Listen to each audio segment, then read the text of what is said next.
Good morning, everyone. Happy Saturday. Happy 4th. Happy Independence Day. How is everybody doing on this 4th of July weekend? Let me know how you all are doing. Shout out to the folks in the chat. Make sure you all hit the like button, hit that subscribe. Keep sharing this channel out. We're on the road to 3,000 subscribers. And we got the second game today between the New York Yankees and the Minnesota Twins. So let's get hyped up. Let's get ready, folks. Let's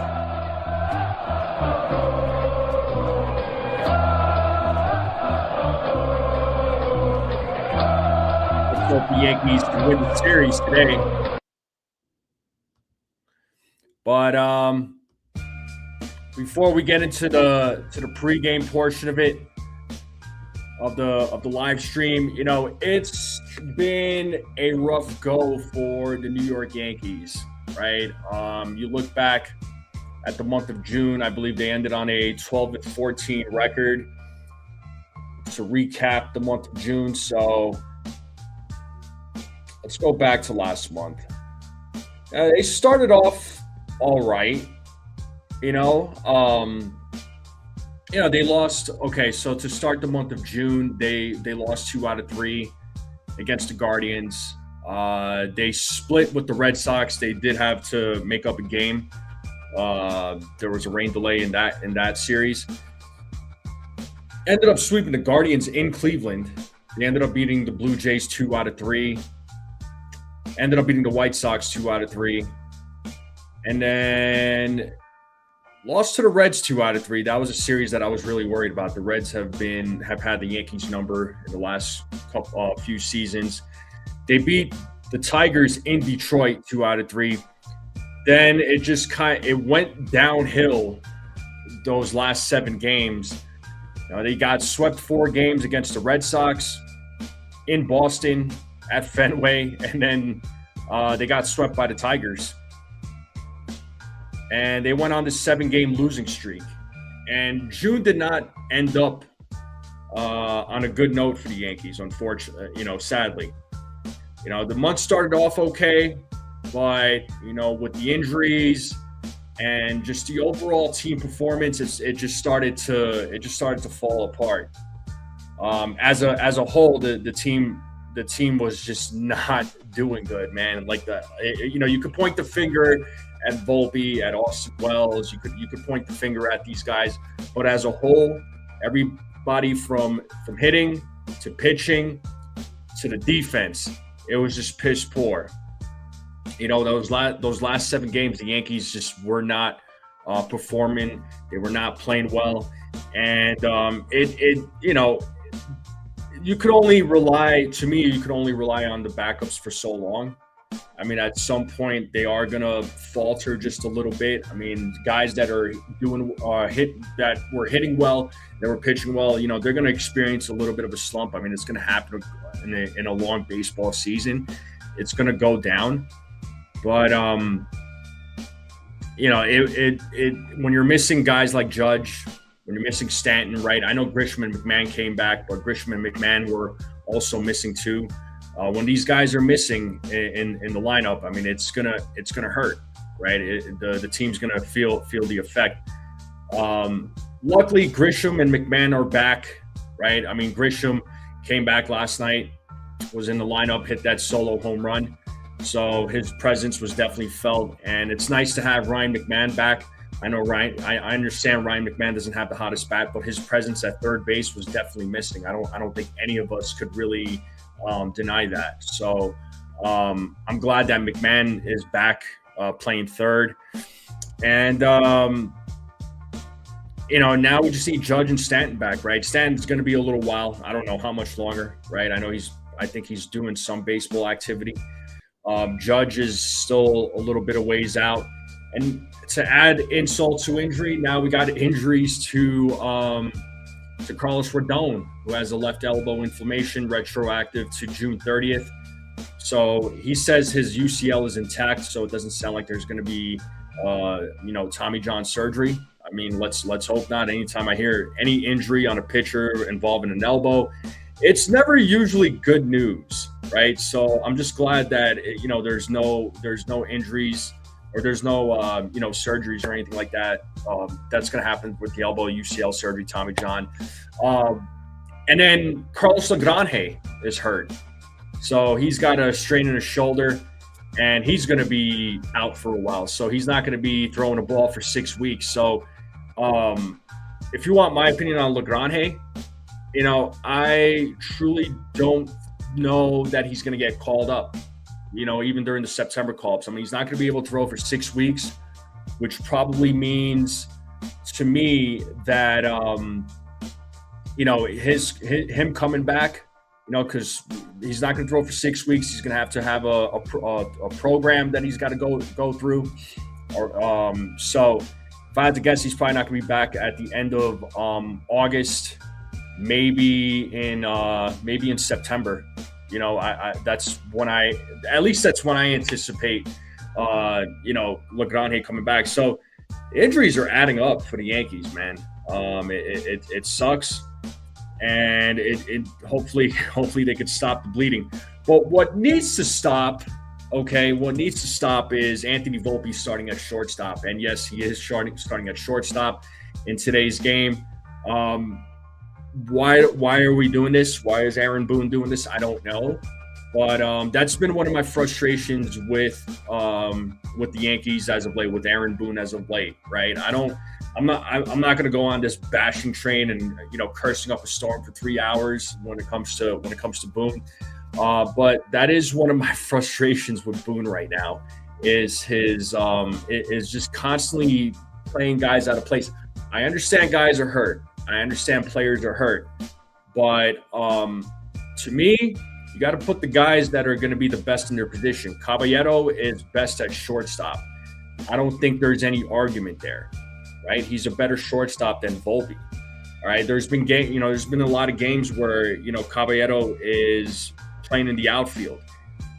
I understand he's a utility player. I understand guys are hurt, and you got to play guys in different positions in some of these games, but you still got to put Caballero at short. End of story. Caballero belongs at short. Now Volpe, it's Caballero, man. And there's other guys you can play in the outfield. Schumann can play the outfield better than Caballero can. Hell, I'll even put Rosario out there. You know what I mean? When Spencer Jones was up on the roster, I would have put Spencer Jones over Caballero in the outfield. So obviously, right? Which, speaking of Spencer Jones, he just got optioned out. I know some folks were not happy with it. Jones wasn't bad. Jones, his second stint up at the major league roster, I don't think he did too bad. Let me know what you all think. But again, there's guys that are that are playing out of position. And it was just it got pretty ugly there. And then the defense, right? The defense on this team was disgusting. And you guys maybe have heard me talk about it quite a bit, but I stress defense a lot. Defense is really important. You gotta put the guys that are going to perform well at their best positions, right? So defense is really important, because every time the Yankees make an error, and I'm sure it's not just the Yankees, right? But every time there's an error committed, it opens up the floodgates. That's where the other team is going to take advantage. That one error just leads to a debacle, right? It just leads to the other team, scoring 5 or 6 runs. And it gets old after a while, man. So that's why, I keep stressing the defense, because defense wins games. Defense is going to win games. I mean, offense is definitely an important part of the game, no doubt. But defense is just as important, if not more important. Those small defensive plays, those double plays that you turn, those catches that you make, they matter.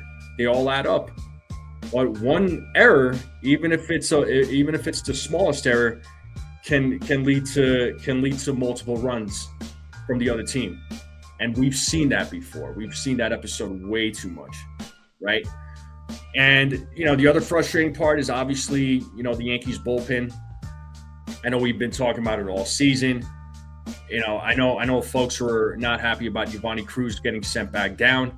I know Aaron Boone was asked about it. Aaron Boone, it sounds like he said that there's things that, that Cruz still needs to work on.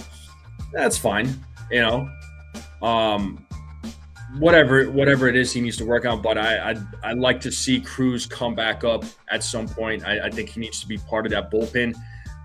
Guys like Jake Bird, I think they need to get sent back down to the minors and let him continue developing in the minors. Let him stay down there for the rest of the season. Let him work on his craft. And then guys like Camilo Doval, he's got to go, man. It makes me sad to say that because I like the trade at the time for Camilo Doval, but right now it's just not working out for the Yankees, man. Doval has been bad. It's just been bad with Camilo Doval. I know a lot of people like to talk about Jake Bird, and I'm not saying Jake Bird's been great. Jake Bird's also been inconsistent too, but I think Doval's been worse than Jake Bird. That's just what I think. But again, let me know what you think. But let me say what's up to the chat. I haven't even said what's up yet. So we got Robert in the building. What is up? Katie's in the building. Brooklyn's in the house. What's up, Susan? Beagle's in the building. Who else we got? We got Joseph Salvatore in the building. We got Petruzzi in the building. Desiree is in the building. Who else? What's up, Celia? What's going on? How are you? Nice to see you. And who else we got? Oh, snap. Paranormal. What's up, Paranormal? He just became a YouTube member. Thank you, Paranormal, for becoming a member of the Strike Zone. Good to see you, man. It's been a little while. I want to play that DJ sound. Hold up. Where is it? He became a member. Boom.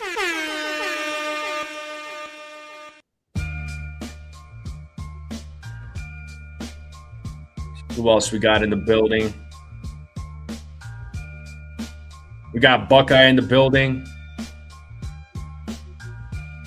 We got Dev in the building. Yes, indeed. Yeah, I don't know why you don't get notifications anymore either there, Paranormal. I have no idea. That's a total YouTube thing. Because whenever some of these channels that I'm subscribed to go live, I don't get notifications. Don't ask me why, but I don't get these notifications. It's frustrating. It's a YouTube thing, so I have no idea. But I saw Texas Buckeyes comment about Austin Wells, about the catcher position. Yeah, the Yankees absolutely need to get a catcher at the deadline. I think it's going to happen. I know a lot of folks have been talking about Ryan Jeffers. I mean, me personally, I like Hunter Goodman from the Rockies. I think Hunter Goodman would be a good addition. I wouldn't complain if they got Jeffers, but he's still a possibility. Adley Rutschman or Dylan Dingler, these guys would be great, but I don't see it happening with those two guys. And with Carlos Lagrange getting hurt, I think the Yankees are now probably going to focus on getting 3 bullpen arms, if we're being honest. And I think that needs to happen. 3, quality bullpen arms. I know a lot of fans want the farm system to get, not the farm system, but they want the Yankees to go all in. And if you want the Yankees to go all in, you're going to have to gut the farm system. Right, you're just going to have to give up and sacrifice some of the future if folks want a championship right now, right? So that's what it's gonna take. That's what it's gonna take. So Celia's asking, is it bad that I hope Volpe has an error today and goes 0-for-4 with 4 strikeouts, so they stop playing him? Yeah, I mean, I understand what you're trying to say, but if he's the reason why the Yankees lose, then we're going to hear about it. So I'd rather him have a good game, but it still doesn't change the fact that I still want Caballero at shortstop. And I've been saying that every day. I want Cabby at shortstop. So, Volpe, he's when some of these other guys come back, when guys like Judge and Stanton come back, Volpe needs to be the guy that gets sent down. Probably not going to do it. They probably won't do it, but he needs to get sent back down. So there is that. But yeah, I don't see Volpe getting sent back down anytime soon. Petruzzi says, everyone, when in doubt, Uber today, don't drink and drive. Yeah, don't drink and drive. It is the 4th. I know a lot of people are going to go out, have a good time. Yeah, just don't do anything stupid. Don't get hurt. Don't get arrested. It's not worth it. Trust me. It's not worth it. What's up, Egyptian? Yeah, probably. Yeah, Volpe would have to throw a ball at Judge's face or something to get sent down. Yeah, maybe. Who else on the roster would they send down? I mean, Schumann could be he's an option. Max Schumann. Man, in all honesty, I wouldn't be surprised if they send Dominguez down. I hope they don't. I mean, I'm not saying they should, but don't be surprised. But we'll see what the Yankees decide. But I want to look at the month of July, because the month of July is going to be it's going to be a little bit of a tough schedule. Let me try to pull this up here. What's up, Jonathan? Buckeye says, I don't think we win a World Series until we see Jones as a permanent fixture in center field. I mean, I think he'll take over for Grisham once Grisham's contract is up, which is after this year, obviously. But I think Grisham is gone after the season, and I think Spencer Jones will take over. But I will say this, right? And this is no like disrespect towards Jones or Dominguez, but neither one of these guys have really shown me that they could replace Trent Grisham, right? There was a lot of talk about Jones should play for Grisham or Dominguez should play for Grisham, and to me it's like they've gotten a lot of playing time, right, in Grisham's absence and Judge's absence, but they haven't really shown that they can take over and they can move on from guys like Grisham. I haven't seen it, And shout out to Desiree for being a member for 17 months. Thank you so much. You're amazing. Thank you. Well, Grisham is better right now, right? Grisham is better right now. But in all honesty, do you see the Yankees giving Grisham another 1 year contract or a multi-year contract? I doubt it. I mean, fans were already pissed off when the Yankees when he accepted the qualifying offer for $22 million. That's what a lot of fans were feeding off of, was the $22 million to Trent Grisham, $22 million to Trent Grisham, and he's been playing fine. He's been fine. Yeah, he started off slow, and then up until his injury, the guy was performing at a pretty decent level, and then he gets hurt. Of course, once he's heating up, the guy gets hurt. So what's up, Dave?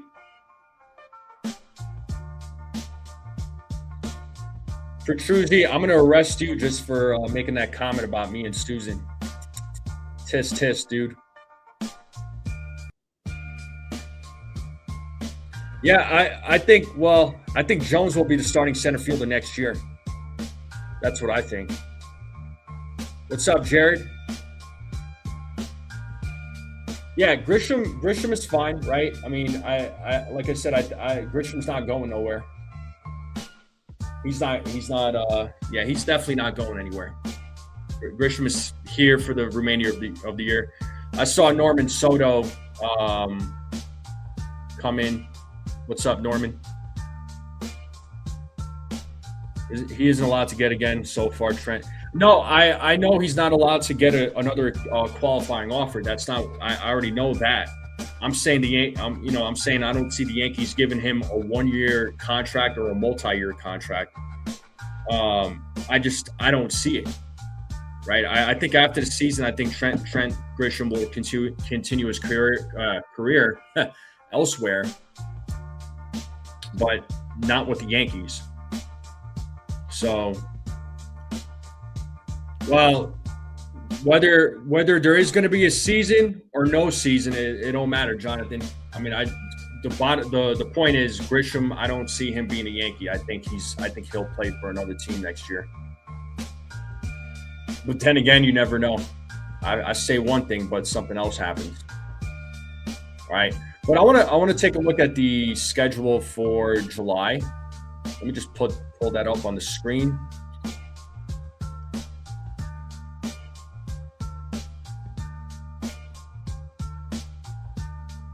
So this is the schedule for the month of July, folks. All right. So right now they have the series going on with the Twins. Then they travel to Tampa Bay on a 4-game set. And these are going to be crucial 4 games against the Rays because right now the Rays have been hot, right? They've been playing well, the opposite of the Yankees. So the Rays are going to have it's going to be a tough series. 4-game series in Tampa Bay, it's going to be a tough series. So, you hope the Yankees can bring their A game. We'll be ready. Right. Then after that, they play the 3-game series against the Nationals in Washington. So the Yankees have a 7-game road trip. Then they have the All-Star break. So obviously no games that week. It's going to be the Home Run Derby, the All-Star game. All-Star game this year is in Philadelphia. Then the Yankees host the Dodgers on a 3-game set. To me, that's going to be the toughest series for the Yankees. I think the Rays and Dodgers are going to be the toughest series for the Yankees. Then after that, the Yankees will host the Pittsburgh Pirates, and that's going to be a 3-game set. The Phillies they're going to travel to Philadelphia to play the Phillies in a 3-game set. So that'll be another tough series. And the Whites then they travel to Chicago, right? So the Yankees are going to be on what looks like an 11-game road trip towards the end of the month. So 3 against the Phillies, or it's a 10-game road trip. So 3 against the Phillies, 4 against the White Sox, and then 3 against the Cubs. So a 10-game road trip at the end of the month. So it's going to be that's a tough schedule. That's a really tough schedule. So, the Rays worry me, if I'm being honest. The Nationals could be sneaky, okay? Dodgers, we already know the Dodgers, okay? That Dodgers series is definitely going to worry me. The Pirates, I feel like the Yankees should be able to handle the Pirates, but it seems like the Pirates they can hold their own. The Phillies is going to be tough, right? The Phillies have been playing some really, really good baseball, right, under Don Mattingly. The White Sox 4-game set. I'm not sleeping on the White Sox. I think that this time around, you're probably going to see Murakami. So that White Sox series, I'm definitely not sleeping on it. I think the Yankees might have their hands a little bit full in that series. And then the Cubs series, I think the Yankees should be able to handle themselves against the Cubs. But again, baseball, you never know. But July is going to be it's going to be a tough schedule. I'm not sleeping on any of these teams. So, as far as the schedule goes, again, to me, I think the Rays, Dodgers, Phillies. I mean, those are going to be your 3 toughest series this month. So, Yankees need to play some solid baseball. And, in July, too, you hope that, we don't know when Stanton's going to return, but you hope that Giancarlo Stanton could return. You hope that Max Fried will return at some point, right? Just so the Yankees have some reinforcements. But this is going to be a tough schedule, man.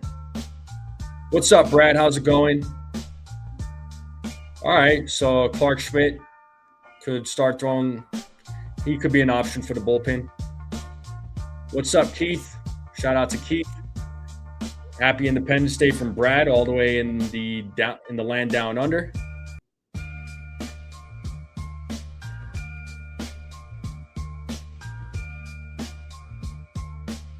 Well, that July schedule is going to be really tough, man. What's up, Buck Skull, gang in the house? He says, Rays and Yankees, great series. Yeah, it's always a fun series, man. I don't ever take any AL East team lightly, no matter the record, because AL East teams, they always play each other tough, and you know they're going to play the Yankees tough too. I mean, it's just on par for the course. The Rays could get to the postseason. How far they'll get is the question, but we're still a little bit of ways away, man. We're still a little bit of ways away. So, what's up, Theo? But yeah, the Yankees certainly have a very tough schedule ahead of them in the month of July. Hopefully, they can end with a good record, right? So we'll see what happens. We'll see what goes down. But I hope everybody's having a great Saturday. Hopefully everybody's having a nice long 4th of July weekend. Make sure you all hit the like button, hit that subscribe if you haven't yet.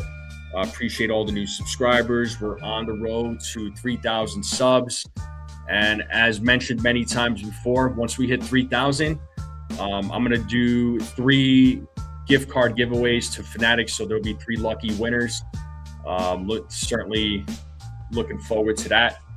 But let me take this off the screen. So here's what I want to do. All right, and I haven't done this in a long time. Let me just lower the music a little bit. I think it's a little loud. Hold up. I haven't done this in a while. But I'll put the link out to the open panel. So I'll probably rock it out for about a half hour. And I'll end it in a half hour. And then we'll get into the predictions. I'll drop everybody down, and then y'all could just chat it up again in the chat, right? So, yeah, there's the link. If anybody wants to jump on, feel free. Only thing I ask is just be respectful.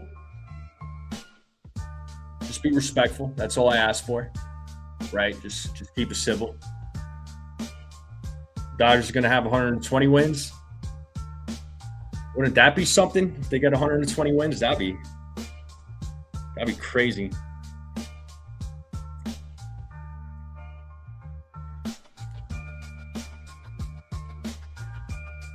It's an open panel, open call. Like you could come on. We'll just chop it up. It looks like I got somebody waiting in the back. Bucks is waiting the back. You good to go, man? Or just give me a thumbs up if you're ready. I know you. There you go. All right, cool. Let me bring you up here. What's up? What's up, man? Hold on. Let me get this. What's up, man? How are you, man? Good, bud. How are you? Good. As a Rays fan, it's going to be a great series, I think. But I don't know. But how do you think the series is going to play out? How do you think? Maybe 2-2? How do you think? In all honesty, 4-game set, playing in Tampa Bay, I would be happy if it was a split, just because on a 4-game series, it's tough for any visiting team to win. 3 out of 4, I'd be ecstatic, man. But Really? if they go 2 out of 4, that would be great. The only thing I don't want is for the Yankees to get swept. If it was me, don't pitch the junior. If it was me, don't pitch the junior. Are you saying they should intentionally walk Junior Caminero every time? I think so. I think Junior is just like Aaron Judge. I really think he is that type of guy. Okay. Do you think they should walk Caminero with the bases loaded?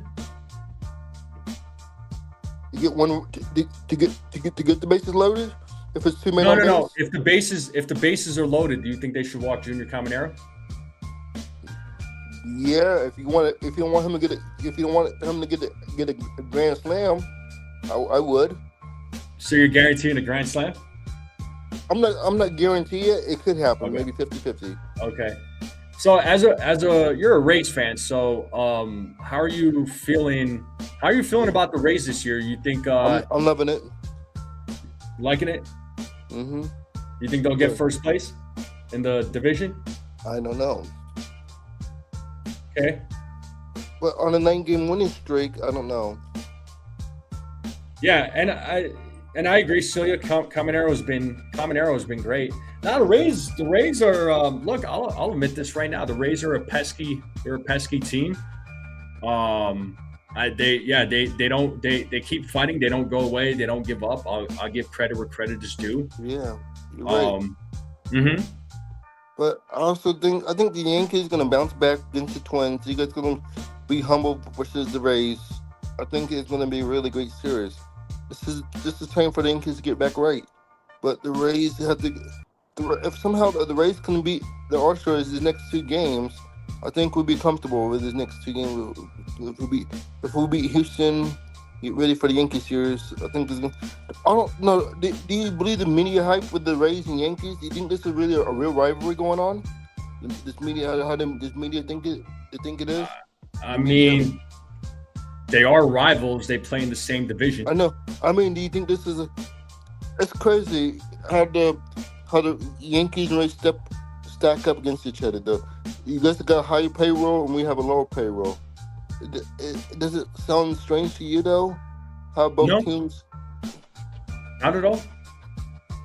The Rays really do it. So the Rays do a good job of developing talent. Yeah, they do. They do a good job of developing young talent. The problem, my thing with the Rays is this, which I don't understand. Maybe you could explain it to me. But the Rays, they shockingly they don't make it to the postseason all the time. I would, with the way they develop players, the way they play guys, they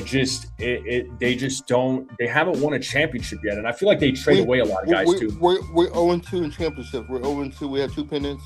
Yeah. We're 0-2. For sure. But nobody can beat the Dodgers in the American League East. It's crazy. We're serious. I mean, no team right now can really beat the Dodgers. Let's be honest. How about the Rays this year? Can this Rays team beat the Dodgers this year? I don't think so.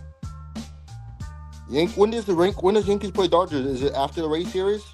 After the All-Star break. Oh wow! You guys get into the Dodgers. Damn. Yeah, they're coming to the Bronx, so that's going to be a tough series. But let me hold you up for just a minute. I'm going to bring up Jonathan real quick. I think no he's worries. ready to go. Good. Okay. Yeah, he says he's ready to go. What's up, Jonathan? Hi. What's going on? Not too much. Just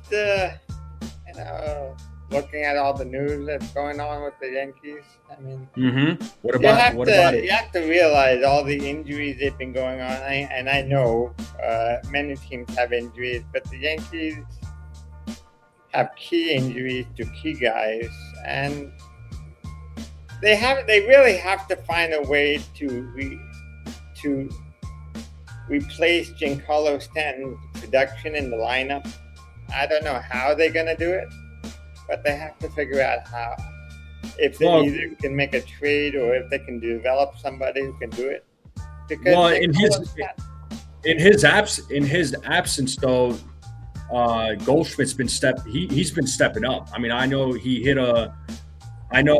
been slumping as of late, but that's almost everybody on the freaking team. Yeah. I watched the Yankees game last night though. The bases loaded for the Twins. I said, "Oh brother!" I said the Yankees might blow it. I said, "Oh brother." What Yeah, was your thoughts on so that? What was you guys' thoughts on that one? I said, was you guys about to be? Did you thought it was coming though? Yankees was gonna blow it when the bases loaded for the Twins. It was crazy though. I mean, I was like, for me, it's just like let's see what happens. Here we go again. I said to myself, here the Yankees go again. They're Yeah. really gonna do this. I No, watched but the game too. Do you guys watch Rays games when the Yankees are not playing later on days? Do you watch Rays games? I watched both games. American League East. You guys watch the games? I'm sorry. What was your question? Do you watch other teams play around a division? Do you guys watch other? Do you watch other games? I'll watch highlights and whatnot, but of other teams. But real quick. I was gonna say, as far as Giancarlo's production missing, Goldschmidt was actually playing quite well in his place. I mean, Goldschmidt was producing very well in his place. So we have an update today. No Austin Walls today for the Yankees. No Walls today. So hold on, but let me finish speaking. Okay, No, you're good. So, like I was saying, Goldschmidt was doing a good job in Giancarlo Stanton's absence. I know he's been slumping a little bit as of late, but again, Goldschmidt I think has been doing a pretty decent job filling in. So that's how I feel about as far as Stanton's production missing. I think Giancarlo I think Goldschmidt's been doing a good job as far as the DH spot goes. What do you think, Jonathan? Yes, Goldschmidt has been doing very well. Hold on, Jonathan. You're like freezing up, and then you're like I'm trying. You're kind of going in and out. A lot of What was that? I'm trying to close a bunch of stuff in my background. See if that helps. I'm look.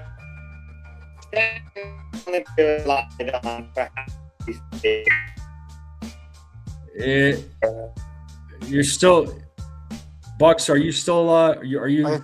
I hear you. I hear you. Straight zone. You keep coming in. You keep coming in and out there, Jonathan. I don't know what's going on, bud. I don't know. I just updated my computer had a software update yesterday, so that it could be just adjusting to the new update. I have no idea.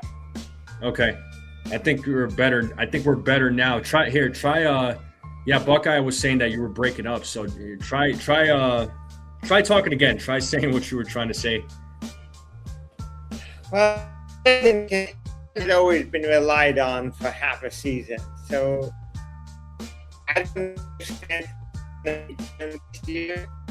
Hey, he's breaking up. Jonathan, you're breaking up again. Dude, do me a favor. Just reset it. Just go ahead and exit out and then reset it, bud. Yeah. Hey, get back. How do you feel about the Austin Matthews? He's not playing today. For you guys today. Who? How do you feel about? I heard Matthews not playing today. Walls, I guess his name Walls. He's not in the lineup today. Austin Wells? Yeah, he's not in the lineup today. I'm okay. I have no complaints about that. That's interesting. No, there's nothing interesting about it, dude. Austin Wells, he stinks. Sorry, but he stinks. He's not there's no production out of him. I guess Boone finally figured it out today. Well, he's still gonna get playing time, just not today. It's as simple as that. Do you think the Yankees are still buyers at the deadline or sellers? They're buyers. Yeah, of course they are. They're 100% buyers. They're not going anywhere. Real quick, let me add a couple of more people. I know Jonathan is back. No worries. Let me get Jonathan. You're good, Jared. I hope that's better. Or we're better right now. Let me get Jared up here too. What's up, Jared?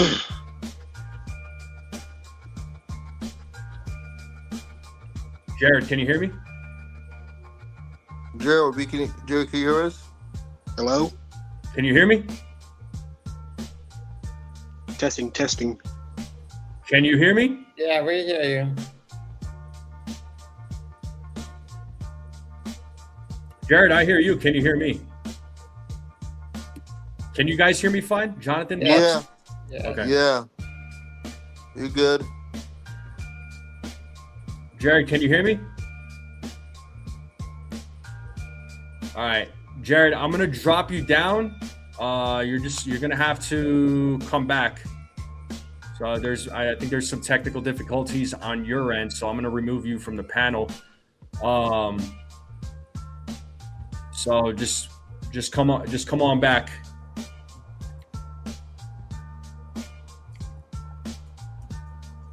But yeah, Jonathan, again, go ahead and I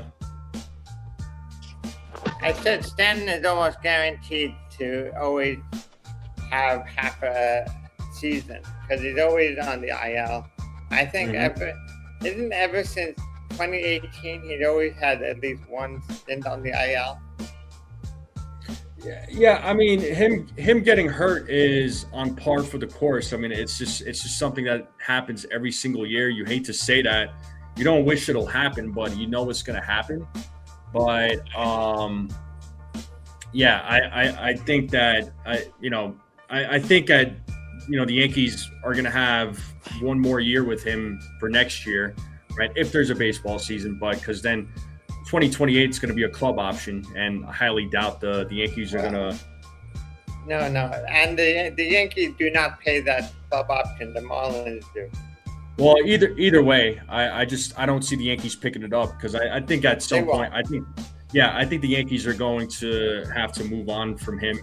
And I've said that once after 2027. Next year is the last year of Stanton. That's what I'm thinking too. I mean, I think 2027 is going to be the final. But let me get Jared up here. Jared, can you hear us? Hello? Can you hear me? Yeah. What's up? All right, we're good? Yeah, we're good. All right. What's going on, man? How you feeling? I'm okay, I guess. Yeah? Your listeners went up pretty good. Okay. You know what? Really good. Cause sheesh, man. What? Can you hear me? I could hear you. How's that? I said listeners game felt really, really good. They needed that win. Yankees. Yeah, it's a feel-good win. I won't get me personally. I won't get too excited yet, just because they need to build off of that consistency, and they need to start building a winning streak just to make up for that losing streak that they had. But how are you feeling about the month of July, Jonathan? Let me start with you. July. Yes. I feel optimistic. I think Fried can return. I think we got some good news with Fried earlier today that I put in the chat. I did not see it. No? Mm-mm. What was it though? Go ahead and Let me see if I could find it again. I have it in my phone. Well, Max Fried will throw 35 pitches over 2 up tomorrow. If that goes well, Aaron Boone mentioned he could throw 40 pitches on Friday, another live start, then a rehab start. Fried is still a few weeks away from potentially starting. So Fried is at the beginning of a throwing program. He's not. He's on a path to recovery. so he's probably coming back in the middle of July, end of July would be my guess. Yeah, probably another 2 or 3 weeks. Yeah. So that's good news in my book. And I think there was some news about Clark Schmidt as well. It said Clark Schmidt could throw his first live next week. That's coming from Aaron Boone. Burn him back. Yeah, that'll be good. That'll be good. I mean, he'll probably, if anything else, he'll probably be a bullpen option. Definitely Yeah, I think that would be a good bullpen option for the Yankees, especially if they have a pitcher that can't go very long to start. If they have to take someone out in the third inning, you have Clark Schmidt there who can pitch 4 innings. Do you guys want Scobel from Detroit? You guys want Scobel? Not in a trade. I'm not. Yeah, I mean, as far as Scoople goes, I mean, I would have wanted him maybe if he had more than 2 months of control. I'm not willing to give up top prospects for him personally. If it for World Series purposes or deep money. I'm not trading for Scooble since he's a free agent at the end of the year. I don't think Scooble is going to help the Yankees. Scooble, when you think about Scooble, he did not help the Yankees in the offensive category. The Yankees need help in the offensive category. They need the Yankees offensively, yes, they've been slumping as of late, but they need more help with the bullpen and the catcher position, really. Yeah, and then how did Scooble help with that? Well, when Scooble put the Yankees, you won. You beat Scooble versus the Yankees. But he doesn't help with the bullpen or the catching. That's why I don't think he's a priority. Yeah, what's up, Jared? Do you want Scooble? Nah, I'm not feeling him. No? Nah. Why not? I don't think Detroit's gonna give him up anytime soon, even though they suck right now. The Rays could use him. Or the Rays, can the Rays have what the Tigers need, though? The Rays have the prospects. We got prospects. They do have prospects. I'll give them that. But you think the Rays could actually trade for him? You think the Rays could get him? And we got the number 2 pick in this year's draft coming up too. And the number 2 pick could be enticing. Next week's draft, number 2 pick. Well, that's another thing that I think the CBA should think about is trading draft picks. Because if you're a team like the Rays and you have the number 2 pick and you want someone like Scooble and you think you're a Scooble away from making a deep run, that number 2 pick can be a valuable trade asset. Can they do it though? They can't do it because you're not allowed to trade picks in baseball. You're only allowed to trade compensation picks. That's dumb. Well, that's what I think they need to change in the CBA after the year. All right. Trade draft picks. Real quick, Jared, let me ask you a question. How are you feeling about the Yankees in the month of July? Have you looked at the schedule? Oh, I saw it. It's very tough. Crazy. Any series that worry you? The Rays, the Dodgers, heck, even the Phillies. I'm not worried about Phillies. The Phillies have been hot recently too. Yeah, those are going to be some tough series right there, no doubt. Which one you looking forward to the most? Who you looking forward for the most? In the Yankee schedule? Nationals, I guess. But I ain't sleeping on them. Are you worried about? Do you want to see the Dodgers? You want to beat the Dodgers for a rematch of World Series? Play the Dodgers rematch. I don't know which one's more enticing, the Rays or the Dodgers. I don't know which one's more enticing now. They're both going to be exciting series, but nerve-wracking too at the same time. So, let me ask you a question there, Bucks. Have you looked at the Rays schedule? Oh yeah. Oh yeah. What series? What series worries you? We got the Yankees. Then we have Seattle. Then we played. I believe we played Houston again later on. Let me see. I might put up the schedule again. Hold on. You're playing the Blue Jays and the Red Sox right after the All-Star break. Red Sox. Yeah, my bad. Yeah, that was a good series. Yeah, I'm not worried about Boston. They're under 500. In Toronto, under 500. But you never know. Okay. Are there any series that worries you? Maybe the Guardians and probably the Cleveland Guardians. So the Guardians are the only series that worries you? And maybe the Yankees. Okay, so Yankees and Guardians? Yeah. Not the Red Sox? Nope. I think I was looking at their schedule for the rest of the year, and all things considered, I think Tampa has one of the easiest schedules in all of baseball for the rest of the year.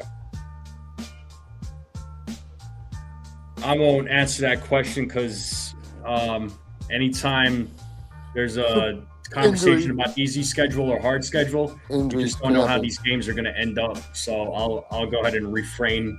Myself personally, I'll go ahead and refrain from it. But if Jared and Bucks want to say something about it, go for it.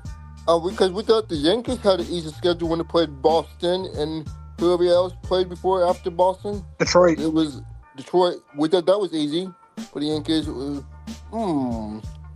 Yankees thought it was easy. Well, the Yankees always find a way to mess things up. They've been doing that for the last couple of years.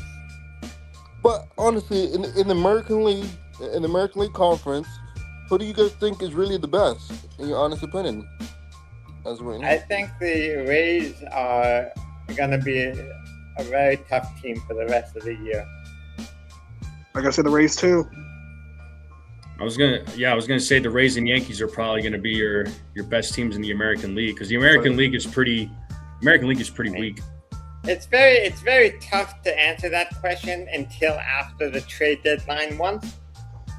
If you do this again in a month from now, after the trade deadline, which I believe the trade deadline is in 4 weeks from today. August 3rd, August 4th, somewhere around there.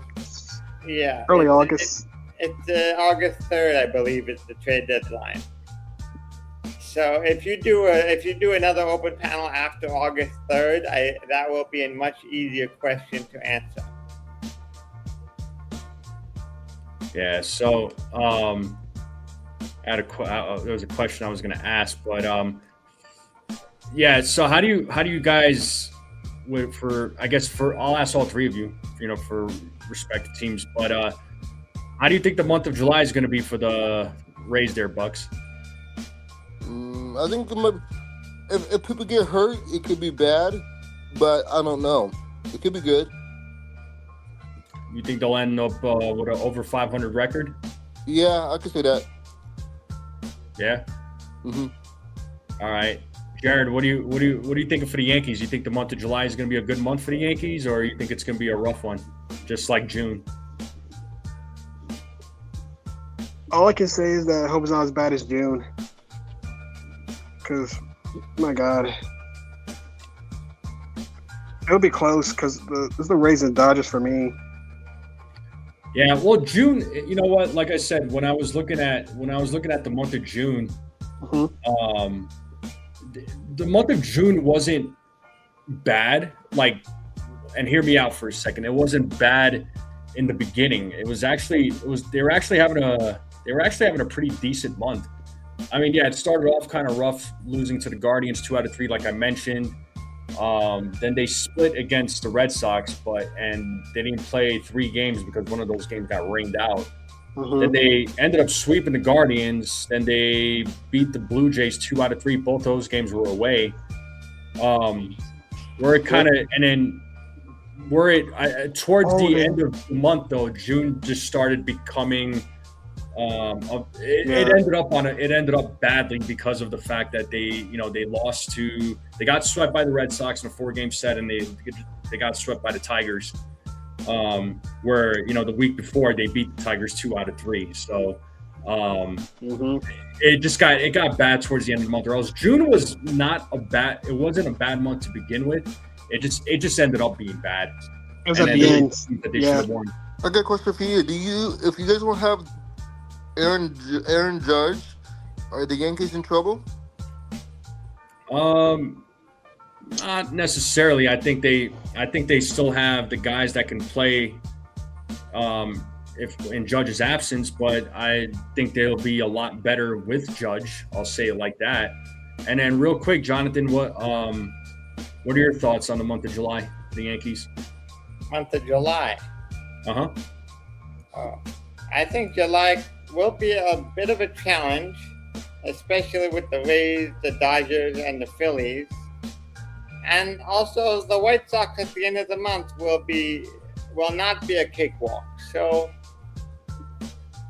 if the Yankees can get one Max Fried back, I think that will help. If maybe Judge can find a way back on the roster by the end of the month, that can help. The Yankees really need their injured players back on the roster. Yeah. If the Yankees will end up being more as successful as we want them to be. Because right now they're missing 4 key players on the roster, and that's really hurting them. Well, they got McMahon and Grisham back. Yeah. So, Well, they're missing Schmidt, they're missing Stanton, they're missing Fried. And Judge. Judge. Judge. yes. Well, Stanton, Judge, and Fried are your biggest ones. I mean, Schmidt, I don't think he's gonna. I think he'll play a role, but I wouldn't say he's like a big important piece that the Yankees are missing. I think he has the potential to be a good player if he can stay healthy. And the problem ever since they drafted him is his health. He's never shown a consistent health. He's never shown to have consistent health in his whole career. And that's true ever since he was drafted out of college. Because when they drafted him, he was injured, coming off of Tommy John surgery in college. So yeah, again, I don't think he's. I mean, even though he's hurt, I don't think he's. He's not going to be as important of a piece. He'll serve a role, which further proves my point that you just made. What do you think about this stat? The Rays are 12-0 in the division at home this year. Well, do you think that curse is going to will be broken Monday this week? Do you think the curse will be broke? What curse? We'll have to wait and see.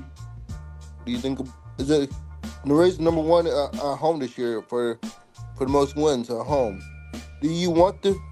I think the Rays Yankees could be a playoff preview, be a playoff matchup. Would you like that?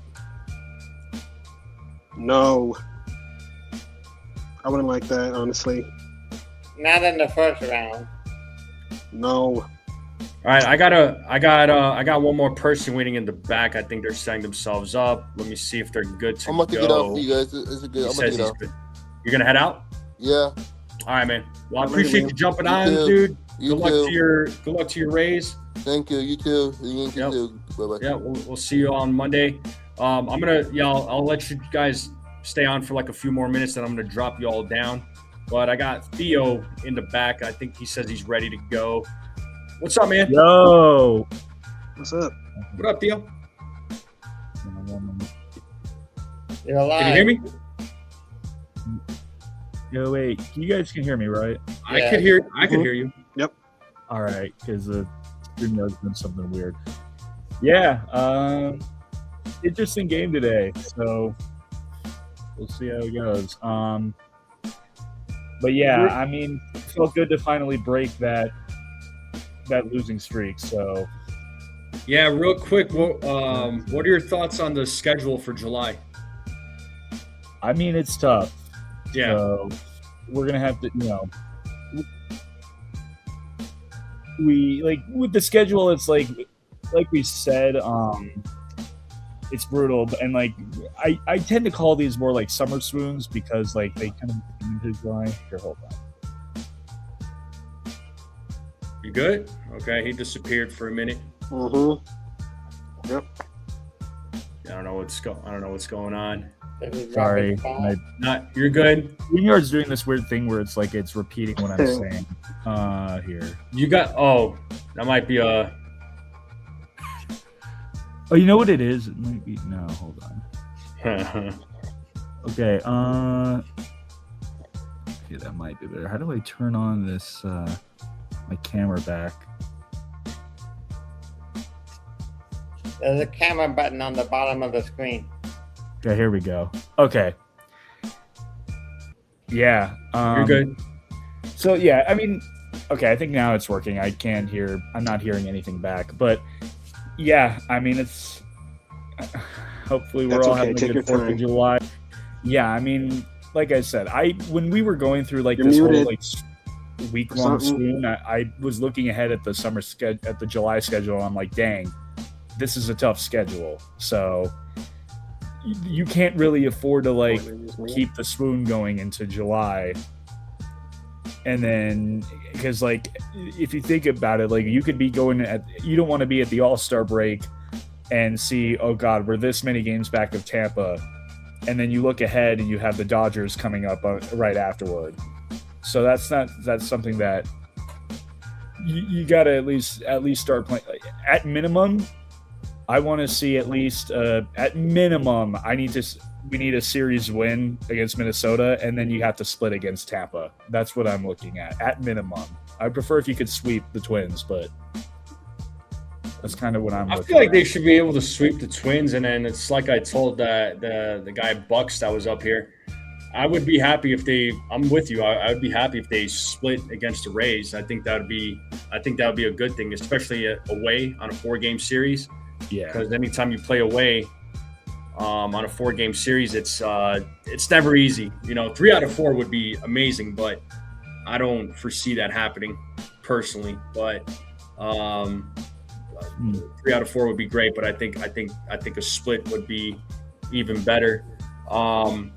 Well, what are your thoughts, man, on the month of June? That was kind of rough. So it was like I was telling these guys, like I think June was good for the Yankees up until those last 7 games. Yeah, I mean, I think there was a good portion of June where I was thinking to myself, dang, are we actually about to avoid the swoon? And then, because, it felt like they had, taken a lot of, like, some decent series against some good teams. Like, I think they took the series against the White Sox, I believe, and then, they went into Toronto, took that series, a place that has been known for being like a house of horrors. So it's like it kind of looks like, I was kind of thinking to myself, and it's like they had a good record at first after Judge went down, and I'm like, dang, are we actually going to survive this? And then in reality, they just moved the swoon back a few weeks. So yeah, and it's like you can't get 4 games swept by Boston, especially when they're like, what, how many games under 500 now? They lost to the Nationals right after that, go figure.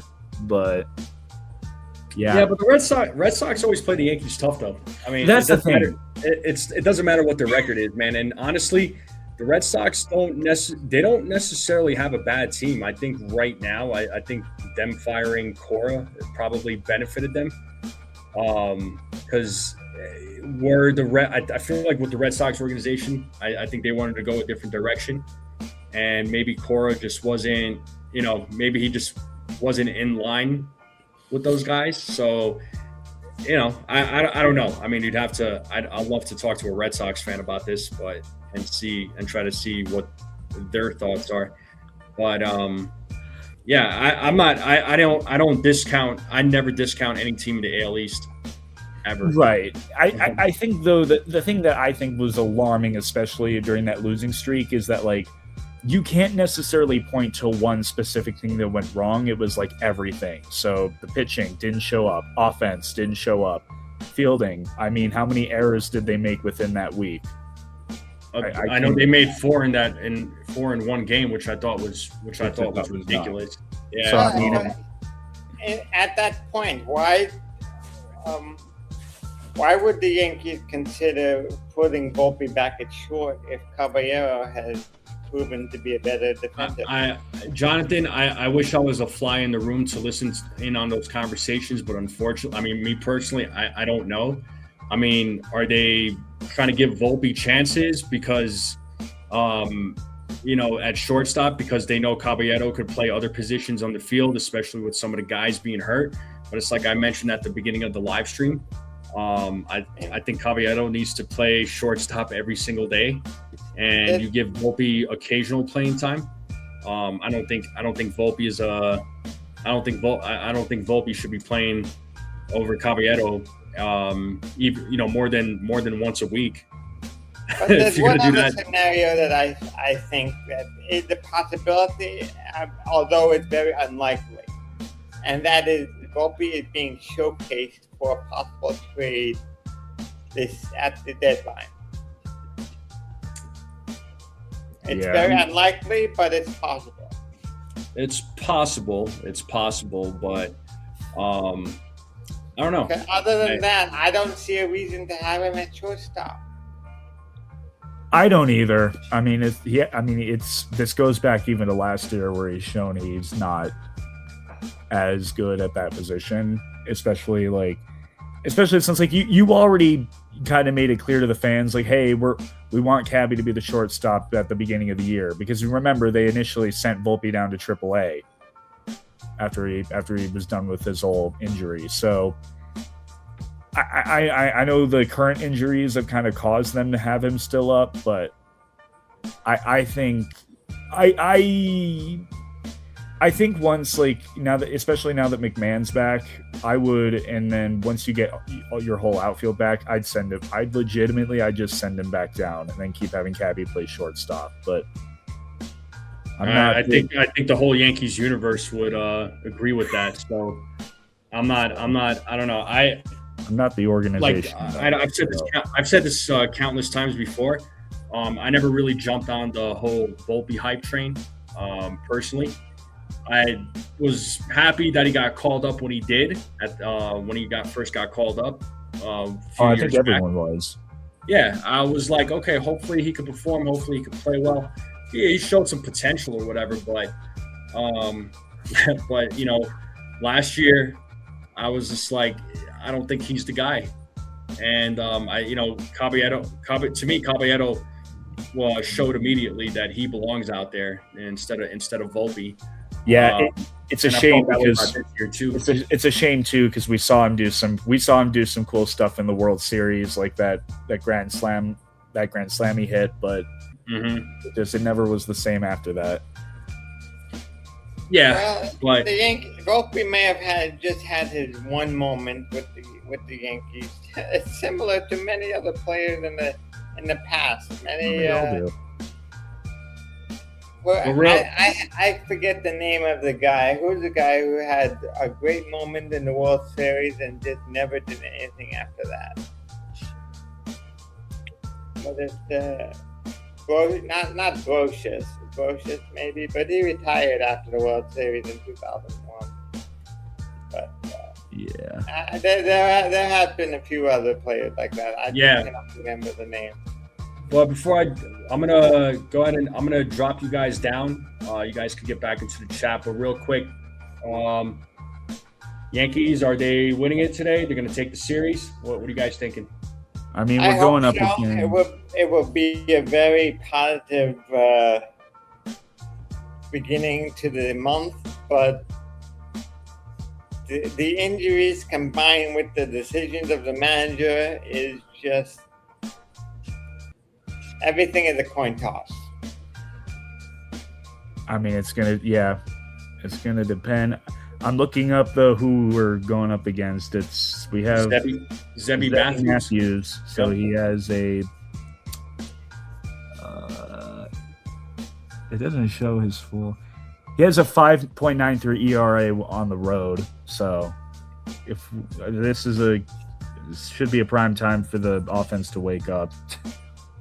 Yeah, I mean, Yankees have Brendan Beck. They just called him back up from the minors, so he's going to be pitching. He's been pitching pretty well in the minors, so let's see what he does tonight. But we'll find out. But I'm going to go ahead and go ahead. Wait, is tomorrow's game against Joe Ryan or? Yes, it's against Joe Ryan. So it's Joe Ryan, and then I think it's Ryan Weathers, but I believe so. Yeah, I think it's Ryan Weathers. I know Rodon was supposed to pitch in this series, but obviously we all know what happened to Carlos Rodon, which is unfortunate. And injuries, unfortunately, injuries are just on par for the course, especially for pitchers, man. It's just there's nothing you could really do. There's nothing really you could do about it. I know some folks were trying to blame the Yankees trainers or whatever, but Judge's injury happened, when he crashed into a wall. That was like the same thing with Dominguez when he got hurt. Stanton was just rounding the bases, but Stanton, that's every year. Yeah. And Stanton as far as hold on. Well, I think I remember too, like sorry. No, you're good. Real quick, I was going to say with Max Fried and Carlos Rodon, pitchers, pitchers get hurt all the time, sadly. Yeah. So it's like, although with Stanton's injury, like I remember, like Ace had said it after the World Series 2 years ago. He was like, and I agreed with him. Like, I will never say a bad thing about Giancarlo Stanton ever again, because we know that even though he's going to have a long stretch where he's hurt and he's going to strike out a ton in the regular season, we know that come October that motherfucker is going to show up. So yeah, he's he always does. One way or another, some way, somehow, he does show up in the most clutch. Maybe not as much last time, but yeah. Last time the whole team sucked. Judge actually stepped up, and who else stepped up in that postseason? But again, it really doesn't matter at this point. It was Ryan McMahon. Yeah. So, but that was then. But we'll worry about what the Yankees need to do today and what they need to do this season. But yeah, I am going to go ahead and just drop you guys down, but I appreciate you guys jumping on for a little bit. Thank you.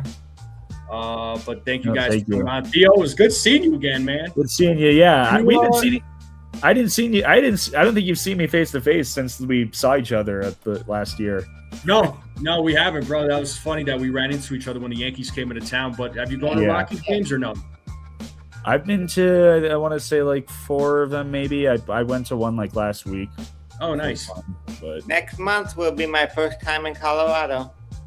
Yeah, if you can get to Coors, I know the team stinks, but it's a nice ballpark. Yeah, Coors is a great ballpark. It's a great ballpark. I'll try to go. I'll try to go to Coors if I have a day. The days I'm being in Colorado, I believe, are the 26th to September 1st. Okay. Yeah, I don't know if the Rockies will be in town. I'll have to take a look. But let me go ahead and drop you guys down. Thank you guys again. Have a good day. Enjoy your 4th. Be safe. All right. Don't get arrested. Don't do anything stupid. Don't get hurt. But I'm going to drop you guys down. Thank you guys very much. And Rodney's in the building. Shout out to my guy, Rodney. What up, dude? But let's get into the lineup here real quick, folks. So it's going to be 20 minutes till the game starts. Are you going to be here on the 22nd? All right, nice. We'll have to link up then. Well, let's talk about this lineup. So here's the lineup right here, folks. So what's up? Miss 1000's in the building. What's up there, Margaret? How's it going? We got Trent Grisham leading things off. He will be DHing in today's game.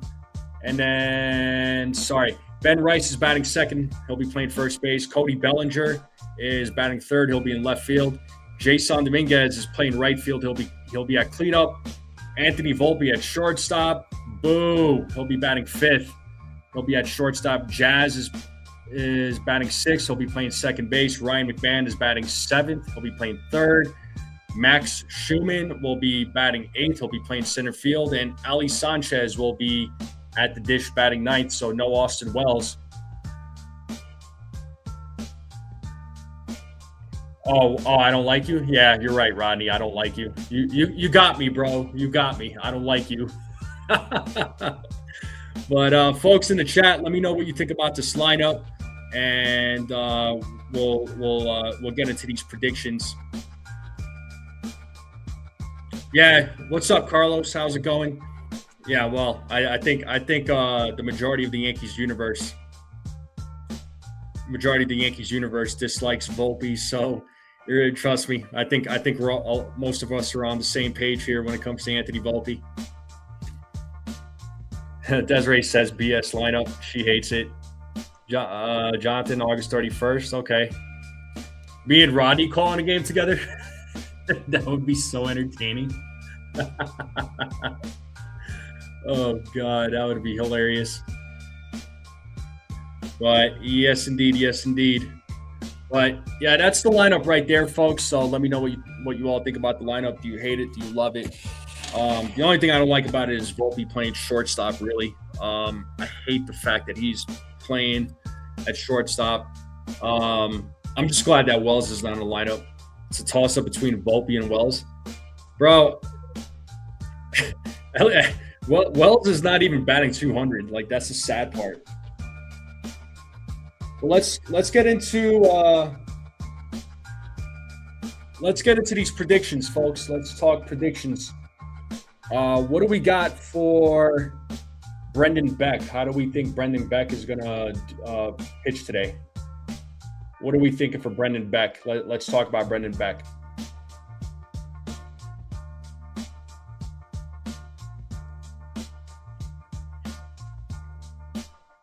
What do we got for Brendan Beck? What are our predictions?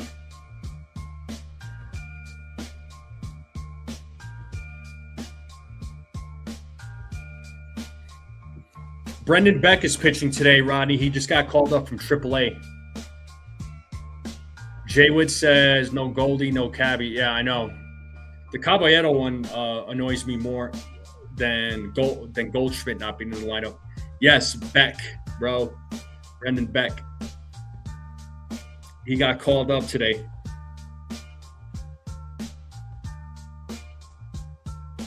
Well, what do we got for Brendan Beck? Personally, I think he'll pitch 4 innings. Honestly, I think today might be a bullpen game for the Yankees. So I'll give him 4 innings.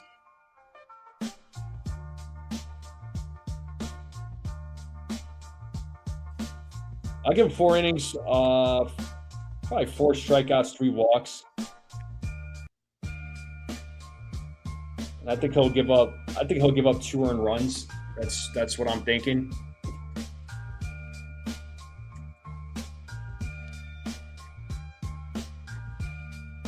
Yeah, he's pitched 3 innings for the Yankees. 6 ERA, gave up 2 earned runs. So he hasn't had a lot of pitching experience at the major league level. Joseph says, agree, Beck, no more than 4 innings. Yeah, I don't think he goes longer than 4.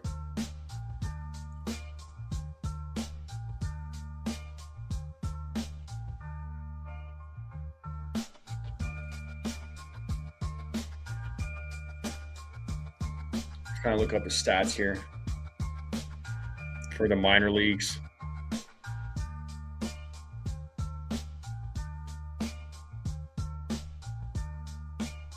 Yeah, I mean, so far this season's in AAA, 7-2 record, 3.07 ERA, 1.02 WHIP, 91 strikeouts, 88 innings pitched in 16 games that he's pitched. It's actually not bad. Pitching really well. Jay Witt's going 5 innings, 5 hits, 4 strikeouts, a couple of walks, 3 earned runs, 90 pitches. Okay.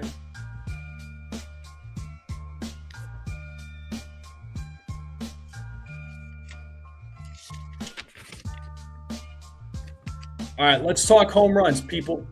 Let's talk home runs. Who's going to hit a home run tonight? Who is going to, or today, should I say, who's going to hit a home run for the Yankees? What do we got? Who do we have? I think I'm going to say Cody Bellinger hits a home run. I'll say Cody Bellinger.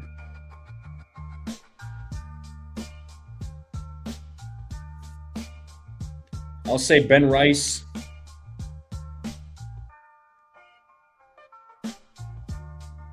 I'll say Jazz. My sleeper is going to be Ryan McMahon. That's who my sleeper is going to be. That's who I'm thinking. Fun with Joey. What's up, Fun with Joey? Oh, Grisham hits a home run. Joseph Salvatore saying Grisham, Bellinger. Fun with Joey says Sherman. Who's Sherman? Or did you mean to say Schumann? Katie says 6 innings, 5 strikeouts, homers from Grisham, Rice, and Bellinger. 9-3, Yankees win. Ronnie says Bellinger, Rice, and Belly. You and I got the same home run picks, dude. Okay. Yeah, my sleeper pick is going to be Ryan McMahon. That's who my sleeper pick is going to be.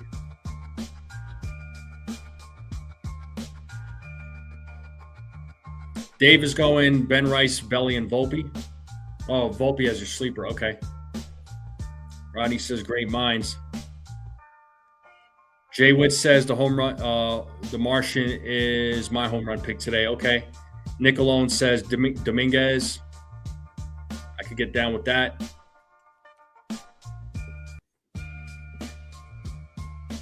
Let's see those home run predictions.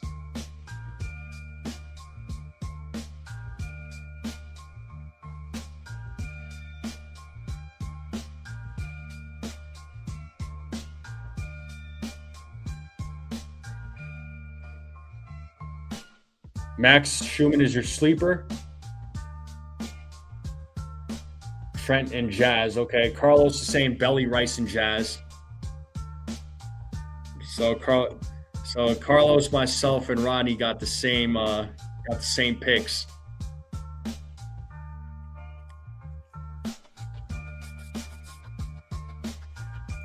All right, let's talk score predictions. What's today's score going to be? So the Yankees won 5-2 yesterday. What's today's score going to be? What do we got for today's score?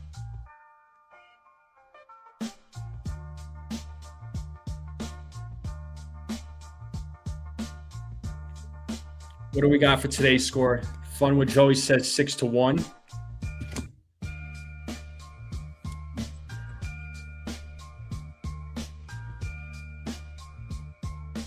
I think today's score will be,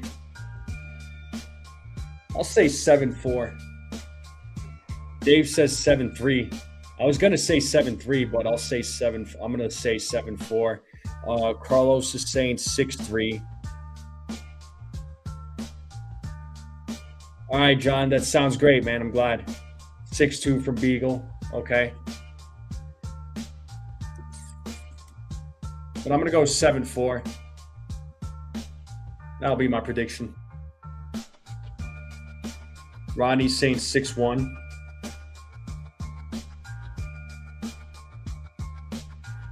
5-4 from Jonathan. 8-3 from Jay Witt. Okay.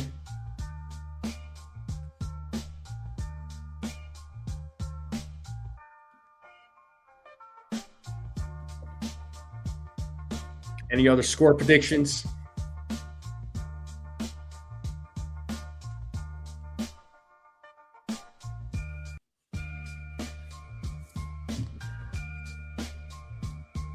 Joey says I should have more viewers. I appreciate it. Yeah, I wish there was more. You know, if they start trickling in, they'll start trickling in. It's all good.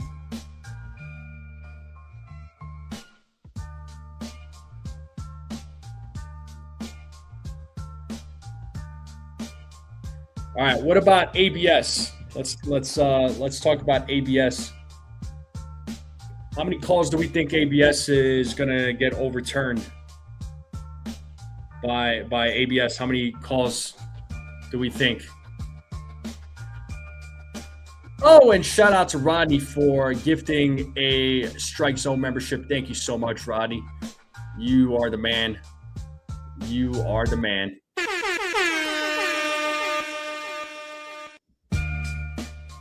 Let's see who was the lucky recipient of the Strike Zone membership. Egyptian Magician is the recipient. So thank you, Rodney, for that. Jonathan says 4. Fun with Joey says 4. Ronnie says 3. Joseph Salvatore says 3. Ronnie, the very given man that he is. Happy 4th there, Cruz. Nice to see you. Yeah, I'm going to go with 3. I'll say 3 ABS. I think 3 calls are going to get overturned by ABS. Dave said I think they should send Volpe down to work out at second base, which would be better for his arm. Just to see if they try to trade Jazz. I think Volpe would make a better second baseman. I wouldn't argue with that. I don't know. I don't see the Yankees trading Jazz, but I think he's going to stay with the team until the season ends. Ronnie says somebody got to show these cheap skates how it's done. Oh, Ronnie calling people out. So Dave is going 3. Jay Witt's going 3. Jazz will blow an ABS challenge. That's funny.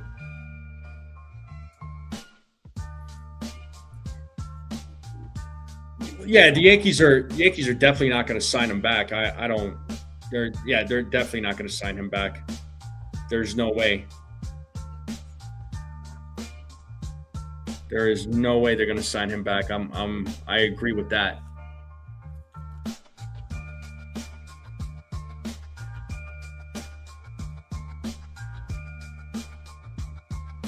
Jazz will blow an ABS challenge.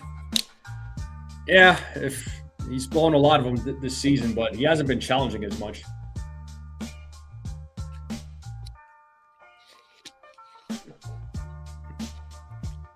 All right, fun with Joey. Yeah, we'll see you later there, bud. Thanks for coming on. All right, let's talk about food. Ronnie says, "Oh, Ronnie, let's talk food, folks. What are we eating? What are we eating? What are we cooking up for the 4th? Like, what are we doing for the 4th? What are we cooking up? What are we grilling? What are we gonna eat for the 4th of July?"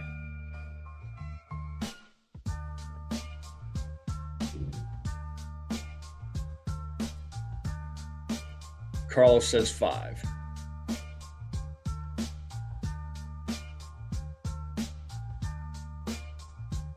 Jonathan says I don't have a grill. Okay, well, what are you gonna cook up?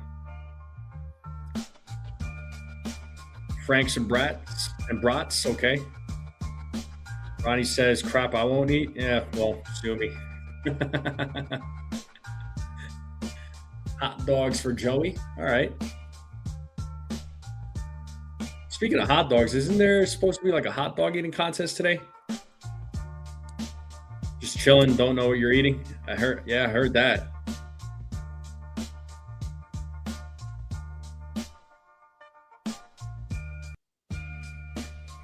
Yeah, I know I'll be yeah, I know. So Longhorn Steakhouse, okay.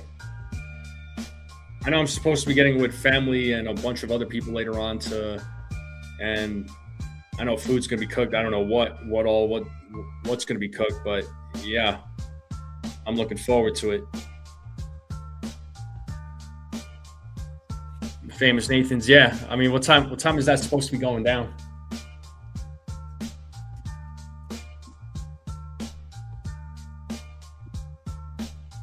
Oh, never mind. It already looks like it already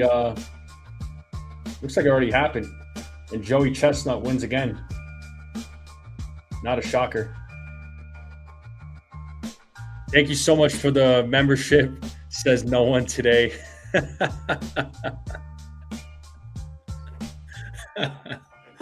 Oh man.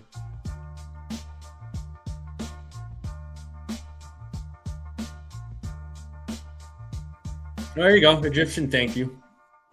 Now you can sleep comfortably tonight. So,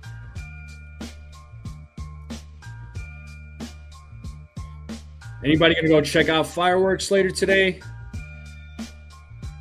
Are you guys just gonna be just chilling at home?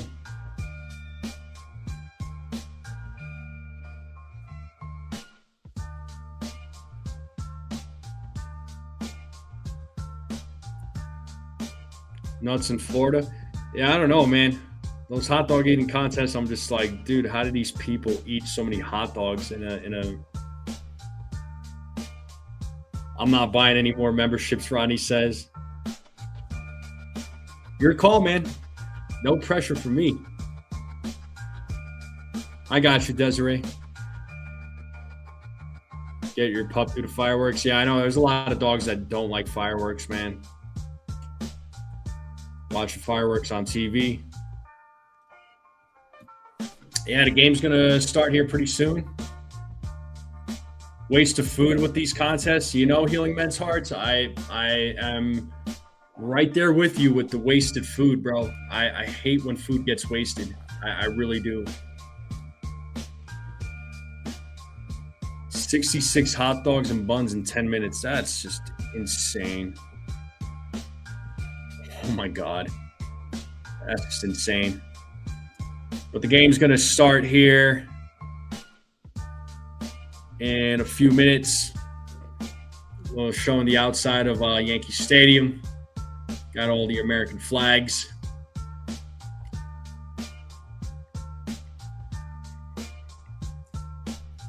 Game's going to start here momentarily. You got Michael Kay and Paul O'Neill in the booth.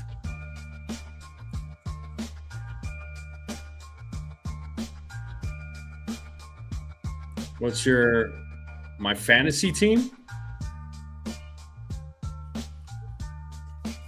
Like of all time, or are you talking about like currently?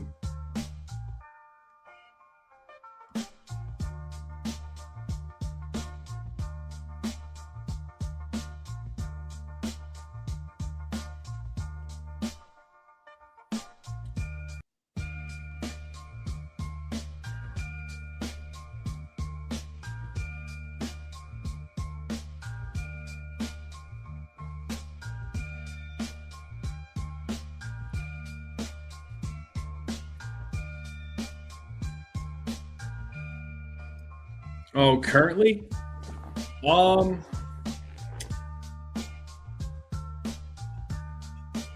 mean, right now, like if we're talking currently, right field, I would go Aaron Judge.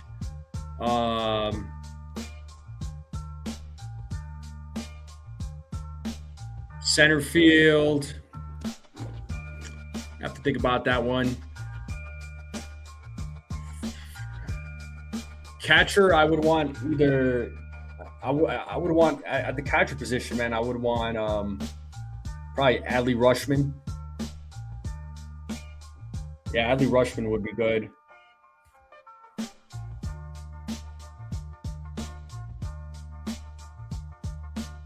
First base.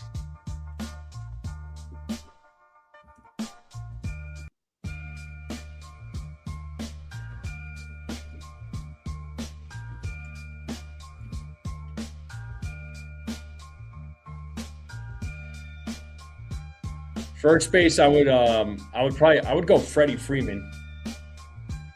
Obviously, a little bit of a younger version of Freddie Freeman.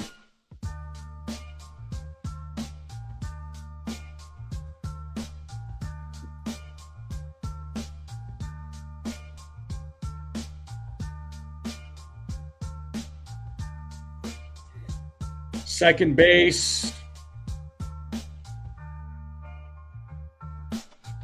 I like Bryce Terang. I like Xavier Edwards from the Marlins. That guy is awesome.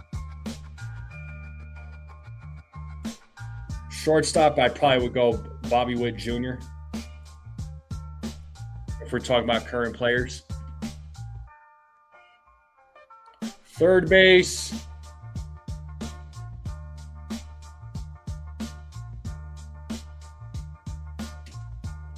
Jose Ramirez, probably.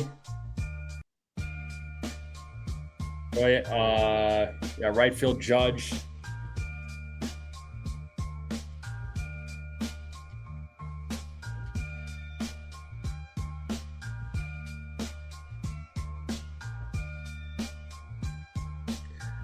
Yeah, center field or left field, I'd go Cody Bellinger. For either position.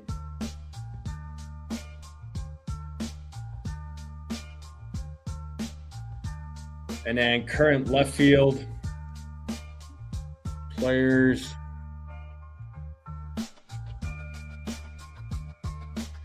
I go Juan Soto.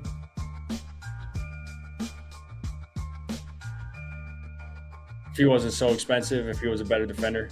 Juan Soto. I like I like his bat. His bat is great. And DH, I'd probably go Ohtani or Yordan Alvarez. Yeah, Jay Witt. I mean, the offense just hit a brick wall, man. What's up, Nathaniel? Just been busy, bro. Just with work, and I've had some other things come up too. So I haven't really been able to go live. But I'm live today on the 4th. Happy 4th to everybody. Make sure y'all hit the like button, hit that subscribe.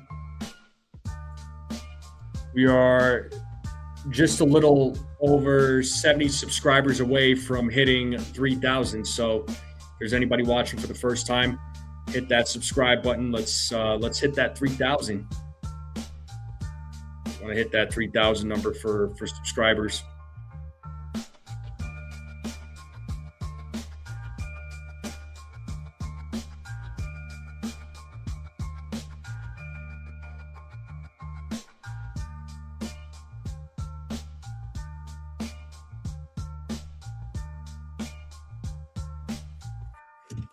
The Knicks' new backup went to UConn, so I'm pretty hyped.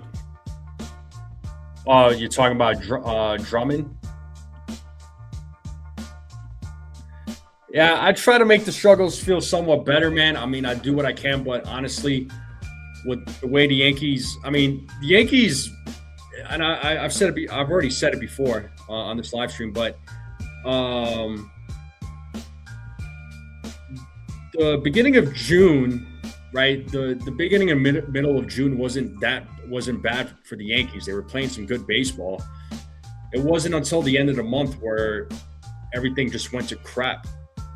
You know, they went on that 7-game losing streak. So, or else everything was great up until that point.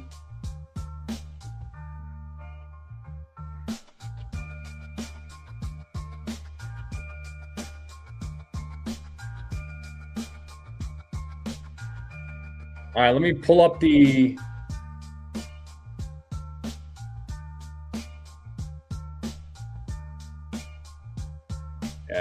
that's the game cast right there. So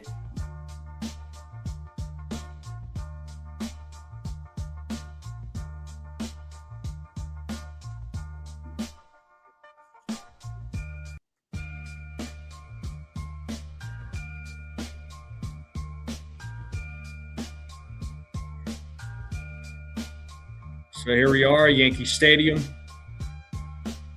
Yankees rocking a different baseball hat with logo being the American flag. So celebrating America's 250th birthday, folks. The USA is 250 years old. So here's the Minnesota Twins lineup: Trevor Larnach, Byron Buxton, Cody Clemens, Josh Bell, Royce Lewis, Brooks Lee, Ryan Kreidler, Luke Keishal, and Alex Jackson. That's your starting lineup for the Minnesota Twins. Liam Hicks, Freddie, Bryce, Caballero. Nice, Joey. This better be an opener. Brendan Beck, yeah, he just got called up from AAA.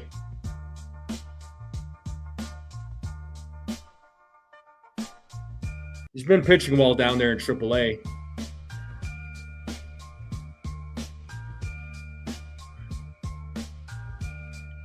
But he'll be your starting pitcher. I think he'll go, like I said, I think he'll go 4 innings. Here's the Yankees defense from right to left field. Dominguez, Schumann, Bellinger. From first to third, it's Rice, Jazz, Volpe, McMahon.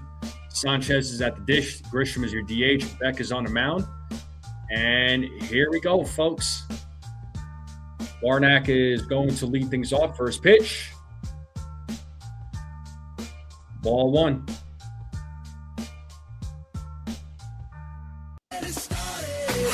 Let's get it started in here.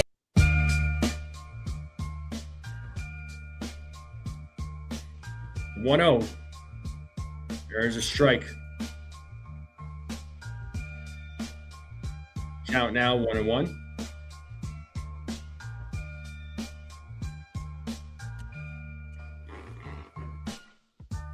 The 1-1. Ball 2.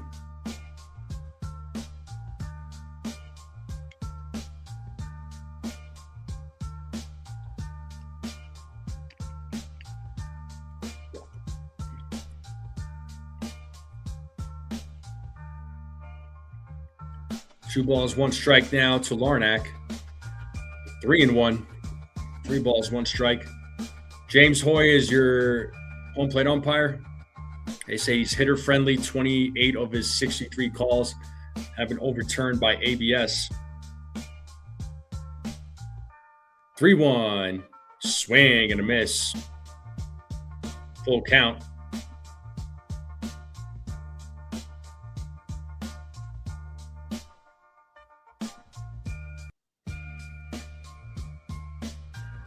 Got Buxton waiting on deck for the Twins.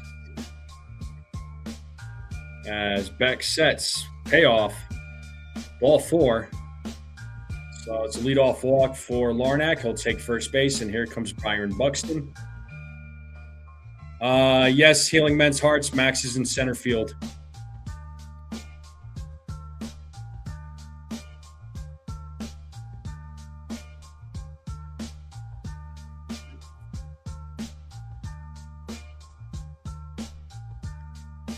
All right, here's Buxton now as Beck sets here on the first pitch. There's a strike.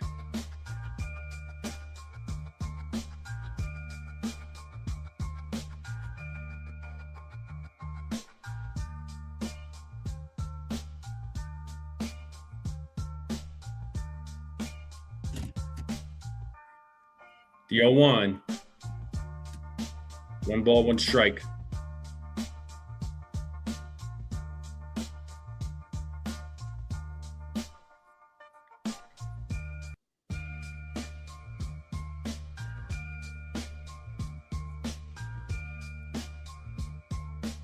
The 1-1. Swing and a miss. Got him with the sinker. 1-2 now to Buxton.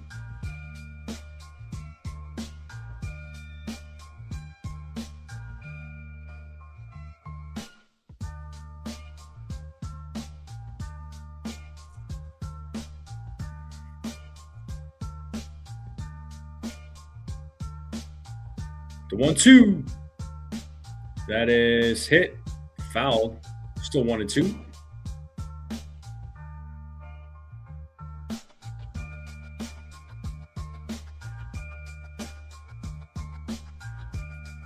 One ball, 2 strikes, nobody out. Runner on first here in the top of the first for the Twins as Beck sets here on the 1-2. The pitch. And Buxton hits that ball to left field, and Bellinger will play it off. Oh, gets away from him. And Schumann picks it up. Larnack is rounding third. He's going home, and he will score. And it's an RBI double for Buxton. And the Twins are on the board. It's a 1-0 game on a big hit by Buxton.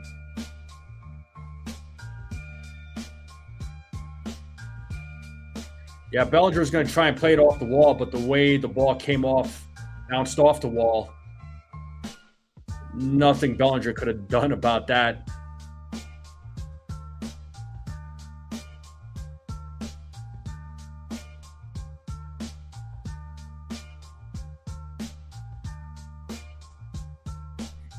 Well, runner on second. Still nobody out. Here's Cody Clemens, takes a ball.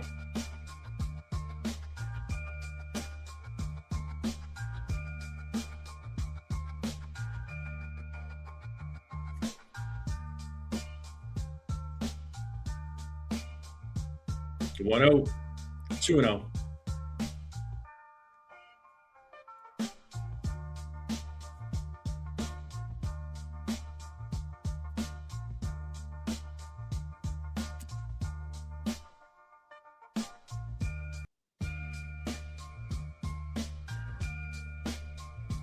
Throw to second as Buxton gets back safely.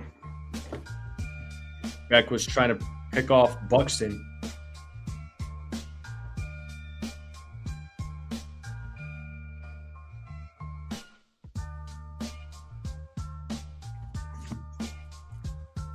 Two-0.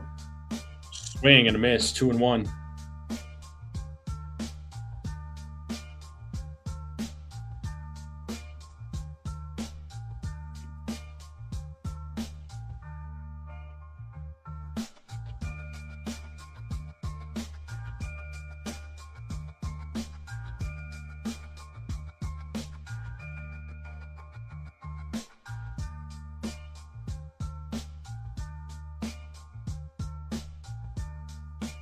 Two on, 3-1.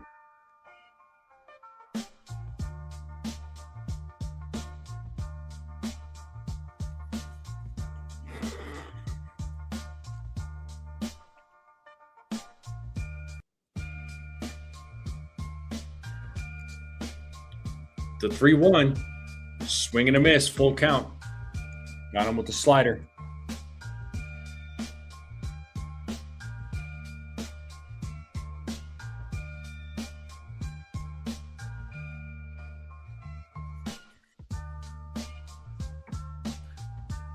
Payoff, and Clemens hits this ball to right field, and it's gone. A 2-run home run, 3-0 game.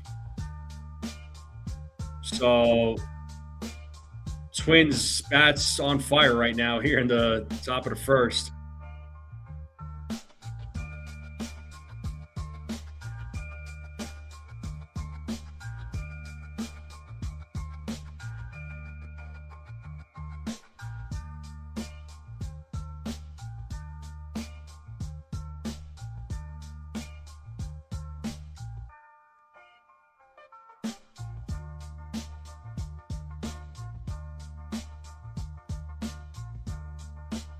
Still nobody out. Here's Bell at the plate. Swing and a miss. Beck is going to try and have to get some outs here. Desperately. 1-1.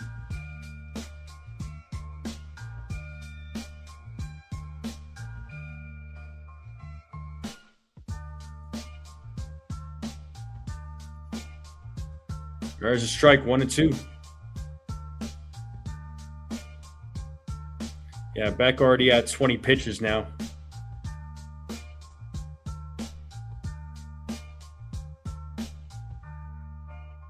Foul ball.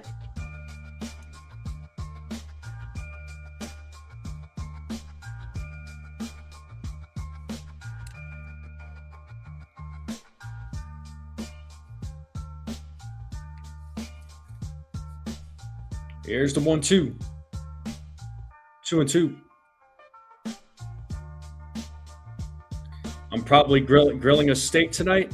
I'm actually meeting up with a bunch with some family and family friends.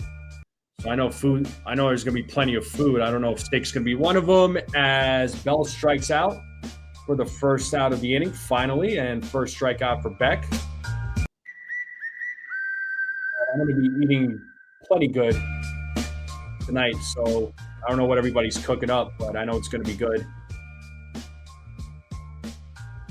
But steak does sound amazing. Steak always sound amazing. Medium rare. That's how I eat my steaks. And here's Royce Lewis. Ball 1.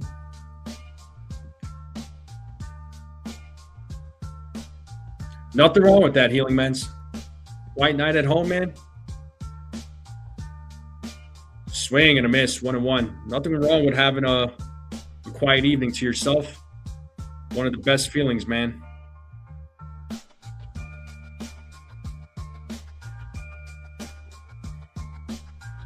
One and one misses with that pitch. 2-1.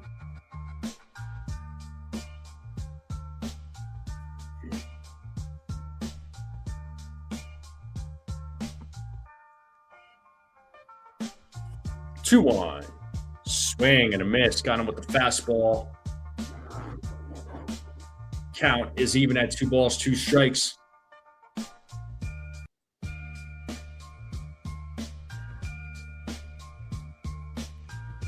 The 2-2. That is popped up. Shallow left. Volpe blocking the sun, makes the catch.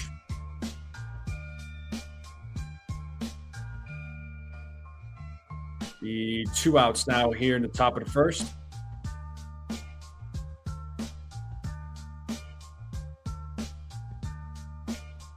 Yeah, no doubt, Jay Witt.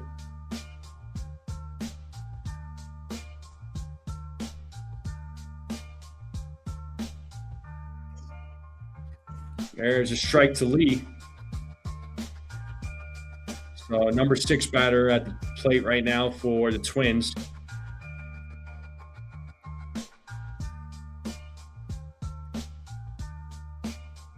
Ball 1.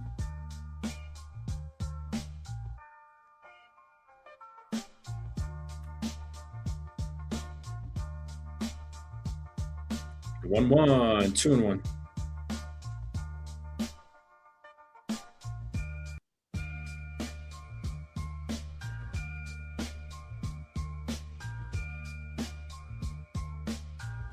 The 2-1. That is hit into center field. Shootman backs up, makes the catch. For out number 3. Twins put up 3 runs on 2 hits. Bottom of the first will be coming up. So let's see if the Yankees bats can make something happen in the bottom of the first. Let's see what goes down. So Grisham, Rice, and Bellinger will be due up. But how's everybody doing today? How's everybody feeling? How you all doing on this 4th of July? Hopefully everybody's having a long, extended weekend. Hopefully y'all are getting a nice break. Again, make sure y'all hit the like button, hit that subscribe if you're new. Thank you to all the new subscribers. We are 70 subscribers away from 3,000, folks. 70 subscribers away.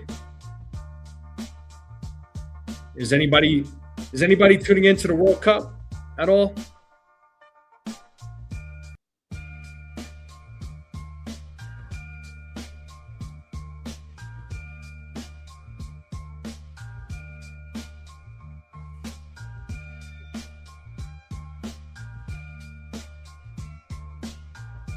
Yeah, for sure. Healing Mans, we'll see.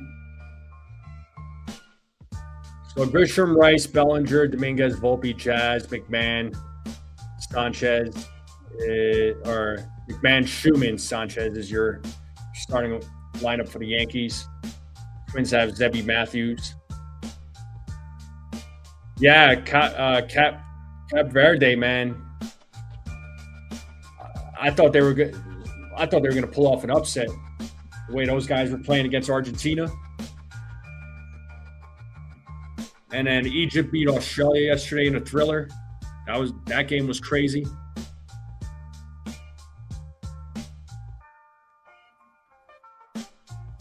Well,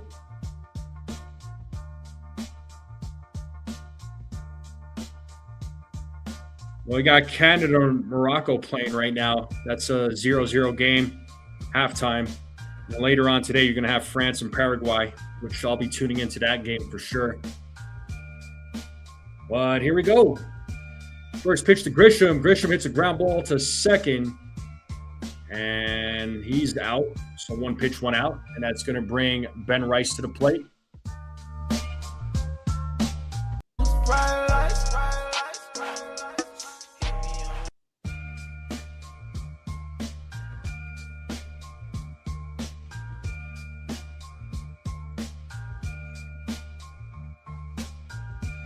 Here's Rice. Takes a strike.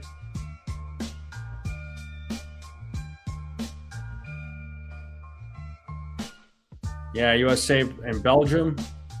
That'll be a good game. The 0-1, and Rice hits a grounder to second. And it's an easy out. And that's going to bring Cody Bellinger now to the plate.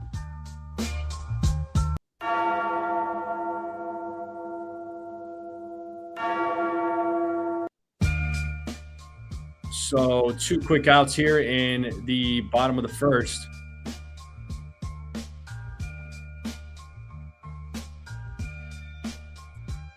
Ball 1. Yeah, Bellinger's one guy who absolutely needs to come out of his slump there as he takes a strike. It's 1-1. I know we've been talking a lot about Austin Wells. We've been talking a lot about Anthony Volpe. Jazz, right, as far as guys that haven't been hitting. But, yeah, Bellinger, he's been slumping big time. So hopefully he could snap out of it as he takes ball 2. It's 2-1 here to Cody Bellinger.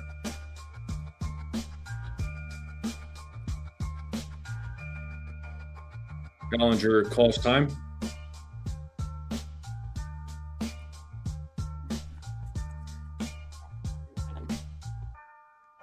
Two one. Bellinger fouls that one. 2-2.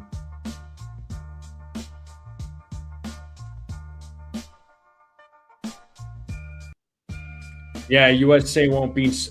They're not going to beat Spain. I don't see it.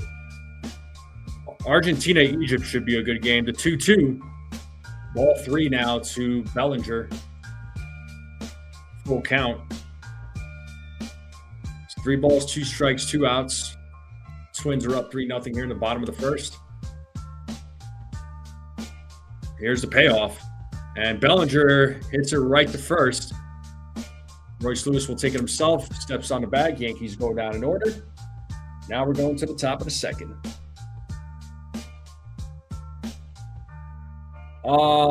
Do I think Argentina will beat Egypt on Tuesday?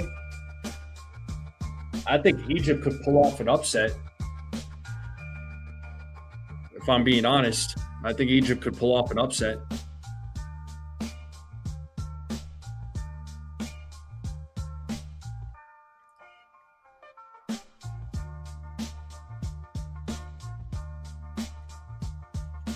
Messi's like Thanos, dude's presence alone. Yeah, I mean, Messi's good, man. He's still a good player. The Yankees are down 3-0 going into the top of the second. So let's see what Brendan Beck does in the second inning. Hopefully it'll be a better inning for him. I'll be facing Kreidler, Keishal, and Jackson. So I'll be facing the bottom of the order. So I appreciate you all hanging out with me here on this Saturday afternoon on this 4th of July. Make sure you all hit the like button, hit that subscribe if you're new. Greatly appreciate the support as always.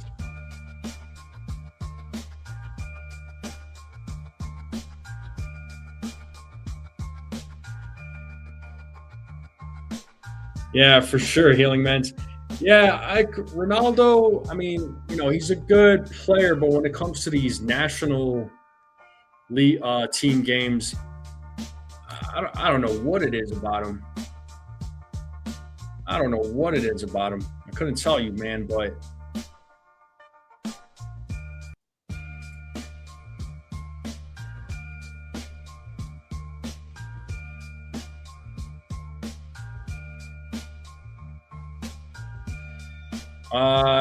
we won't light up any fireworks.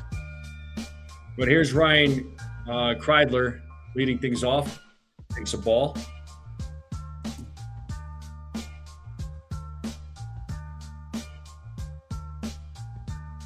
One-0. There's a grounder to third. McMahon fields it, fires to first, and gets Kreidler out. So 1 down. Here comes Luke Keishal to the plate now.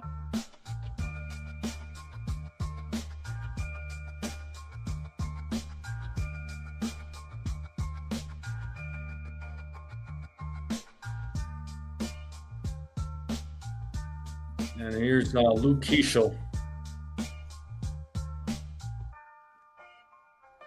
There's a strike.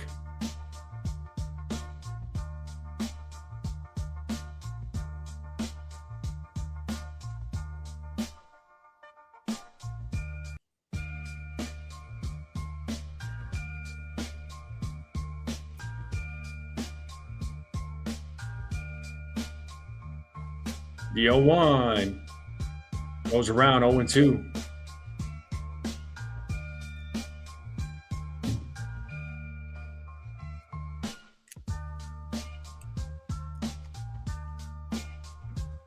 Yo, 2, 1-2.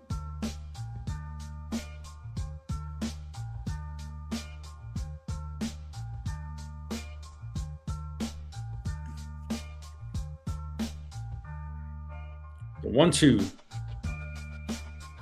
2 balls, 2 strikes.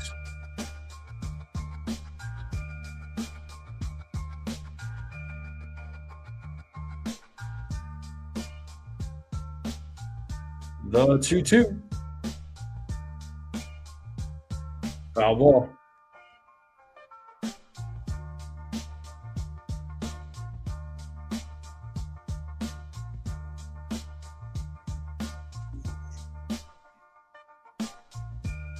The 2-2. That ball is hit into right field, and that ball is gone. 4-0. Another home run. Second home run given up today.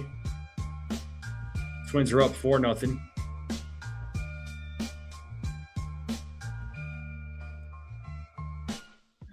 And that's going to bring up Alex Jackson. Oh, it's probably going to be one of those games, isn't it? 4-0, man.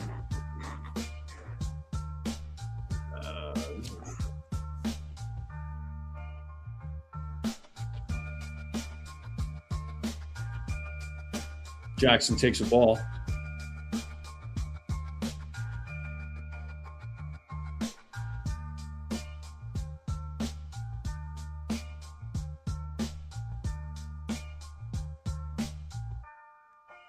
Two and 0 now to Jackson.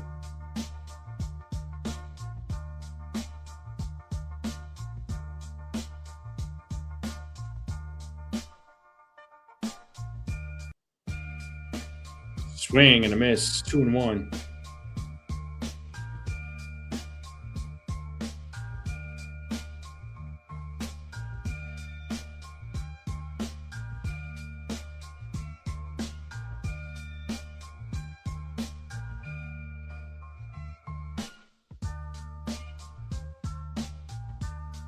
The 2-1. There's a strike. 2-2.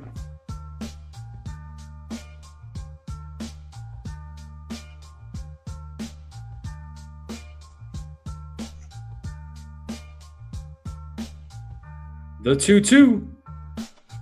Yep, that ball's gone. 5-0.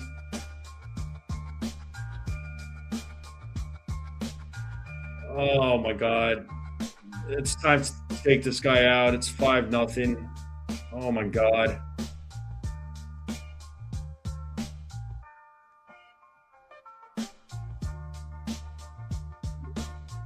Yeah, just leaving those pitches hanging, man.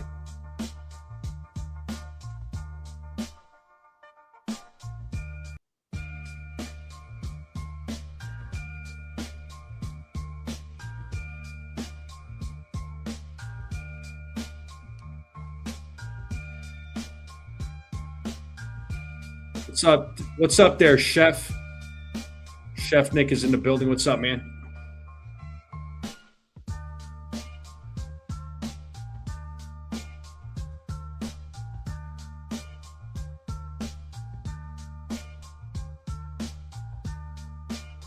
Is it about to be 6-0? Or maybe not. Dominguez is right there. Makes the catch for out number 2. Oh, my God. Yeah, Yankees need to have somebody warming up in the bullpen right now.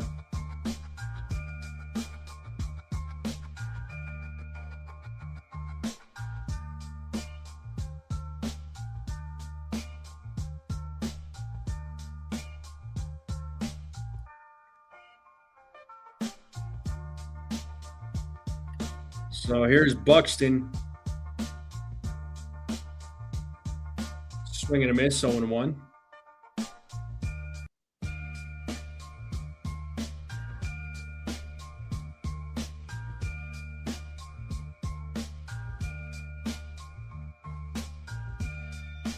One and 1.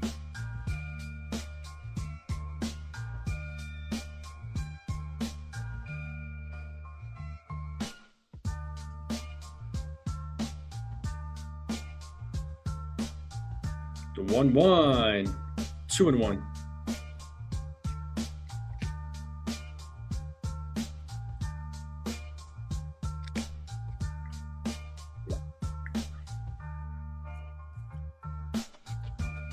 Two 1. 3-1.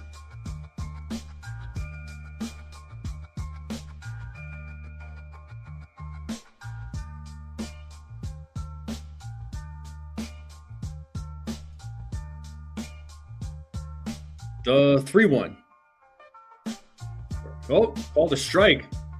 That's being challenged. Buxton thought it was ball 4, so let's see if this call gets overturned.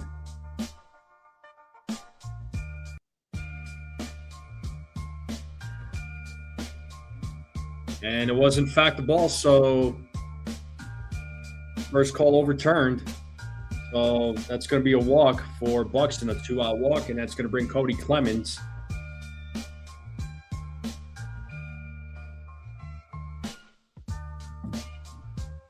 Yankees don't have anybody warming up right now at the moment.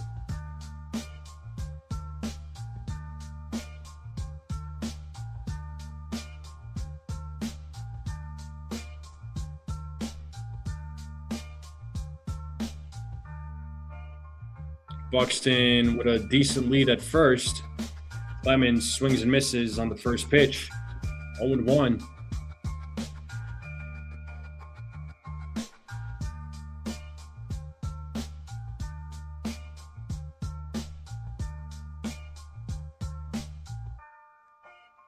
The 0-1.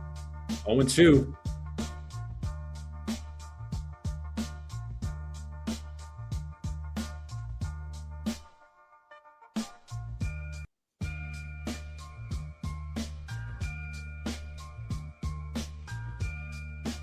No balls, 2 strikes, 2 outs, runner on first. Twins leading 5-0. The 0-2. 1-2 now to Clemens.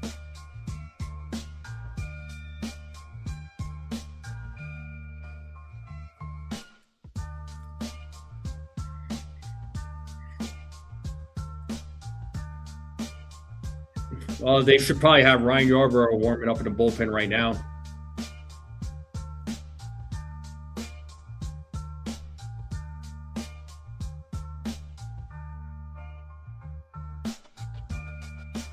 The 1-2. Pitch is outside, 2-2.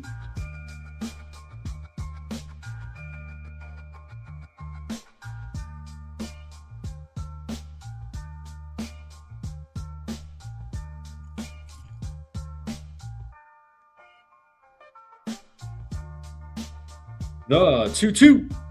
Ball 3.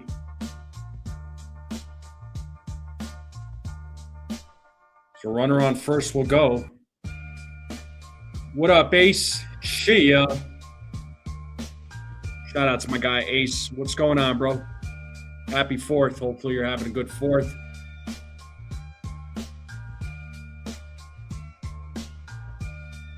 Swing and a miss. And he struck him out.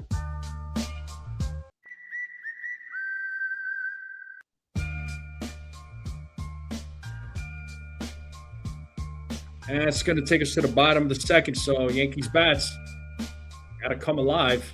They're down 5. Why is Max in the outfield? Because they optioned Spencer Jones down. I don't know about you. I'd rather see him in the outfield than Jose Caballero.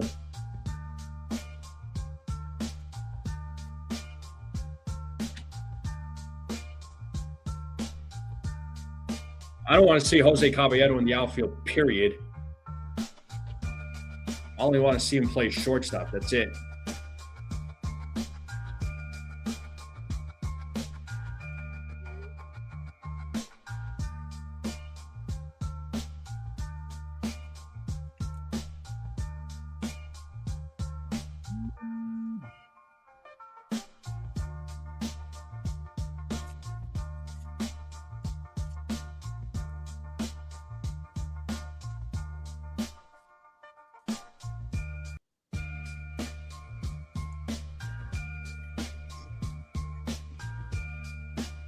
Bottom of the second will be coming up. Dominguez, Volpe, and Jazz will be due up.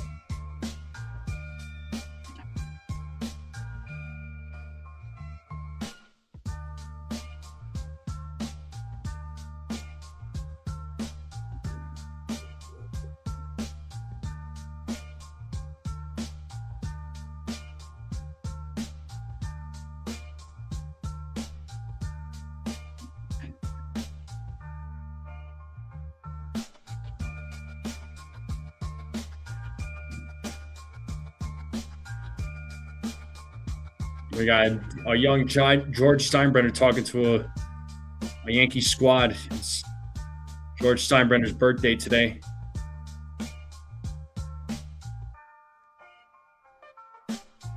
Swing and a miss there by Dominguez. It's 1-1.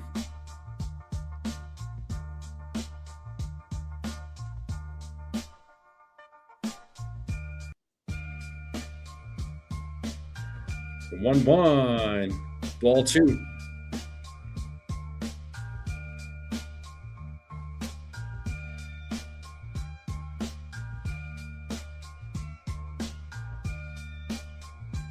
Dominguez rips that. That's going to be a fair ball. That's going to go to the corner. Let's see if Dominguez goes 2, and he goes 2. A leadoff double. Jason Dominguez, and that's going to bring Anthony Volpe up to the plate. Yeah, well, I mean, the Yankees had no choice but to call up Beck. I mean, obviously that wasn't part of the game plan with elbow inflammation to Carlos Rodon, just to add another injury on top of all the other injuries.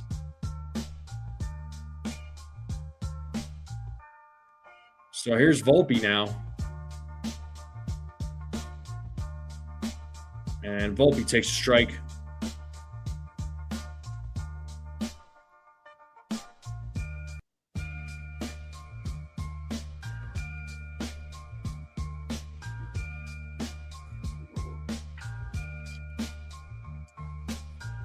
The 0-1. 1-1.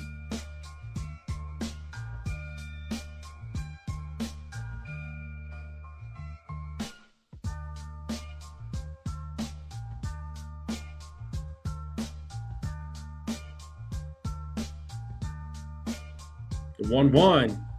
And Volpe hits that to left field, and it is caught for the first out of the inning as Dominguez gets back to second. That's going to bring Jazz up to the plate.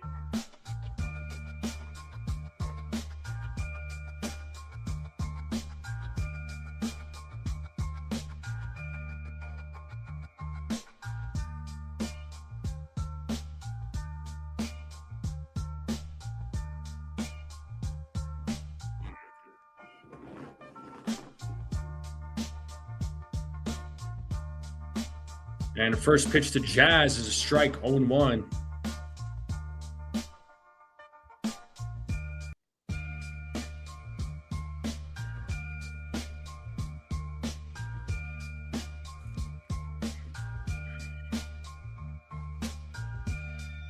The 0-1. 0-2.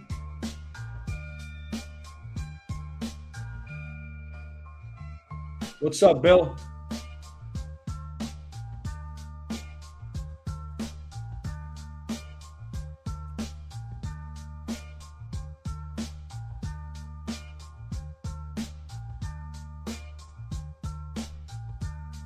Time is called. So 0-2 count here to Jazz with Dominguez at second, 1 out. Yankees are down 5-0 here in the bottom of the second.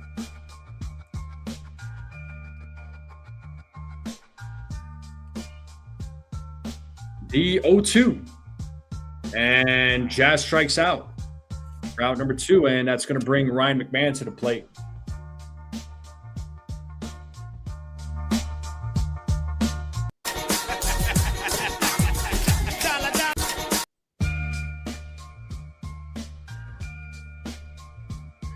Nah, Jazz is definitely not back next year. No way, man.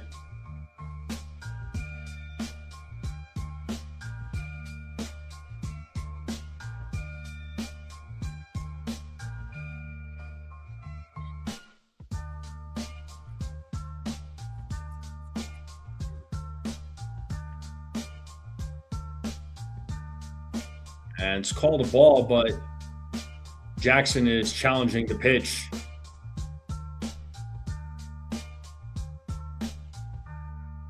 And it was a strike, so that call's been overturned. Second call. So 0-1 here to McMahon.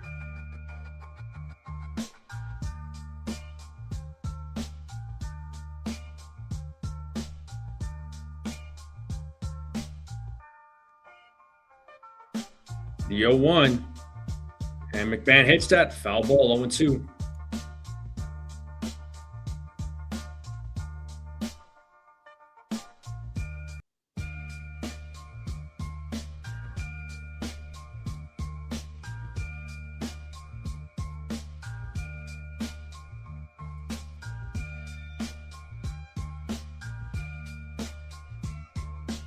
The 0-2. 1 ball, 2 strikes now to McMahon.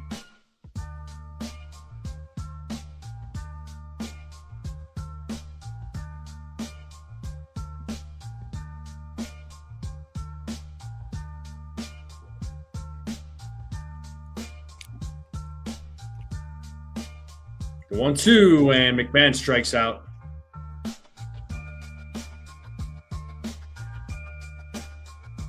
So the Yankees leave a runner stranded. Going to the top of the third. Still a 5-0 game.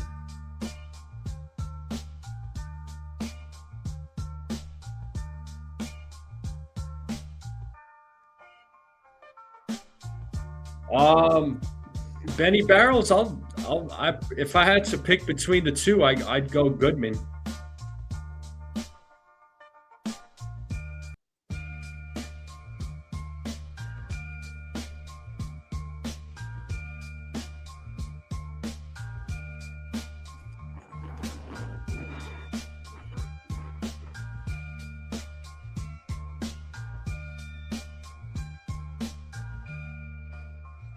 The Yankees are down 5-0 going into the top of the third.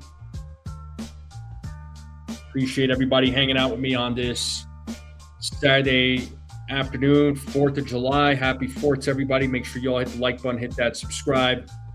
We are about 70 subscribers away from 3,000, folks. I appreciate it, Benny. Yeah, I like this polo a lot, man. I love this polo. But thank you very much.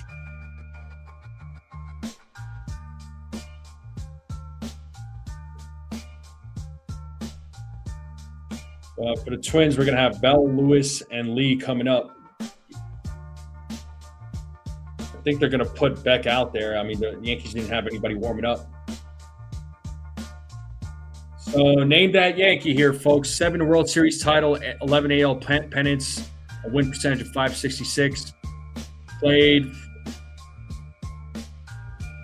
Bulls from 72 to 85, Yankees 73 to 2010, was on the Olympic team 85 to 2002, Nets from 99 to 04, Devils from 2000 to 2004. And then I don't know that first team. What is that, the Orioles or something? 60 to 62. All right, let's get back to the game.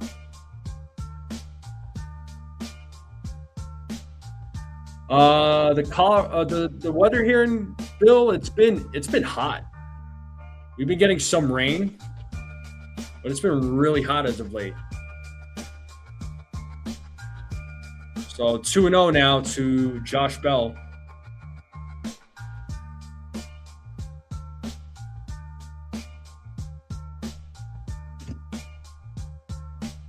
Two and one.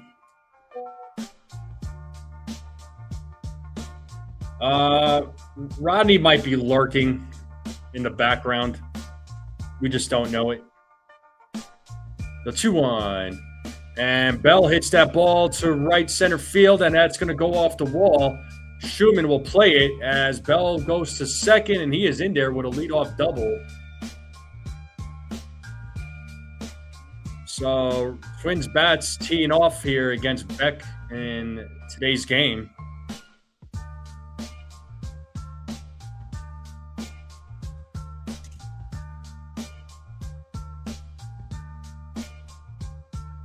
Yeah, no doubt, Bill. This year in Colorado, it's been dry and warm. We really didn't get much snow this year. It's been a very unusual year. We've been getting a little bit more rain, so some moisture, but not a whole lot. Here's Royce Lewis now at the plate. 1-0. The 1-0, 2-0. Got Jake Bird warming up in the bullpen.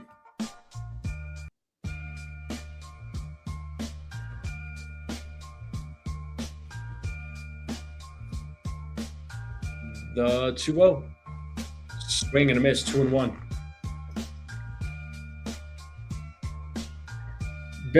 Benny, I mean, he's got good numbers in the minors, man. He's got good numbers in the minors. If you look up his numbers in the minor leagues, he's got good numbers, but it's always a different animal whenever you come up to the majors. As Lewis fouls that one, it's 2-2.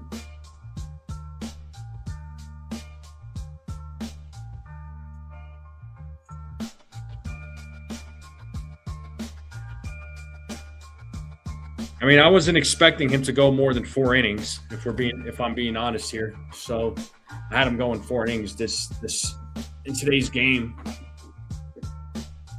But 2-2 here with a runner on second as Beck sets. 2-2. And that is hit into left field. Bellinger is right there, makes the catch. 1 down. Bell stays put.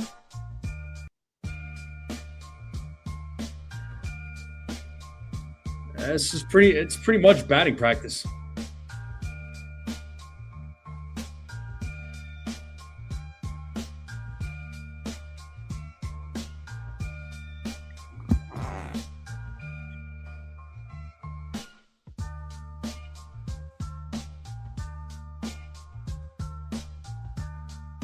First pitch, foul ball.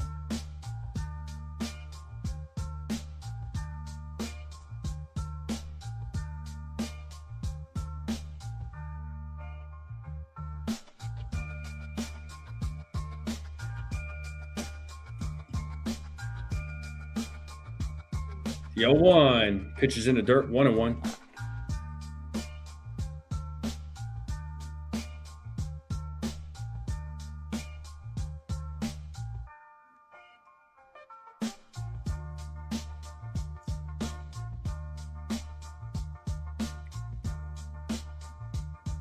The 1-1, 1-2.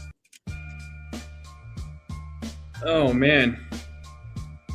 I feel like this game should be in the 6th inning right now.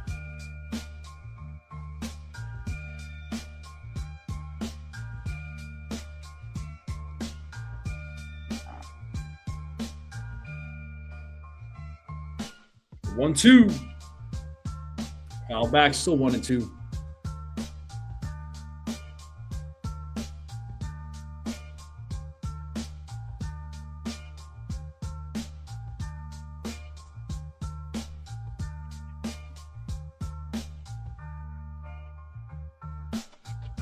The 1-2. Did he go? Yes, he did. He struck him out.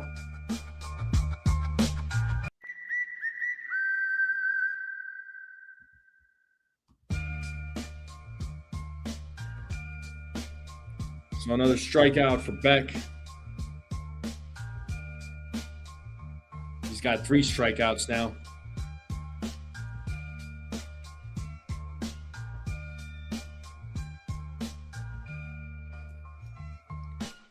And here's Kreidler, takes a ball.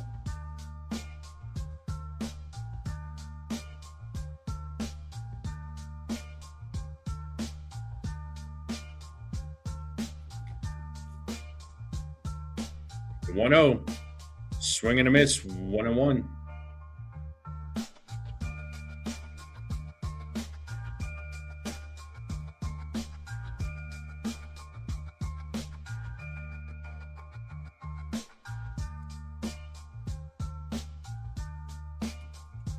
The 1-1. 2-1.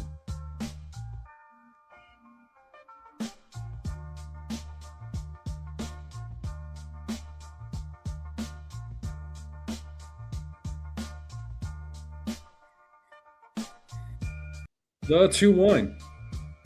And that ball's hit to center field. Schumann, right there, makes the catch. The 3rd out. And we're going to the bottom of the 3rd. Schumann, Sanchez, and Grisham will be due up. 8-9-1 batters. So, once again, the Yankees bats need to figure something out. They're down 5-0.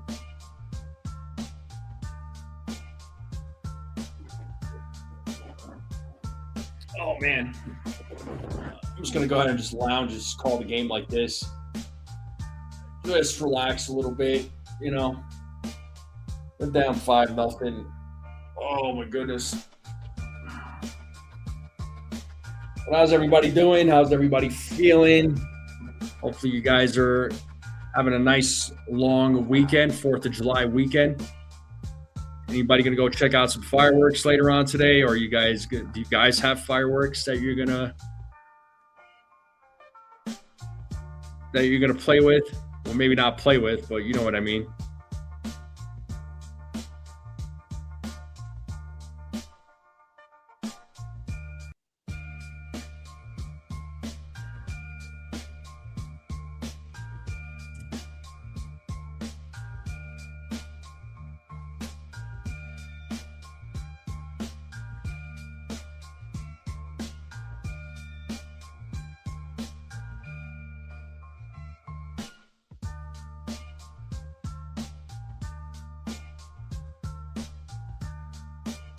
Well, looks like Morocco is leading Canada 1-0 in the World Cup.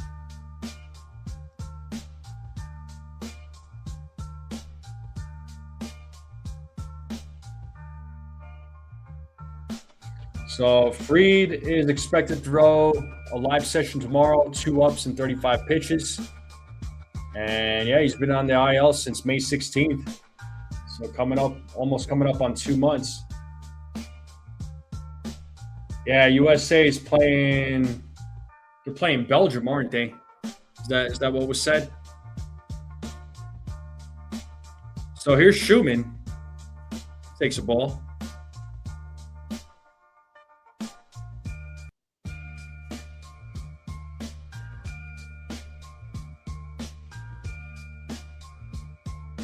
The 1-0. Ball 2.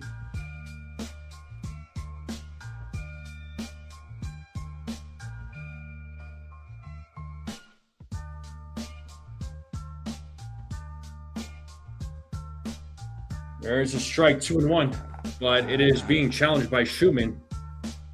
So let's see if this gets overturned.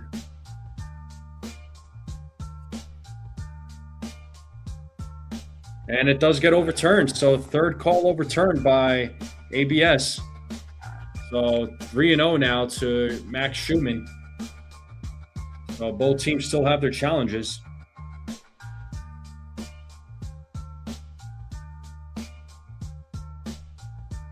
And it's ball 4.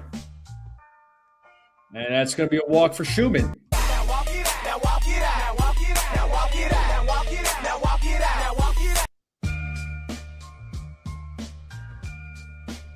And Ali Sanchez now coming to the plate.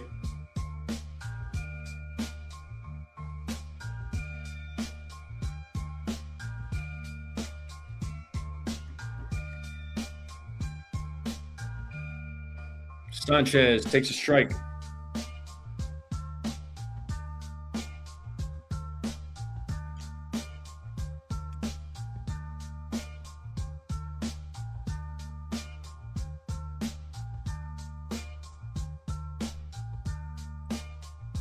The 0-1. Grounded to third. This could be 2. There's 1. And there's 2. A double play turned by the Twins. 2 outs just like that. And that's going to bring Trent Grisham now to the plate.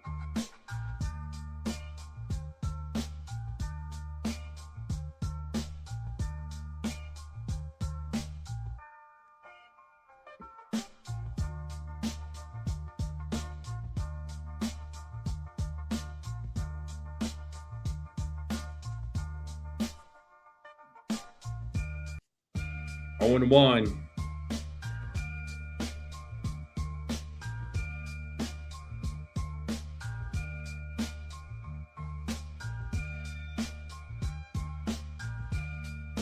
Oh and 2.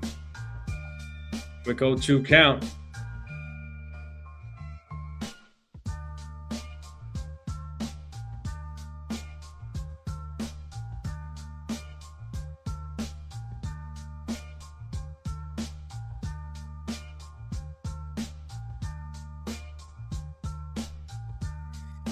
Got Tim Hill warming up now.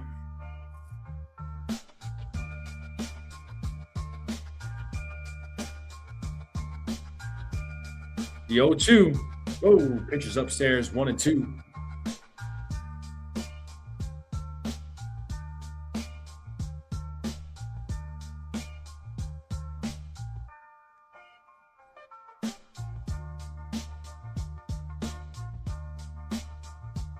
Two and two.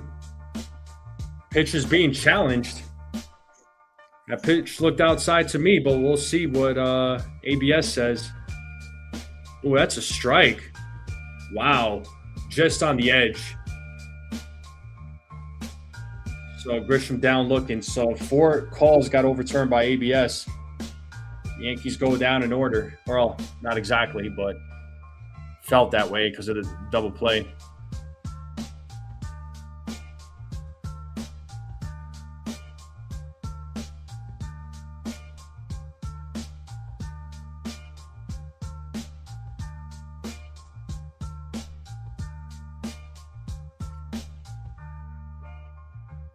Oh, man. Still down 5-0 going into the top of the 4th. I know the Yankees had a couple of guys warming up in the bullpen, so I don't know if they had Yarbrough and Tim Hill warming up. I don't know if either one of those guys are going to be up.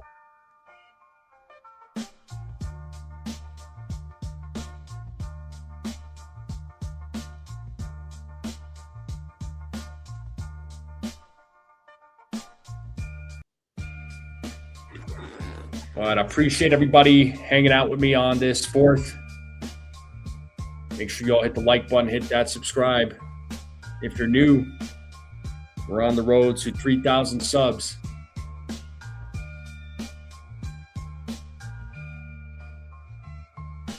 Watching Miracle on Netflix.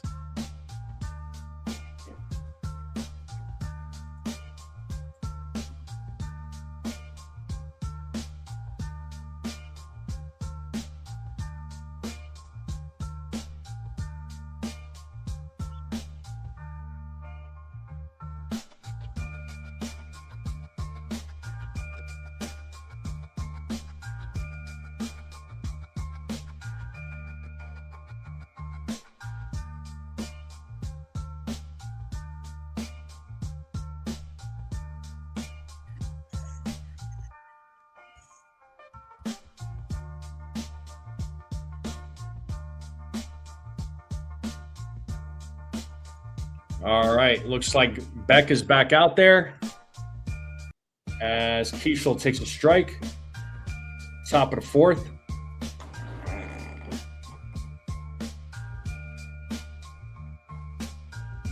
The 0-1. 0-2.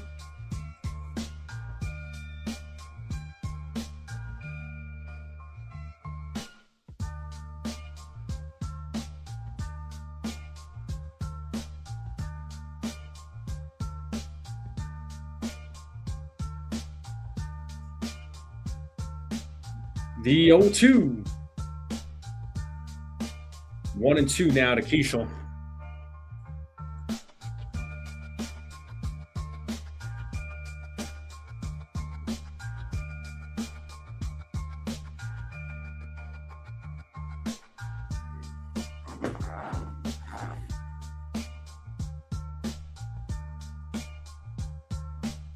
The 1-2. That is hit into right field. Dominguez is running on. And he makes the catch for out number 1. That's going to bring Alex Jackson now to the plate.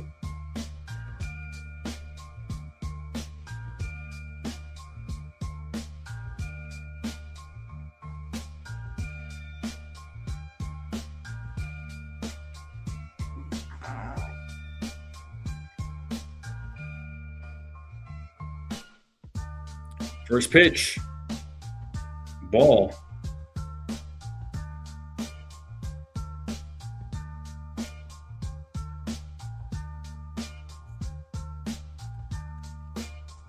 The 1-0. Swing and a miss. 1-1.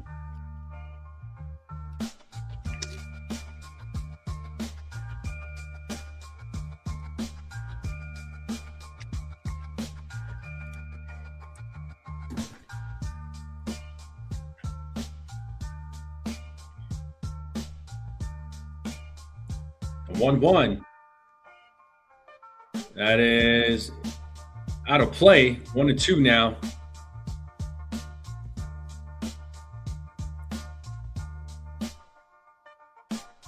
Alex Jackson was part of that trade with Fernando Cruz to send, or with Jose Trevino. Part of that trade with Fernando Cruz that he got traded to the Yankees from the Reds that sent Jose Trevino. Jackson now a member of the Twins. He's at the plate now. It's 2-2 now to Alex Jackson.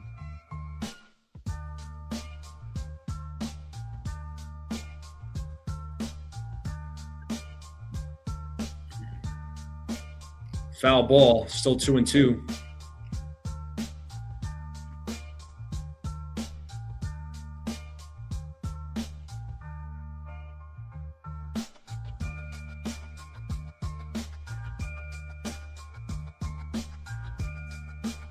And another 2-2 pitch. Another foul ball. If Beck can manage to get out of this inning, this will be his final inning of the game.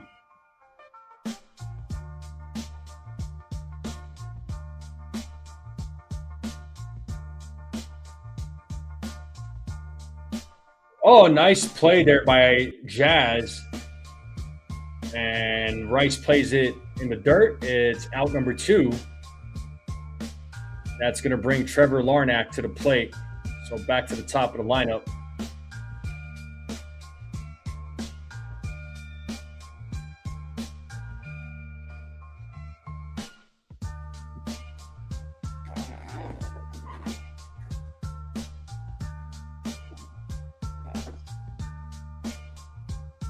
And that's going to do it for Beck. So looks like Tim Hill's going to be coming into the game to try and get the final out. So that's going to do it for Beck. So fortunately, it was just batting practice against Beck. 3 2/3, 3 strikeouts, a couple of walks. Gave up 5 runs.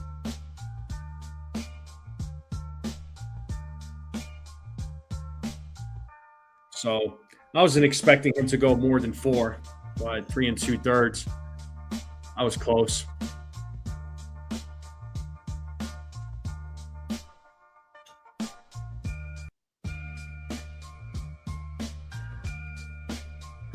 It's not that I get mad at you, Jake. It's just a lot of this stuff was being said last year too. Last year, before the season even started, and I hate going back to last year, but even before the season even started, everybody thought the Yankees were gonna be a 4th place team. They weren't gonna make the postseason, all because they didn't sign Juan Soto, right? So, they made it to the postseason. Yeah, they played like crap. All right, I'm not disputing that, but they gave up on the team before the season even began, and it's the same thing this year. Yeah, this year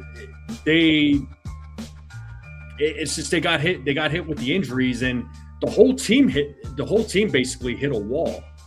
It's not just it's not like just 1 or 2 players that are ruining this team, even though there's 1 or 2 players that frustrate the hell out of me. But the whole team hit a wall. The whole entire team, everybody from the bats to the bullpen to the lineup to the starting pitching. So, I don't really care. I don't care what you have to say. If you fan the way you want to be a fan, I really don't care. But I'm gonna have my opinions too. You may not like it. You may like it. It's your call there, my friend. That's all I got to say.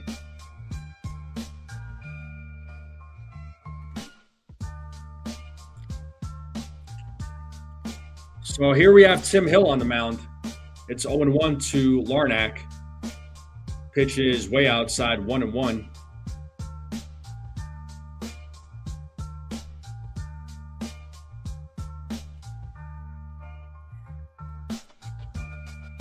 The 1-1, 2-1.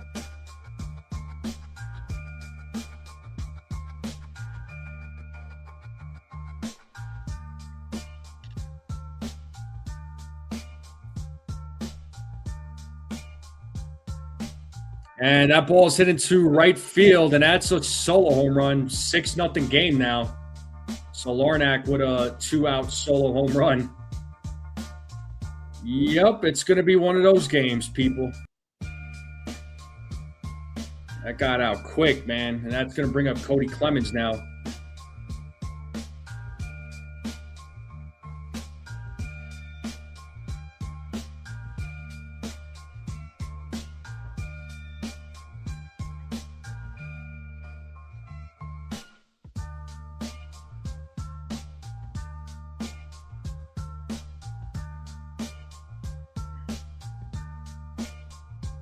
There's a strike to Buxton.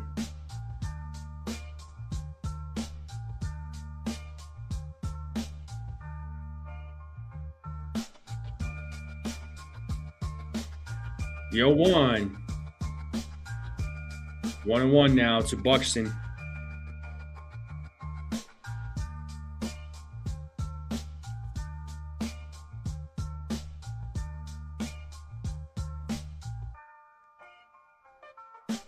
One and two.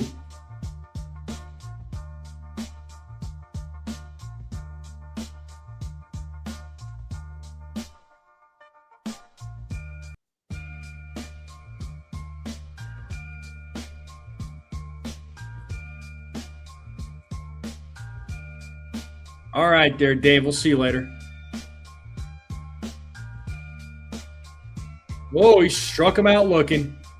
Buxton down looking.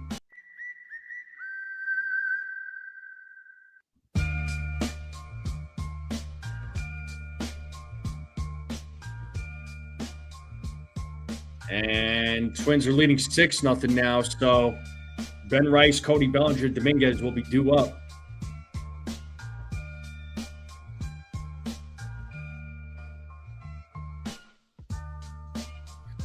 It's not really this. I mean, there's a lot of guys that came back, but there's also guys that are not on this team anymore.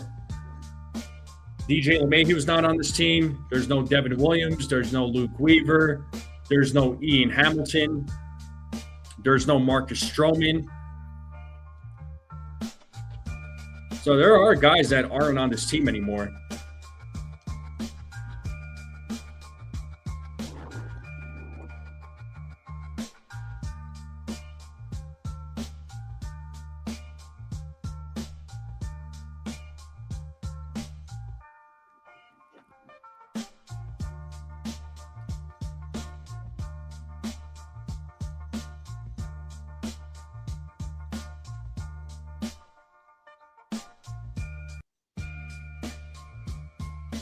Okay, so would you look at let's just say they signed Kyle Tucker. Would you guys have been happy with his numbers if he had those numbers as a Yankee at $60 million?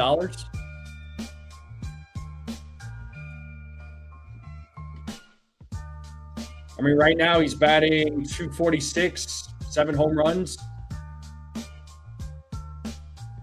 I mean, are those $60 million numbers? You tell me.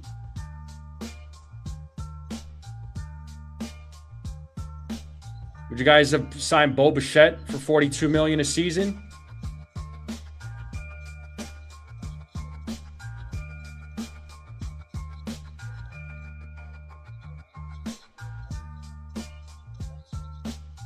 All right. And Rice, 1 pitch, 1 out, just like that. And that's going to bring Cody Bellinger now up to the plate. Yeah, Mark Leiter Jr. There's another one. I totally forgot about him.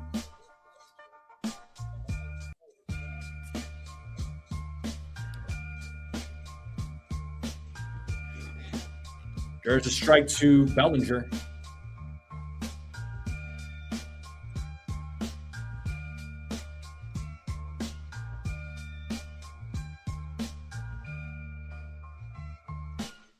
I didn't want Wells in the lineup or Volpe. As far as Ryan McMahon goes, he was brought in strictly, I don't want to say strictly, but he was brought in as an upgrade for third base as far as defense goes. And yeah, McMahon's not having a great season at the plate right now, but even with the time that he missed when he fell ill, his presence was missing at third base. Don't tell me it wasn't, as Bellinger strikes out looking. So 2 quick outs here in the bottom of the fourth.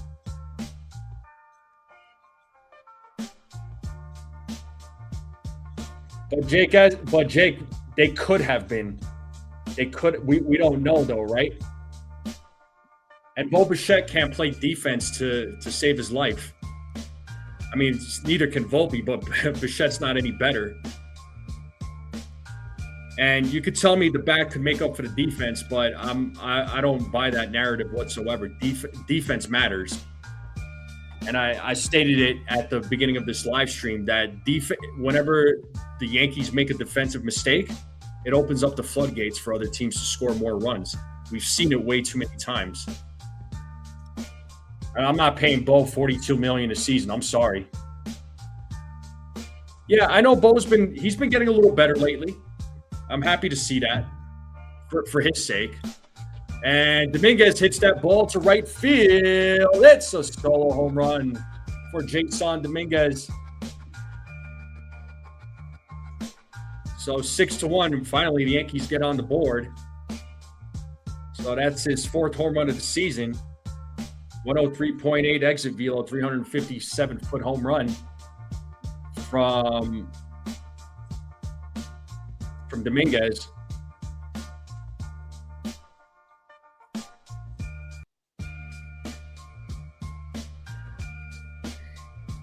Yeah, but you know what? Again, Benny Barrels, I'm not paying $60 million a season for Tucker, and I'm not paying $42 million for Bichette.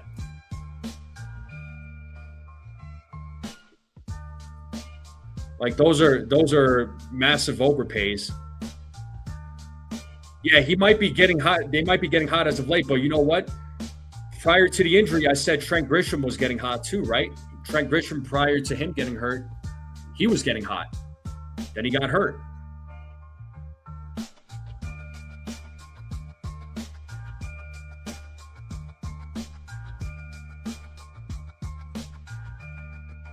So 1-1 here to Volpe.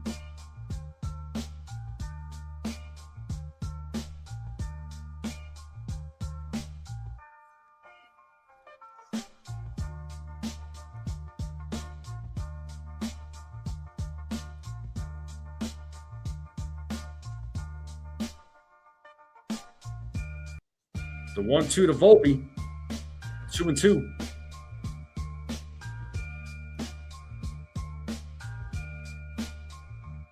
Canada's down 2-0. All right. Looks like Morocco's going to win it. The 2-2. There's a ground ball to third, and Volpe grounds out. And we are going to the top of the fifth.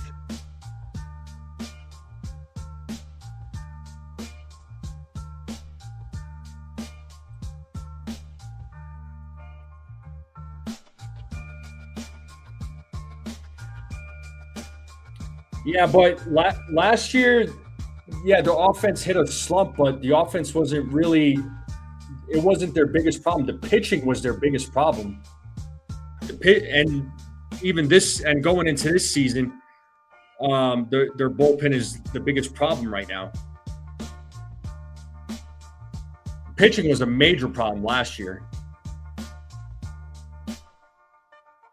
That's right, healing men's hearts. I mean, we could. The thing is, it's kind of I agree with you. It's pointless discussing these things because really, it's what's done is done, right? I could go back 20 years ago, or 30 years ago, and say, well, the Yankees should have signed this guy. They should have traded for this guy. They could have had 40 World Series titles right now, right? So, I mean, it's just what's done is done. For me, it's just. Now let's just see what this team can do. You hope for the best. I mean, if you're rooting for them to lose, then I'm not going to tell you how to fan, but I'm also going to question it too. If you're rooting for the team to lose, if you're rooting for them to fail, it seems like there's some folks out there that will only show up when the team starts failing. You know, they don't ever celebrate their victories, or if they do, it's pure luck. It's just a fluke. I don't know.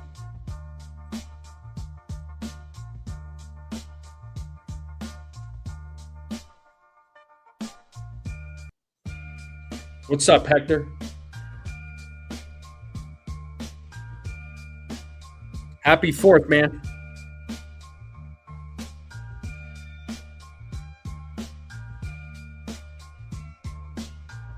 So here's Cody Clemens, who takes ball 1. Tim Hill is back on the mound. 1-1.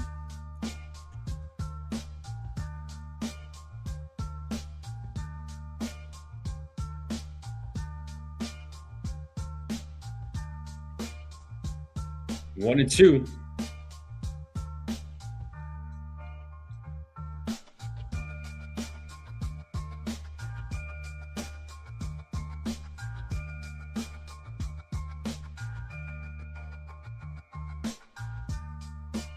One ball, 2 strikes here to Clemens. Pitch from Hill. 2-2.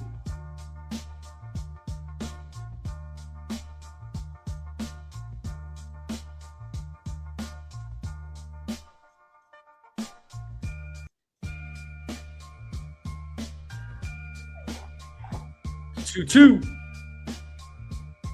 Full count.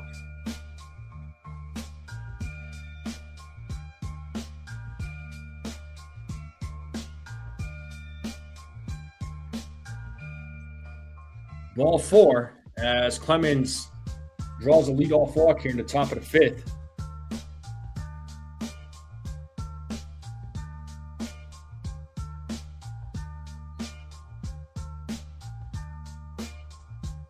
Happy 4th there, Jacob.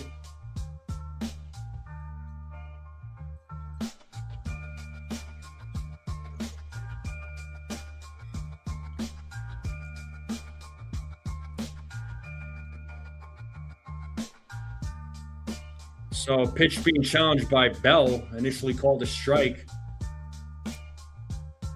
And it is called a strike. So Minnesota does lose a challenge.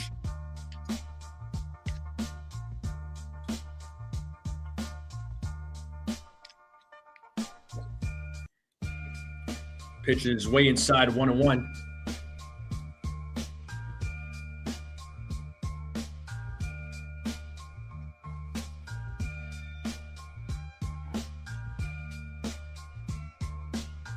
The 1-1. Foul back, 1-2. Yeah, I know the Yankees, as far as batting average goes, their total number has plummeted. There's other teams that are ahead of them in batting average, but Yankees have a better record than they do. There's a couple of exceptions. There's a few exceptions that have a better record than the Yankees, but these other teams don't. As Bell hits that one, it's a foul ball, still 1-2.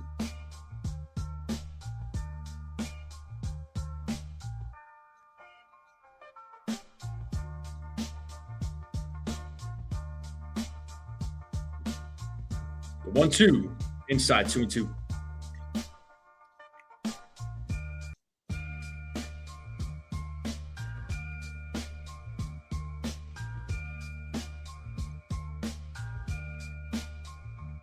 The 2-2. This could be 2. Volpe steps on the bag and throws to first, and there's a double play turned by Volpe. 2 down, just like that. And that's going to be two outs. Royce Lewis coming to the plate now.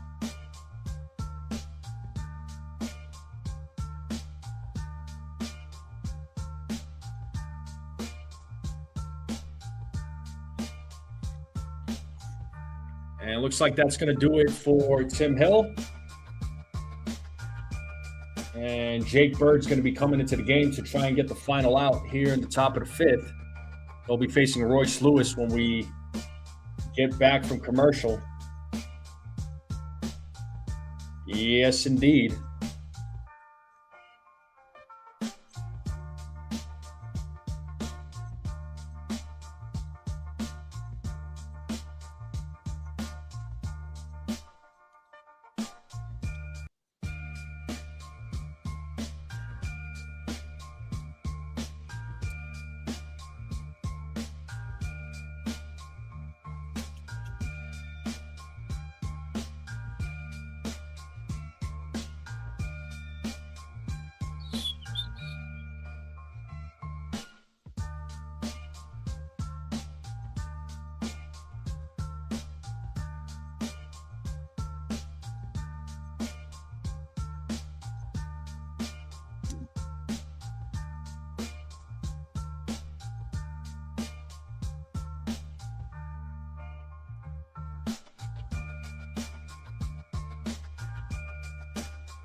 Yeah, I know Cashman. This is his final year on this contract as far as him being a GM. What happens next? I don't know.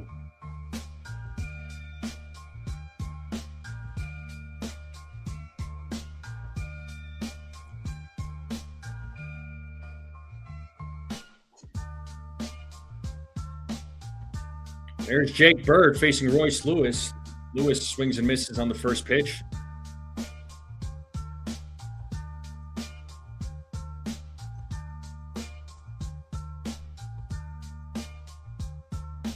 The 0-1.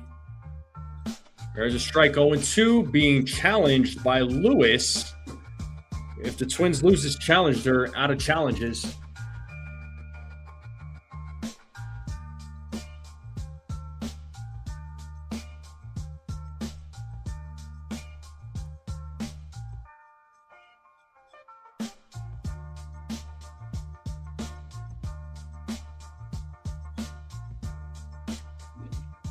Looks like they're having a problem pulling up the ABS, and it looks like it is pulled up. And what's the result here? We're still waiting. Well, it's called a strike, so the Twins are out of challenges. So 0-2 here to Lewis as Bird sets here on the 0-2. Here's the pitch. 1-2.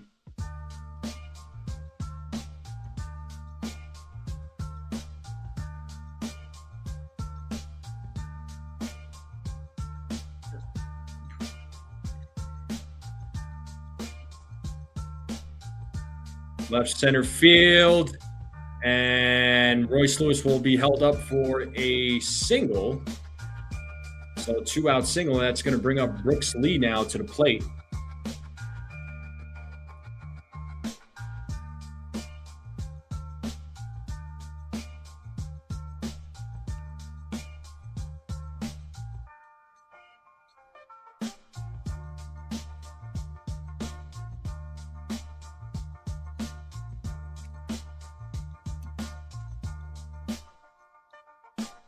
First pitch, ball.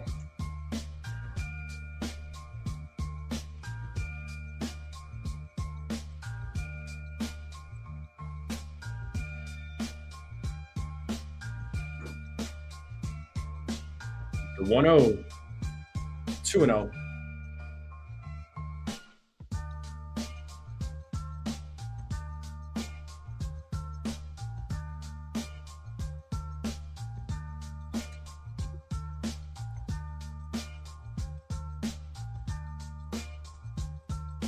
The 2-0.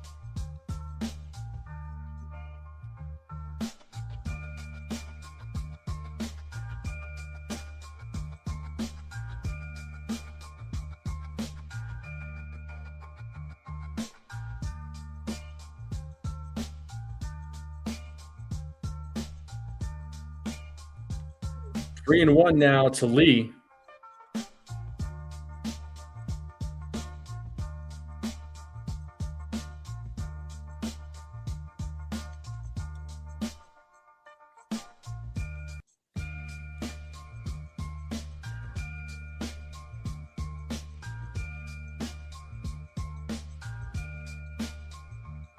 Throw over to first to check on Lewis.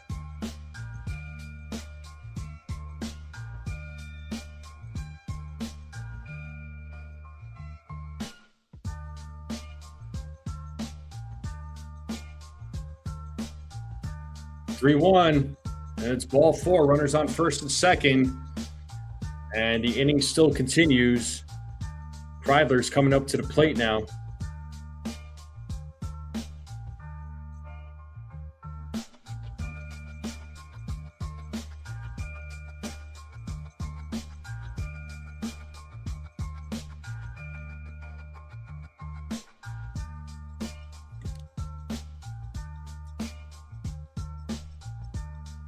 A little chit chat on the mound right now.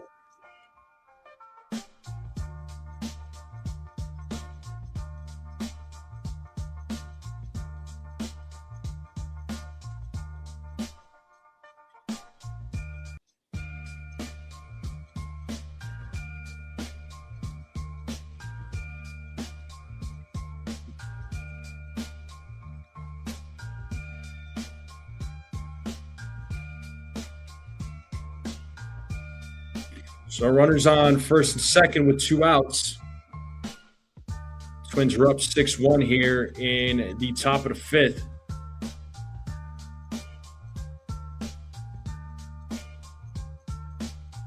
One and 0 to Kreidler.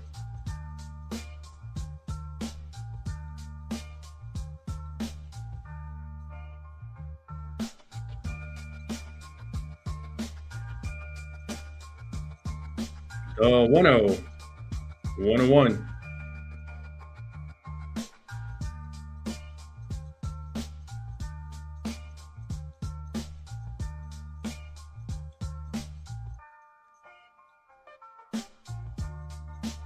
The 1-1. 1-2. Let's see if Bird could finally get out of this inning.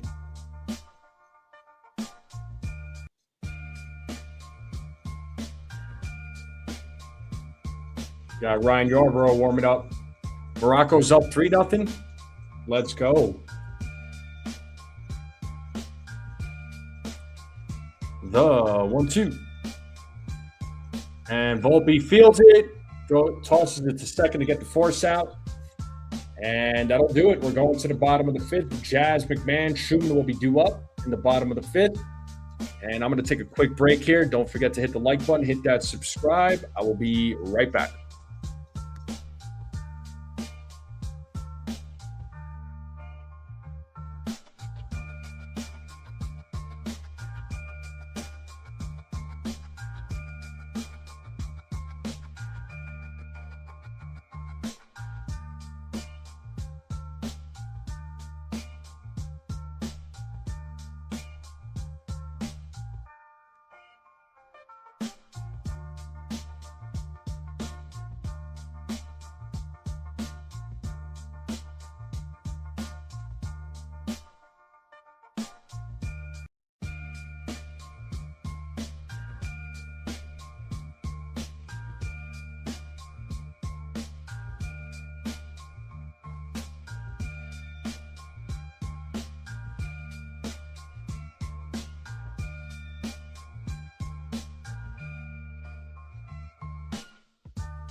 I guess I was muted.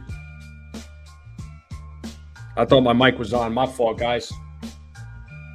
But Jazz strikes out for the first out, and here's Ryan McMahon.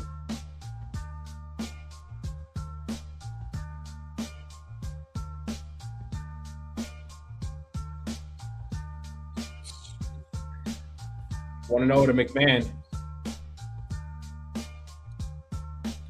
There's ball 2.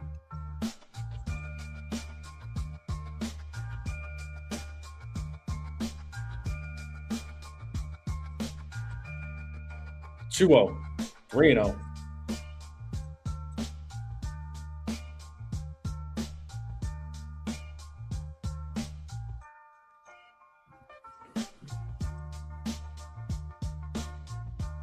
And there's a 4-pitch walk to McMahon, and that's going to bring Max Schumann to the plate.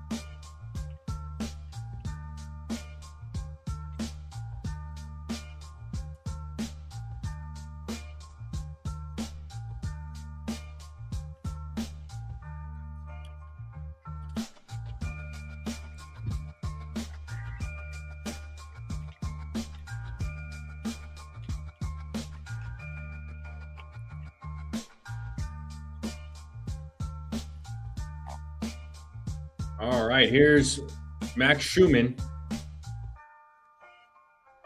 Takes a strike, but he is challenging that call.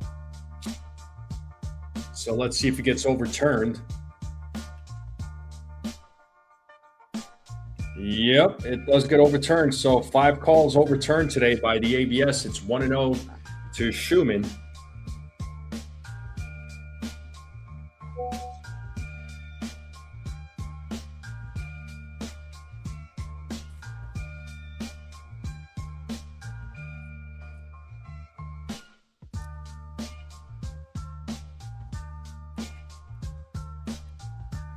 One and one.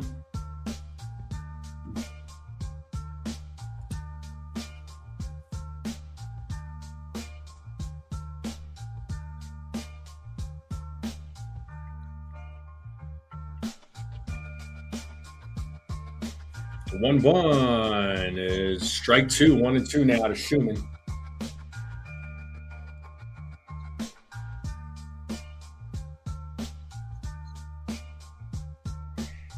You know something, Benny? I saw your comment. I'll tell you after the inning, because one time I made a comment like that. I'll explain myself after this inning is over. But it's 2-2 here to Schumann.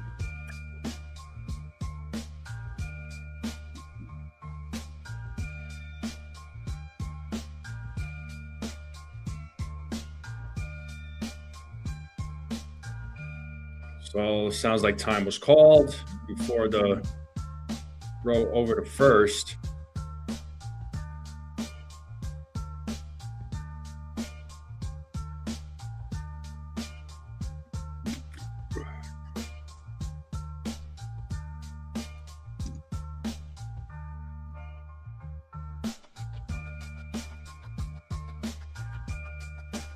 The 2-2. Schumann pops it up, out of play.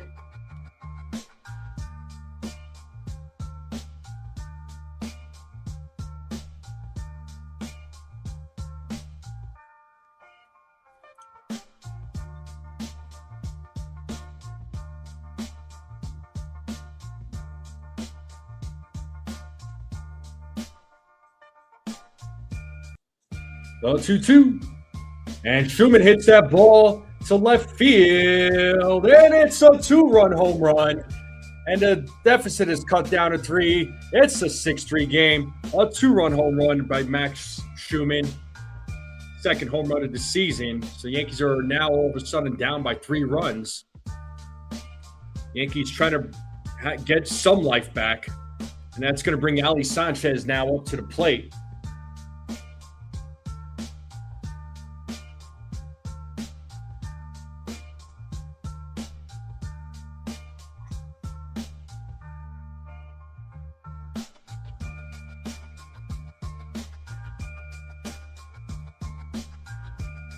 And Sanchez hits that to short and fielded, and he is out.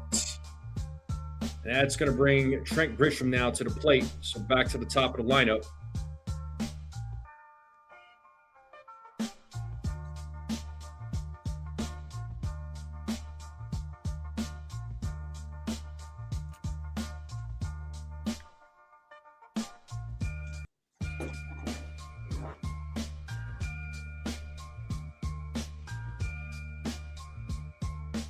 There's a strike to Trent Grisham, who's 0 for 2.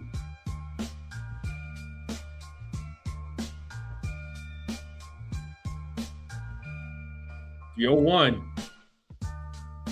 Foul ball, 0-2.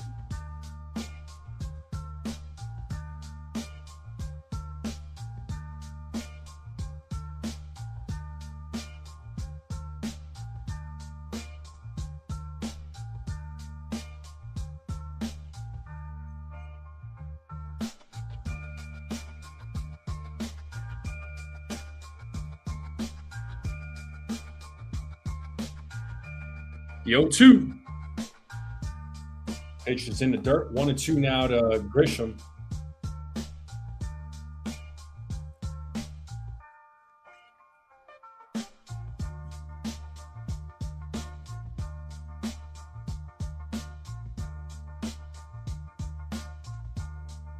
The 1-2. 2 balls, 2 strikes.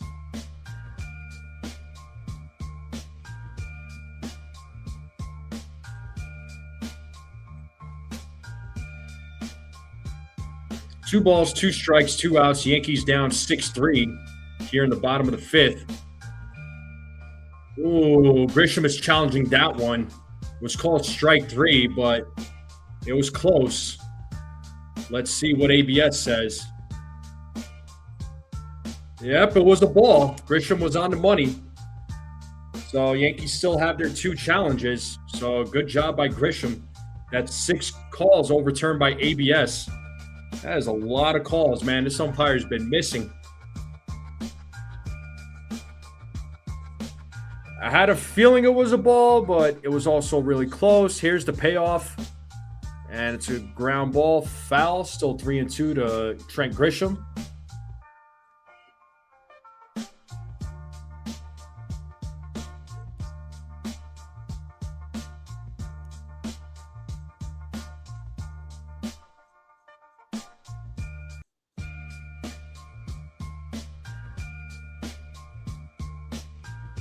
And Grisham hits that one. Foul ball. Still a full count.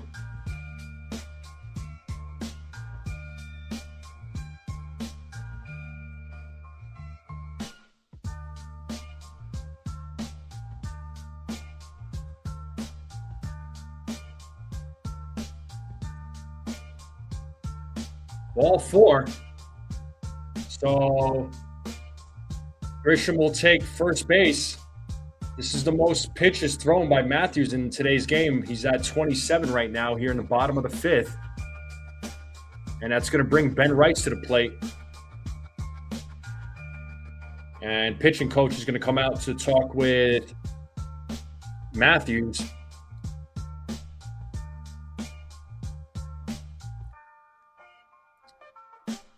And while they're talking, you know what? One time, Benny. You know, somebody once said, and this was on another live stream that I jumped on a panel on another channel, and there was a fan one of the subscribers in the chat was saying how you know, us fans, we spend our hard-earned money to go to these games and whatnot. And I basically said, just because you spend money on the merchandise, on the tickets, and the snacks and the food and the drinks and all of that, it doesn't necessarily guarantee that the Yankees are going to win that game that you're going to. It doesn't necessarily mean that the Yankees are going to win a championship. I understand where he was coming from, but it's better if it's your hard-earned money and the team is pissing you off. I'm right there with you. Don't go to the games. Don't buy the merchandise. Don't tune in. It's 1-0 here to Rice, and they're checking on Matthews right now. I don't know, or it looks like are they checking on Matthews or the mound?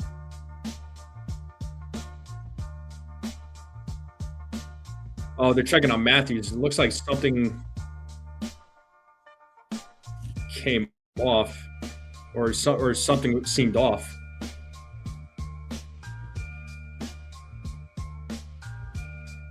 I don't know if he hurt himself or what. The trainer's out there too with their manager.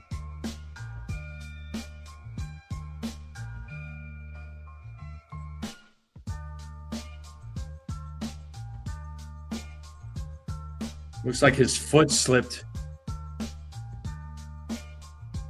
Ooh. I don't know.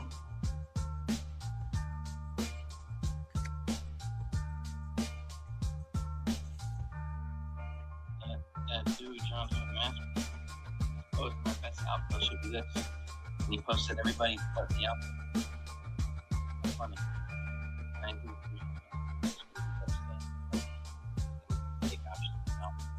And there's ball 2, 2-0.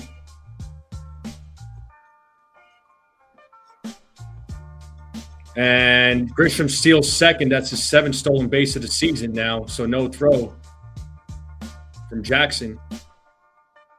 So 2-0 here to Ben Rice. The 2-0. 3-0 now to Ben Rice.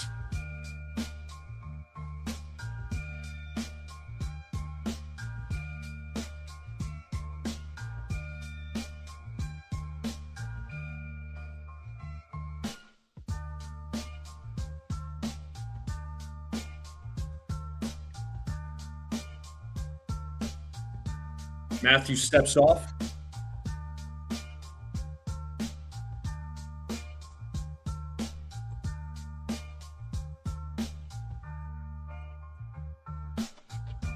The 3-0. There's a strike. 3-1 now to Ben Rice.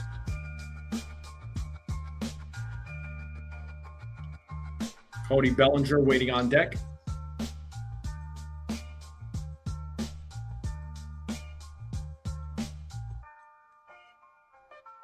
The 3-1. Ball 4. So back-to-back walks here by Matthews. That's going to bring Cody Bellinger. Bellinger would be the tying run at the plate. They have Adams warming up in the bullpen, the Twins.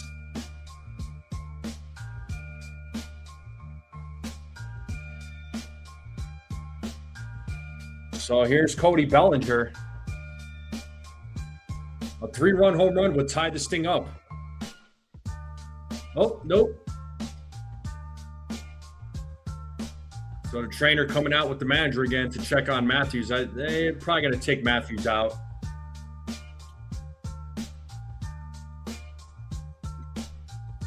I had to guess.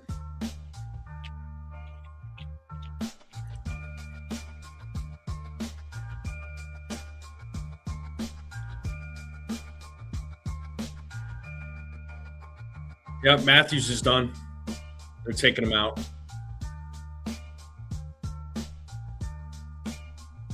And that's going to bring Adams into the game.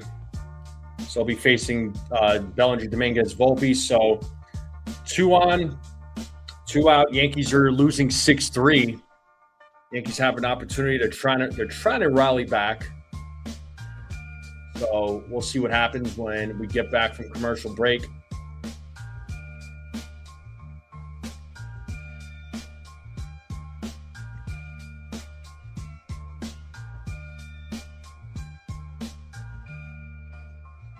But I appreciate you all hanging out with me on this Saturday afternoon, 4th of July.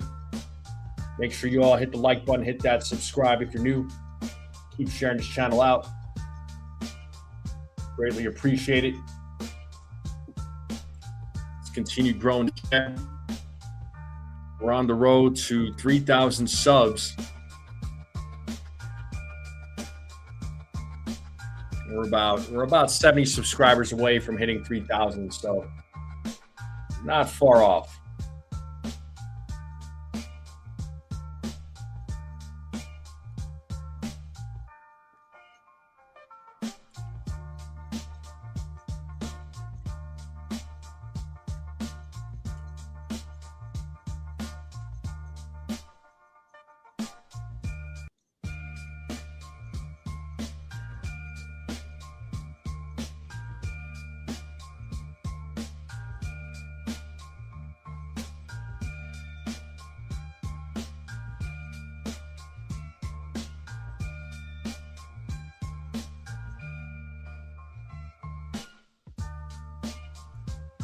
All right, name that Yankee. George M. Steinbrenner III. Does anybody else have it?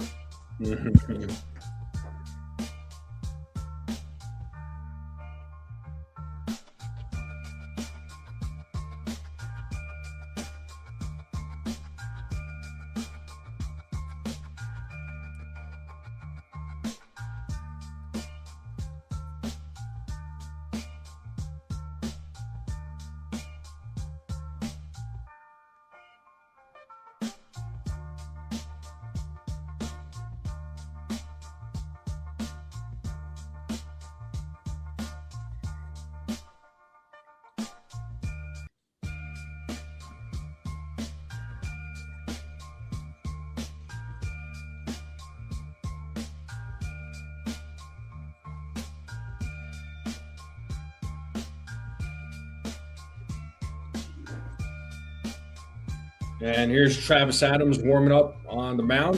He's taking over pitching duties for Matthews. Matthews is responsible for the runners on base.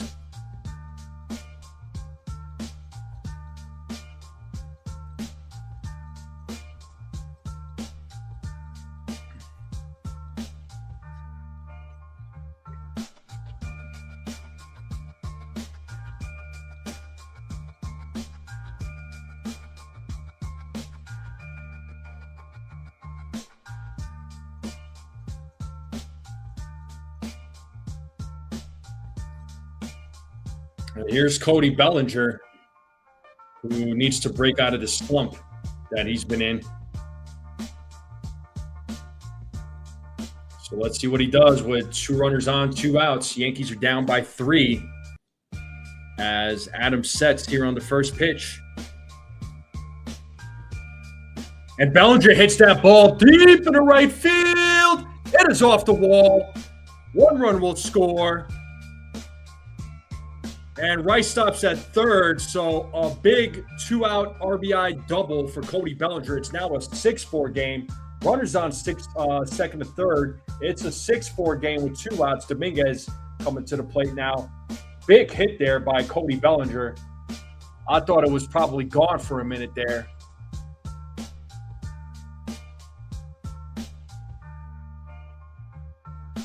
So let's see what Dominguez does. Tying run is at second base.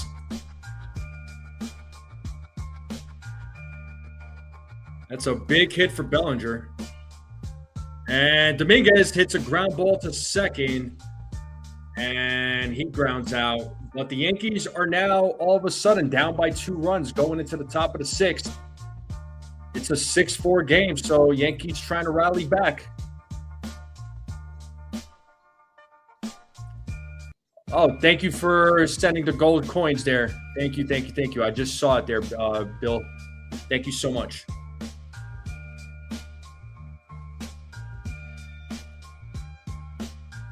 Yeah, they got the 1 run in. I thought they would have sent. New ball game indeed. It was kind of doom and gloom there for a little while, but Yankees are trying to chip away. They're trying to come back. This is exactly what they need to do. So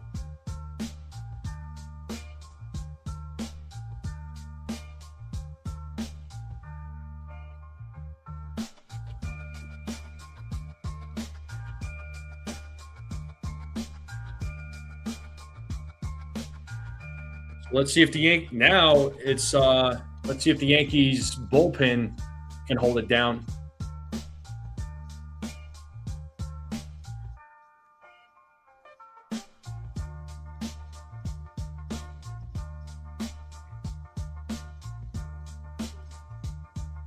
Yeah, hit the like button, folks. Hit that subscribe. If you're new, we're about 70 subs away from 3,000.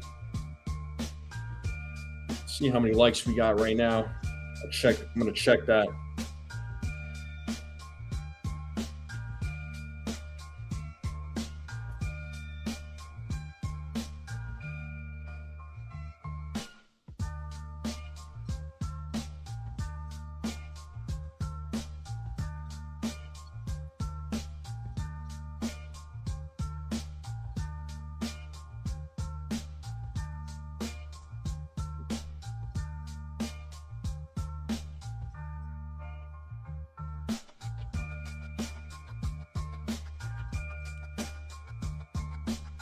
All right, let's get back to the game here. Am I going to do call-ins more? I do them on a rare occasion.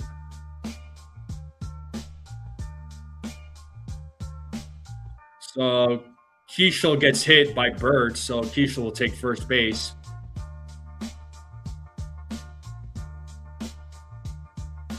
So got to keep it to a 2-run deficit. And now the manager, Shelton, along with the trainers, coming out to talk with Keishel. Let's see if he stays in the game.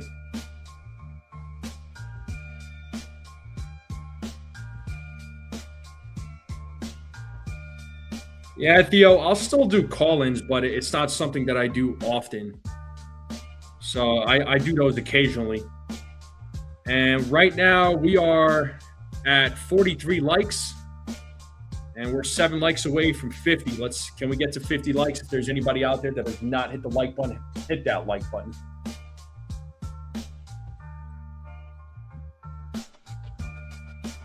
And let's see if they could turn 2. There's 1. And there's 2. No, they said he was safe. So they got the runner out at second. They're saying Jackson is safe.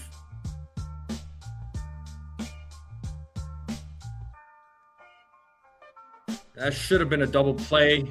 I'm just saying. Yeah, he was safe. That should have been a double play, man. But so Bird's day is done. So the Yankees are down 2. And that's going to bring Ryan Yarbrough to the on the mound now. And we're in a commercial break. So top of the 6th, 1 out. Twins are leading 6-4. Yankees were down 6-1 at one point. So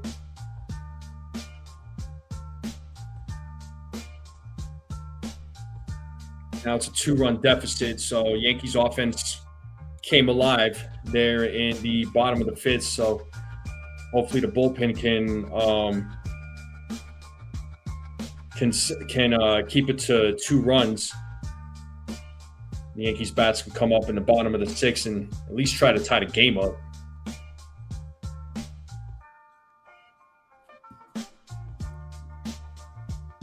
I appreciate everybody hanging out with me on this Saturday afternoon, July 4th. Happy 4th to everybody out there. Make sure you all hit the like button, hit that subscribe.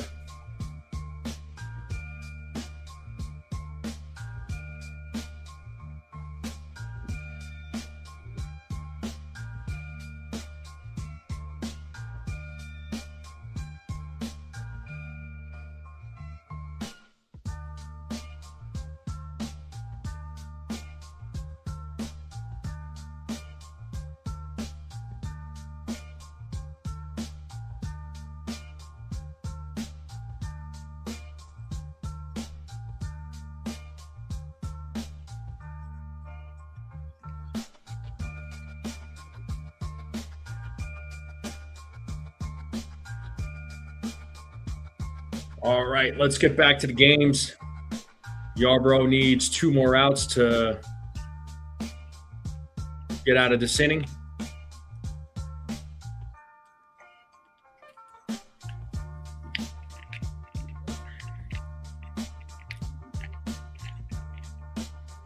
Here's Larnack at the plate. First pitch is high, ball 1.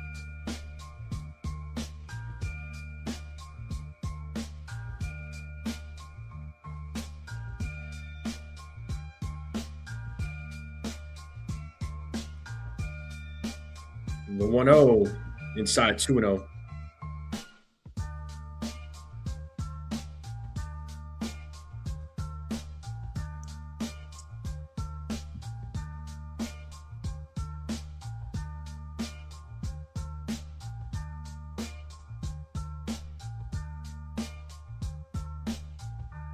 The 2-0.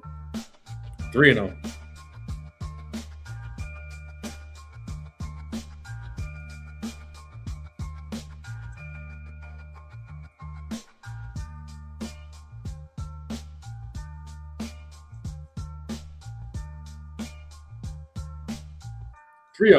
There's a strike, 3-1.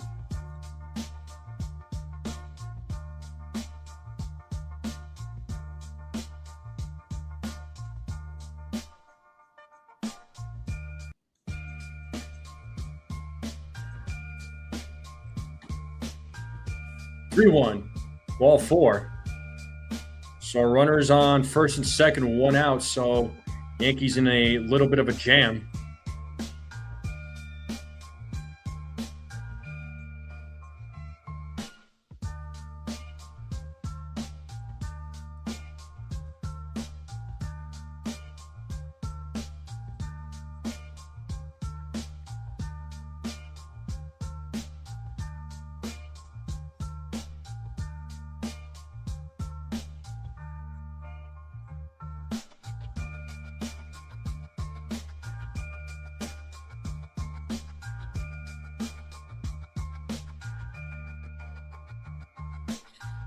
And here's Buxton at the plate.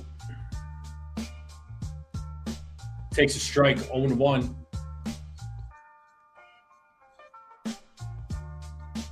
All right, see you later there, Bill. Thanks for popping in. The 0-1. 0-2.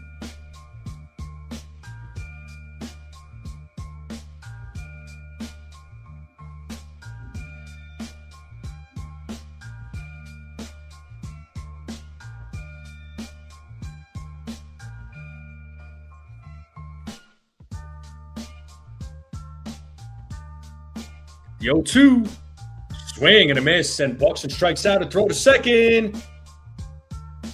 But runner's back in time, so that's a strikeout for Yarborough. Round number 2.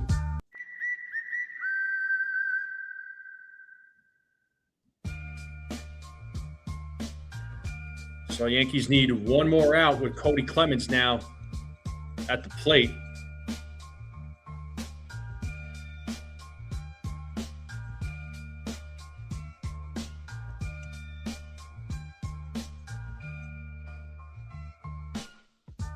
That was a big out there by Clemens, or by Yarborough. First pitch upstairs.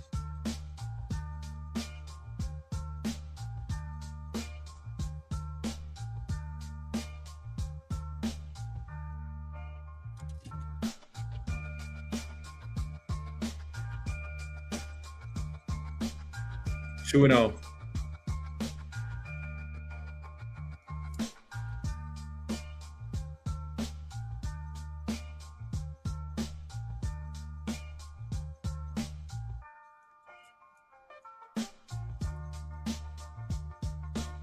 The 2-0. 3-0 now to Clemens.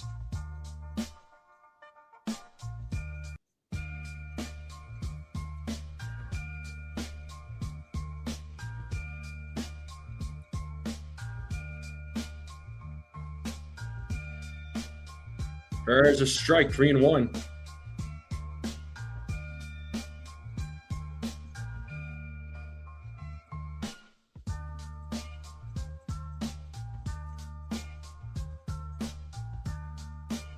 The 3-1.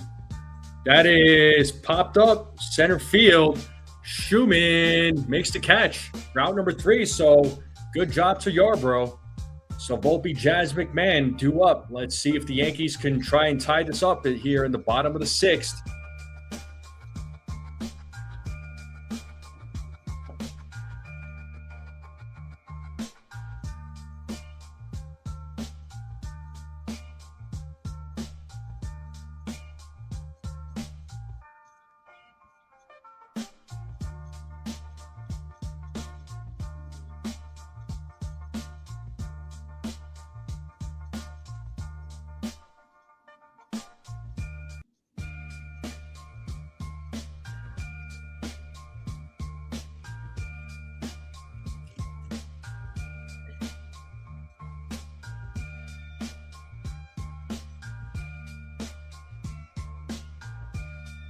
The game will resume here momentarily. Appreciate everybody hanging out with me on this Saturday afternoon, 4th of July. Hit that like, hit that subscribe.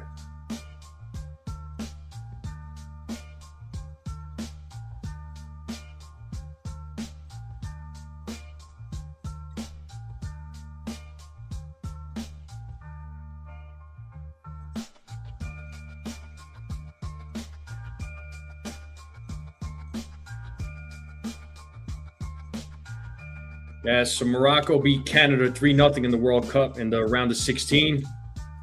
You're going to have France and Paraguay playing here in a little over an hour. I'm thinking France should win.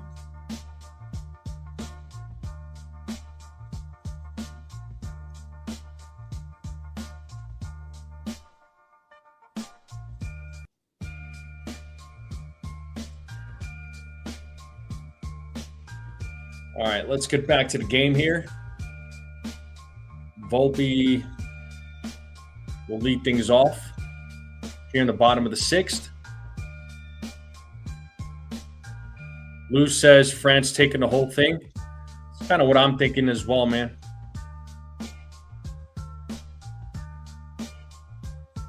All right, Volpe is 0 for 2.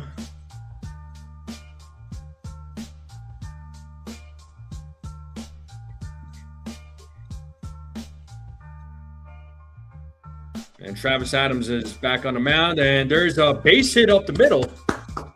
And Volpe gets on with a single to start things off. And that's going to bring Jazz to the plate.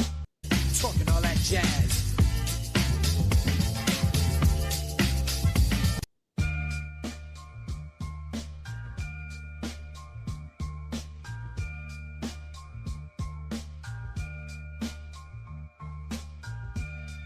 All right, here's Jazz Chisholm, who's 0 for 2.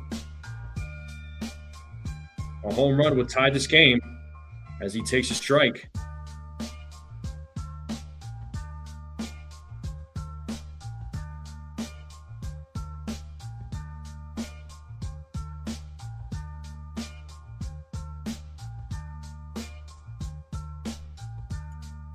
The 0-1. Pitches in the dirt, 1-1.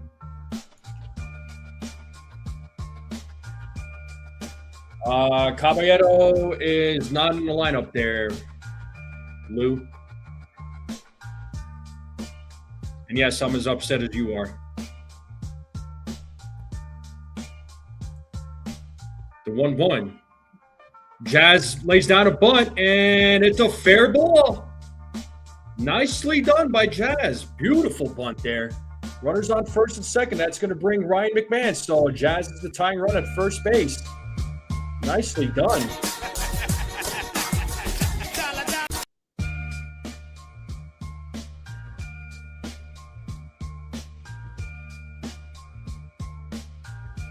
Benny, here's the thing. I'm a Yankees fan too. I would love to say only but good things about the Yankees, but it's okay to point out the bad. I never said you're allowed to say whatever you want. I really don't care. Like, the thing is, I may not agree with everything that's being said, but I'll talk bad about the Yankees as well. I may not, curse up a storm and yell for 3 hours, but I have my criticisms. I do. There are times where I do talk bad about the Yankees, believe it or not. I don't tell anybody how to fan, ever. But I'm also a person that's not going to always agree either. As Adam steps off, Volpe gets back to second. You know, a double steal would be what the doctor ordered. It would be amazing right now for these guys to double steal, have runners on second and third with nobody out. Oh, Volpe! He's safe. Kryler says, take a look. Look close. Let's see. He's it. Oh, the hand just got in, I think, just based on the replay. Yeah, Volpe dancing around the bags too much. Settle down, dude. So Minnesota is challenging it.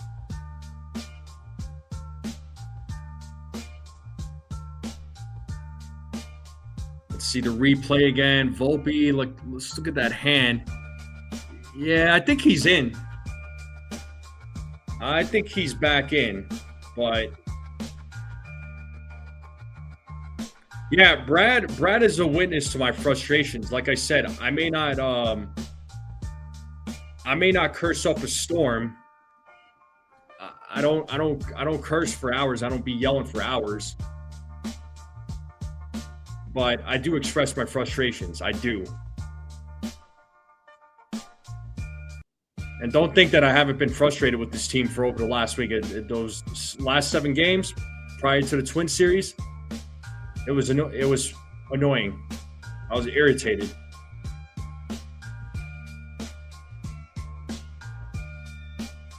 There's a ball, 1-1. So if Adams throws to second base again and does not get Volpe out, runner will advance in this at bat. The 1-1. Oh, misses it. And Volpe is safe at third.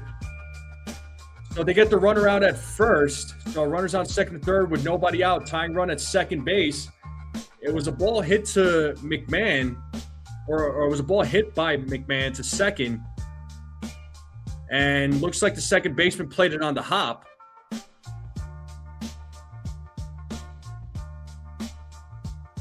That was a little bit of an unusual play. So here's Schumann now, who hit a 2-run home run to cut the deficit down to 2. He takes ball. So Yankees, you got to tie it up here.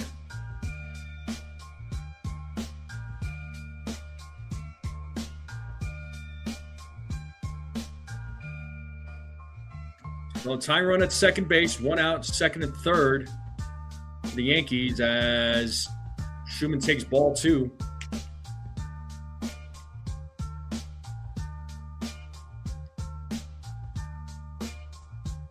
Yeah, I thought they were going to get a double play there. Oh, man.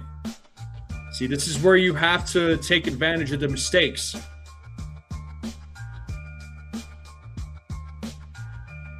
There's a strike to... Oh, maybe not. It's 3-0. Never mind. I thought it was a strike. But the Twins can't challenge it. They're out of challenges.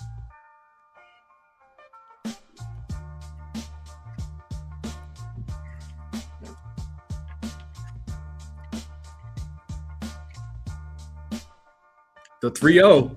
Ball 4. And that's going to bring Ali Sanchez now to the plate.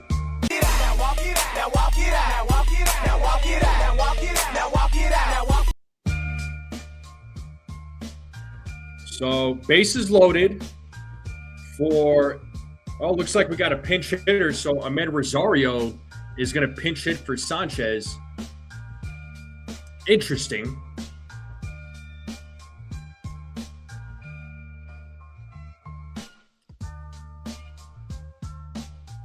I don't know. I know Rosario could hit. But would I have brought in Paul Goldschmidt in this situation?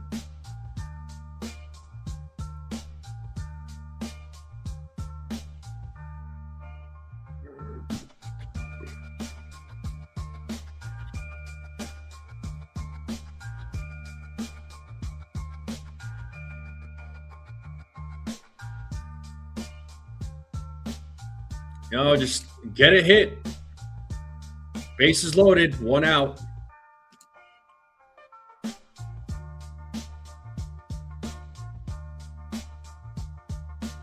So he's got good numbers against righties, Rosario.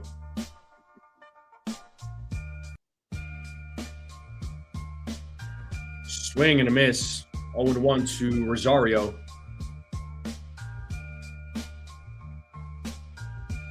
So let's see if the crowd's ready to explode. I know. Rosario just needs a hit. Get the ball into the field. Go 1. Outside, 1-1.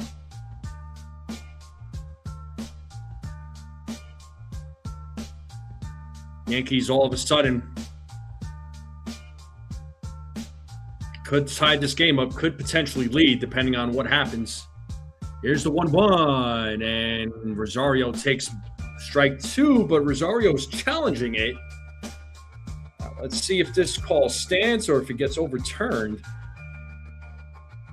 And it does stand, so the Yankees do lose a challenge. So Yankees still have their 1. It's 1-2 to Rosario.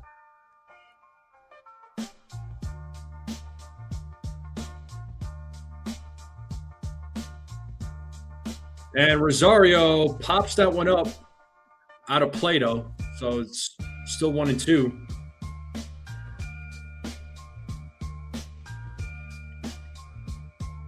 got Trent Grisham waiting on deck.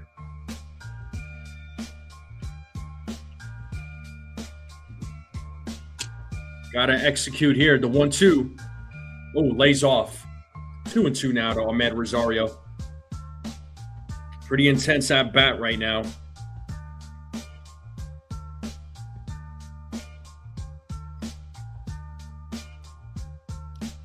Two balls, 2 strikes, 1 out, bases loaded. Yankees down by 2. The 2-2. Swing and a miss. Big strikeout for Adams, and Rosario strikes out. Not what you wanted to see. And now that's going to bring Trent Grisham to the plate.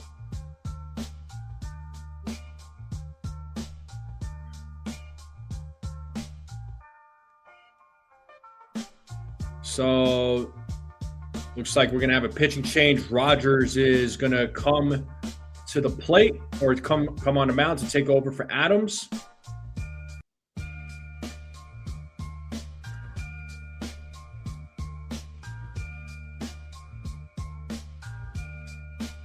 That sucks, man. It's probably a fantastic opportunity for the Yankees right now. It's probably going to be one of their best opportunities that they have for the rest of the game.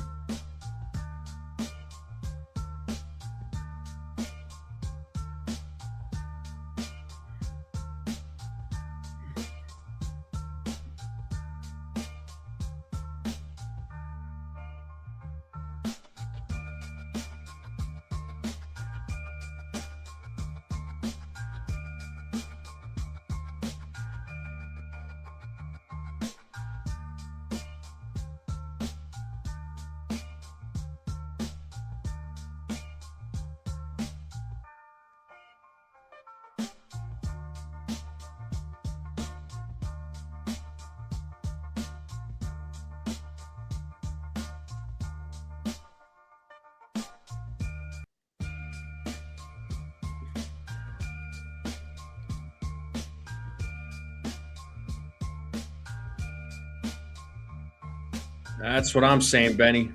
Put the ball in play. I mean, I suppose a strikeout is better than a double play. That's a plus, but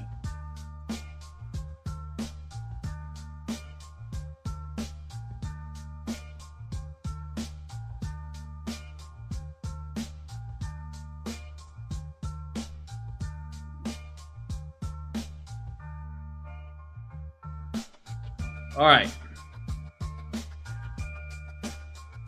So Goldschmidt's going to pinch hit as he will face Taylor Rogers. So we know how Goldschmidt is against lefty pitching.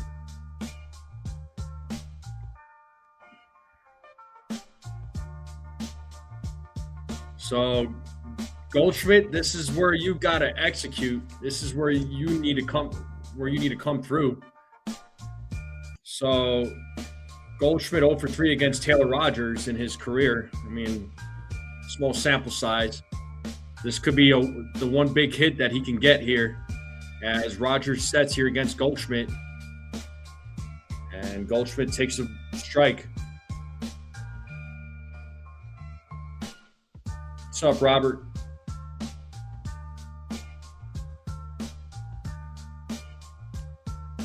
Here's the 0-1. Ooh, line drive, but foul. 0-2.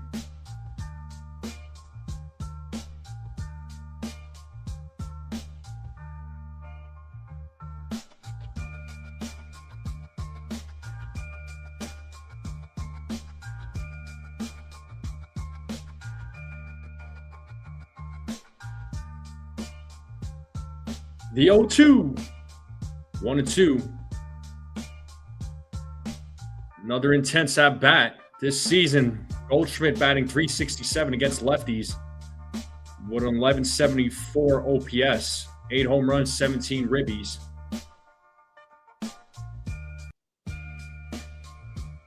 We need a big hit from Goldschmidt.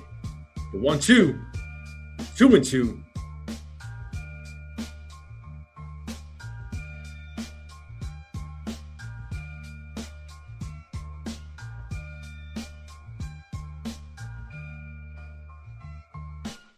The 2-2. Foul ball. Still 2-2. Grisham staying alive.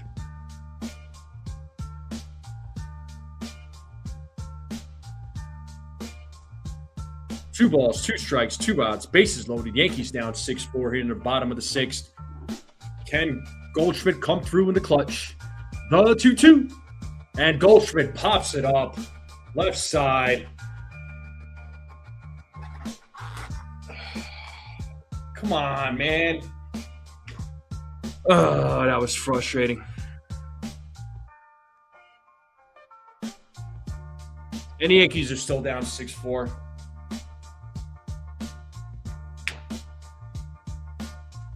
Oh, man.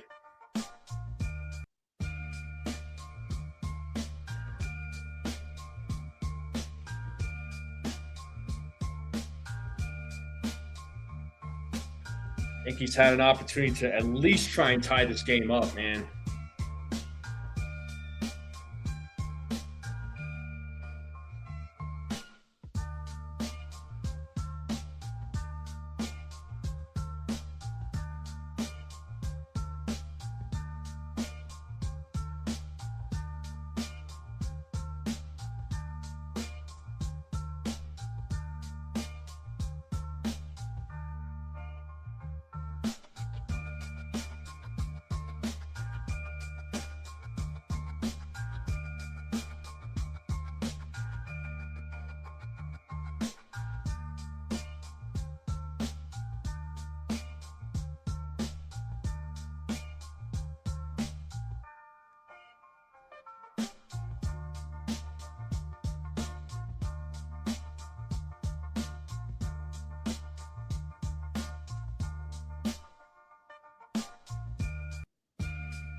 Top of the 4th, top of the 7th coming up. Yankees are still down by 2. Make sure y'all hit the like button, hit that subscribe if you're new. Greatly appreciate both. Let's get back to the game. Hopefully Yarbrough can pitch a clean inning. Josh Bell is leading things off. Takes a ball.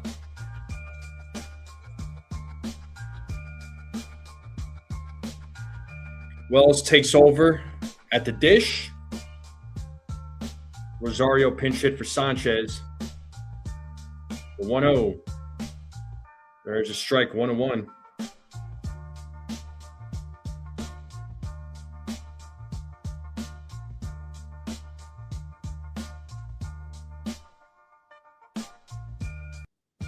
The 1-1.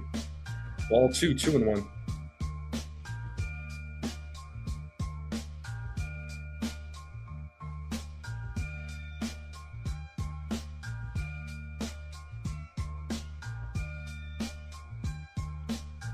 The 2-1.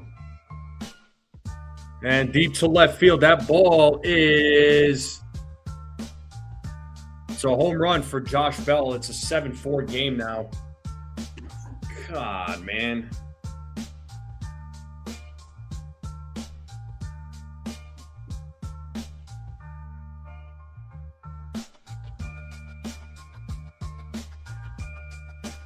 What's up, Dev?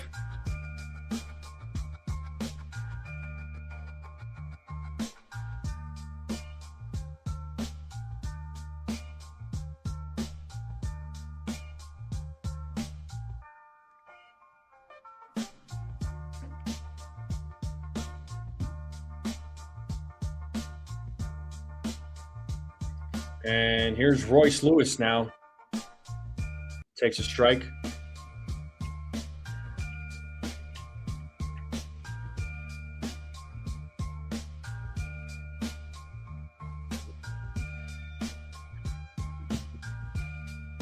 The 0-1.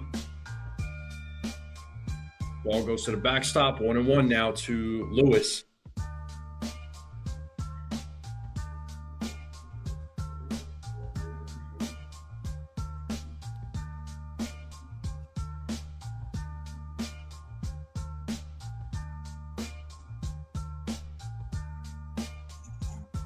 The 1-1. Swing and a miss. 1-2.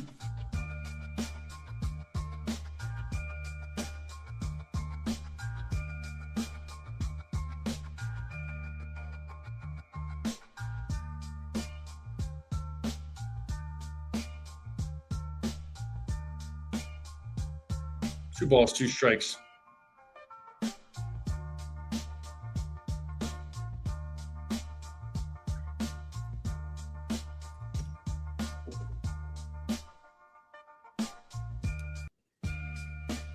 The 2-2.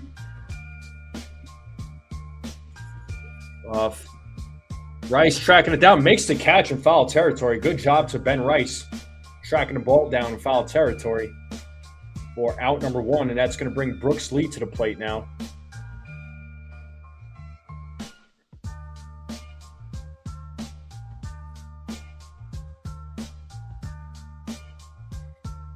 Yeah, my plans is meeting up with family and some family friends, and we're all just going to hang out, eat, and then go watch some fireworks.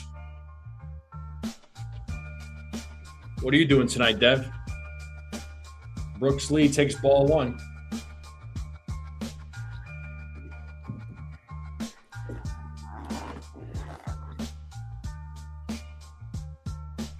The 1-0. There's a strike, 1-1.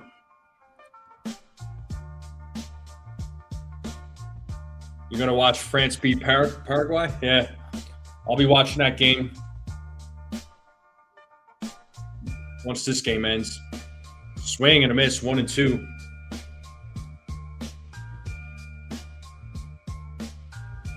Definitely watching that game.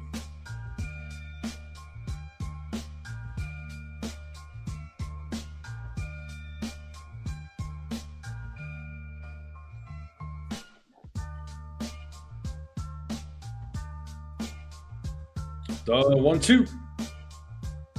Grounded fouls. Still 1-2.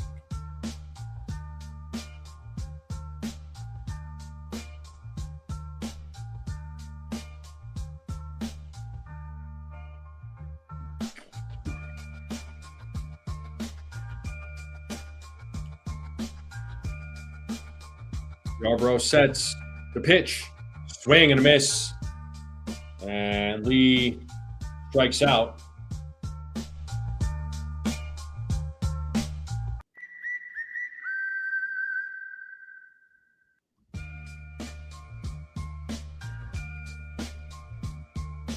And here's Kreidler.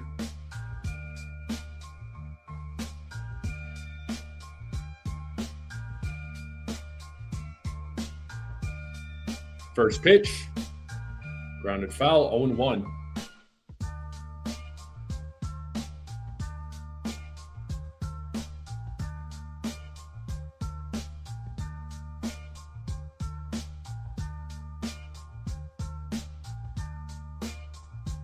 Here's the 0-1.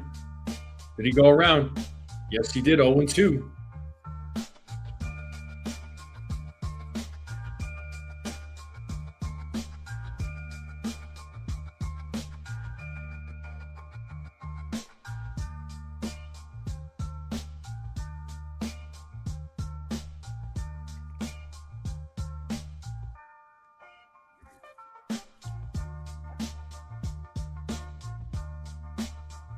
The 0-2.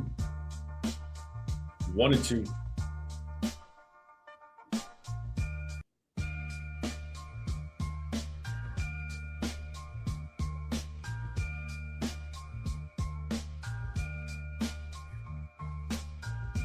The 1-2.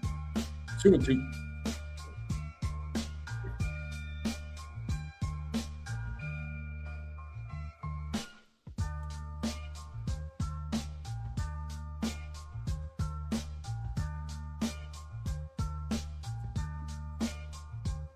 The 2-2.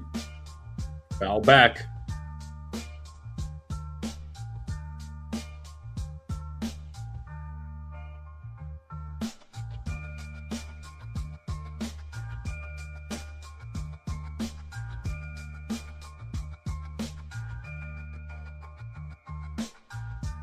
The 2-2.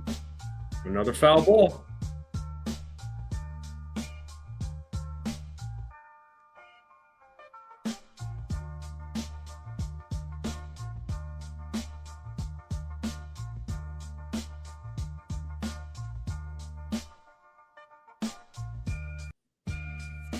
Another 2-2 pitch. Full count now to Kreidler.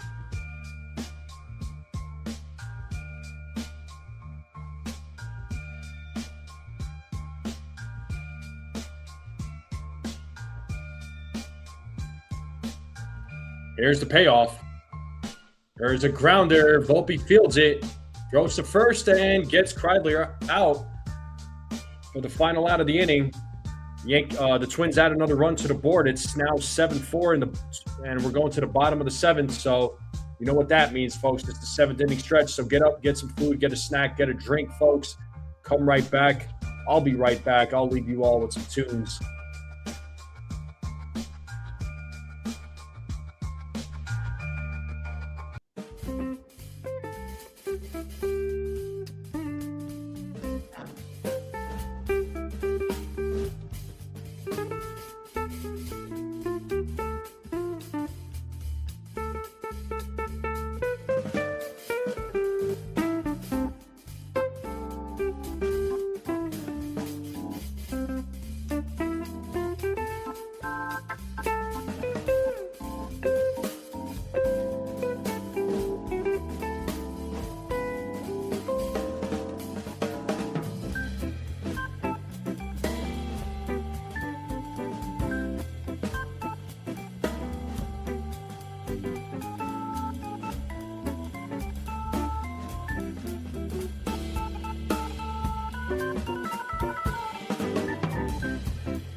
All right, we're back to the game, and Ben Rice just got hit by Taylor Rogers, so Rice will take first base with Cody Bellinger coming to the plate now. Yankees are down 7-4 here in the bottom of the seventh. The Yankees are down by 3 runs now.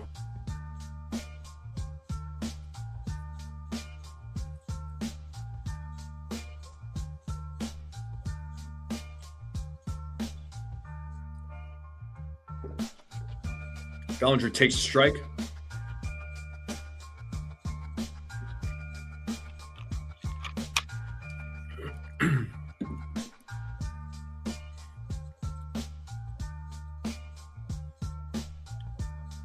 As Rogers sets here on the 0-1. 1 ball, 1 strike now to Bellinger.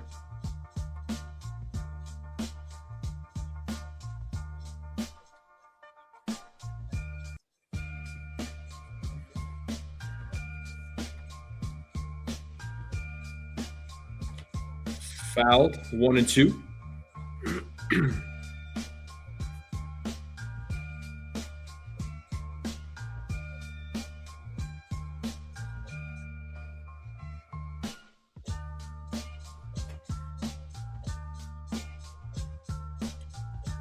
And Bellinger hits that ball deep into right field, and it is caught, unfortunately. 1 out. That's going to bring Dominguez now to the plate.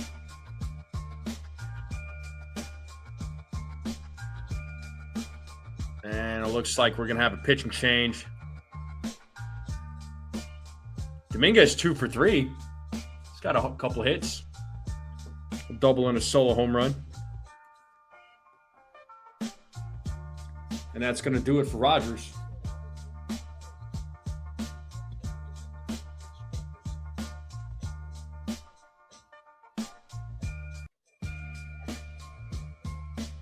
And we're in a commercial break, just like that.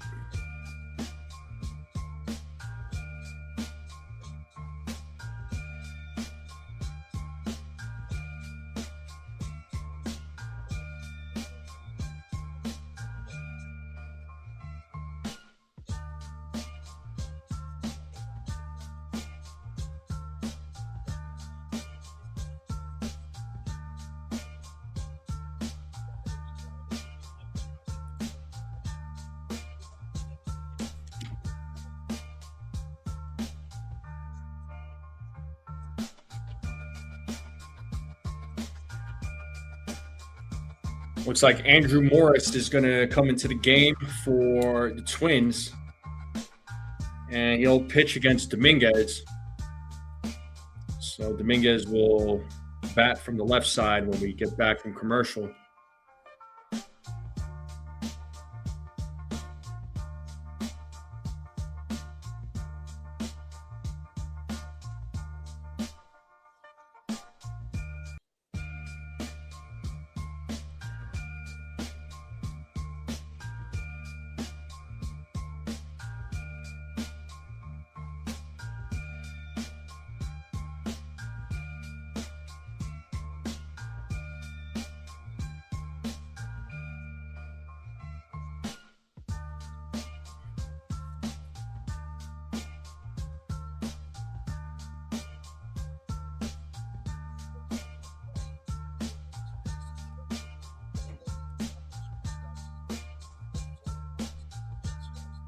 All right, here is Andrew Morris on the mound for the Twins. He has to get 2 more outs. Here's Dominguez at the plate. He's 2 for 3.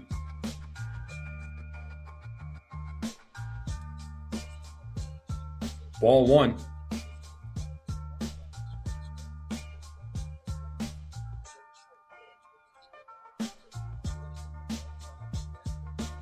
Six more likes to 50. Can we get to 50 likes?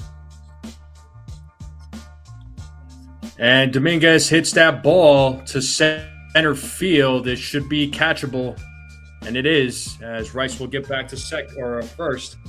So 2 outs, and that's going to bring Anthony Volpe with 2 outs.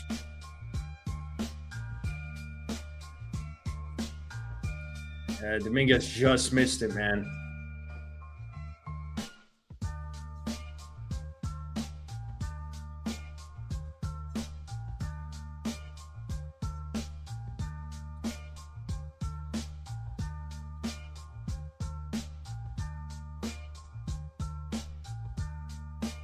Volpe fouls off the first pitch. 0-1.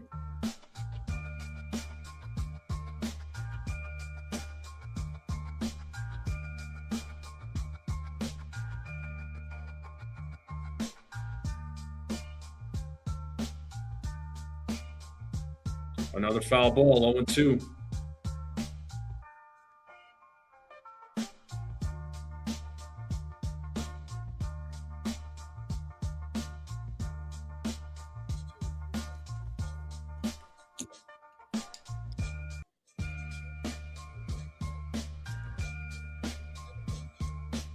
And Volpe strikes out looking. Of course. Of course. Going to the top of the 8th. Are you kidding me?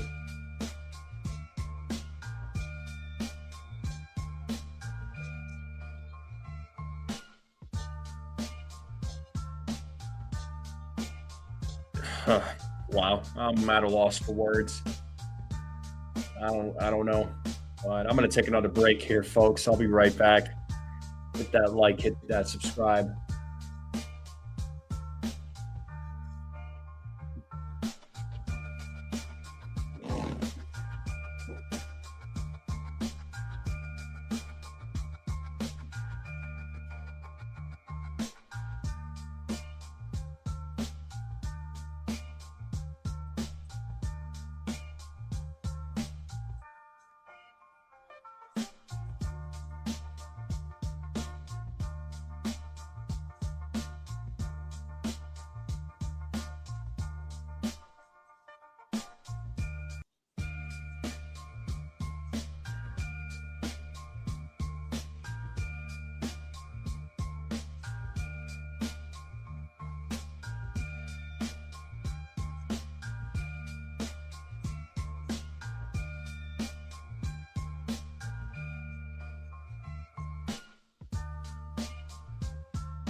All right, here's Camilo Duvall, who is in the game here in the top of the 8th. Talk about a guy who's been frustrating. Here's Luke Keeschel to start things off here in the top of the 8th.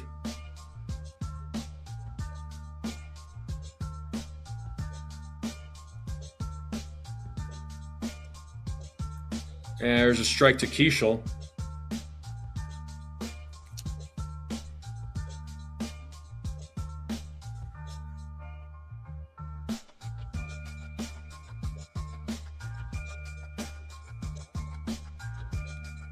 Grounded foul, 1-2.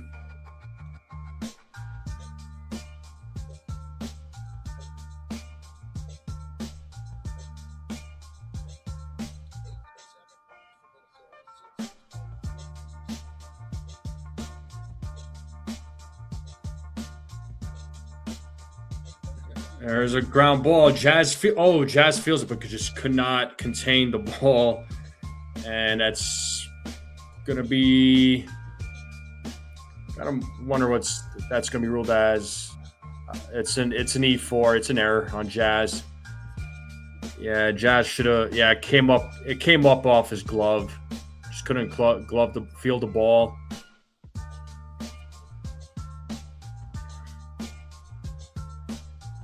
That's a good way to start the inning.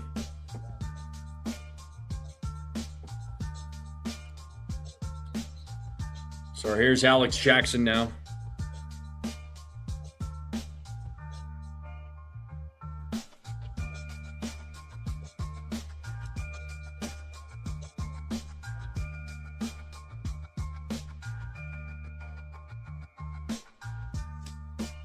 So Jackson 1 for 3.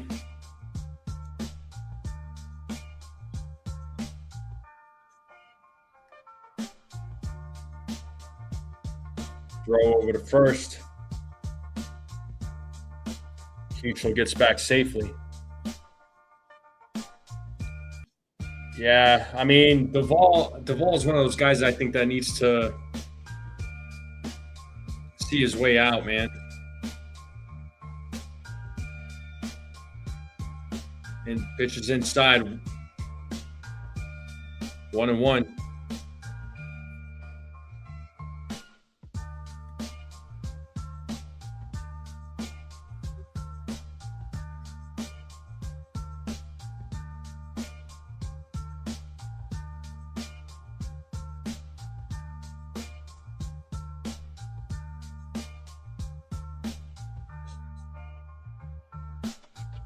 One and two now to Jackson.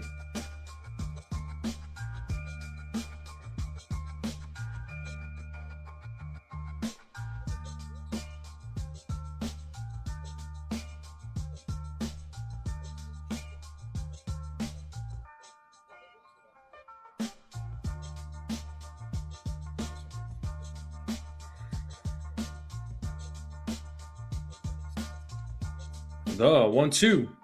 2-2.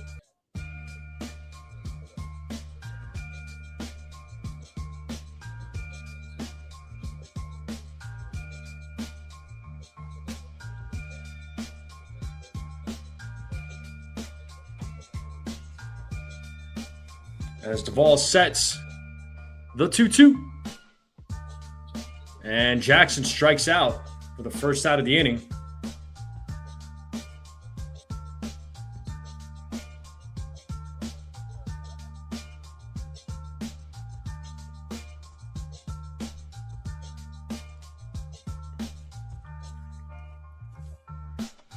Here's Trevor Larnach at the plate now.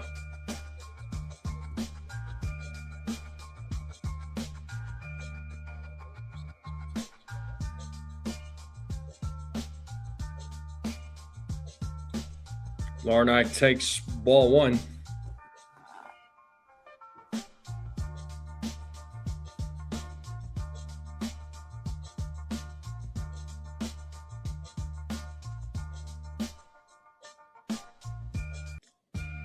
Throw over to first as Keishel gets back.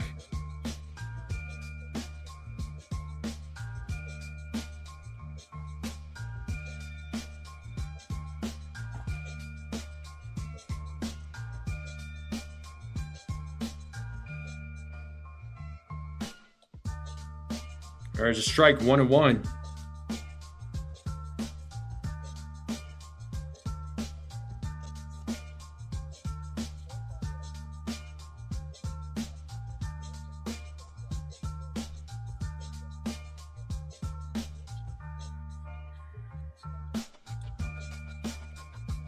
And there's a base hit as Dominguez fields it, and Keishel will go to third.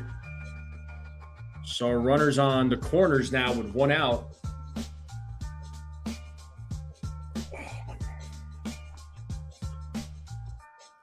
Never ends, man. Never ends.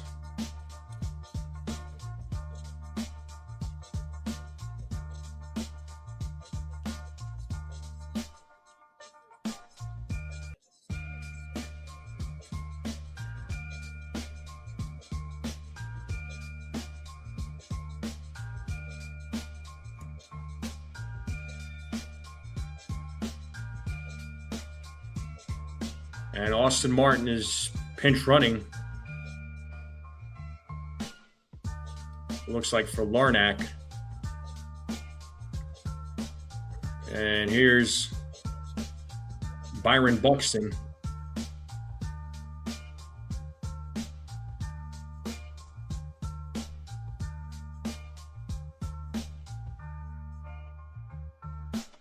Throw over to first.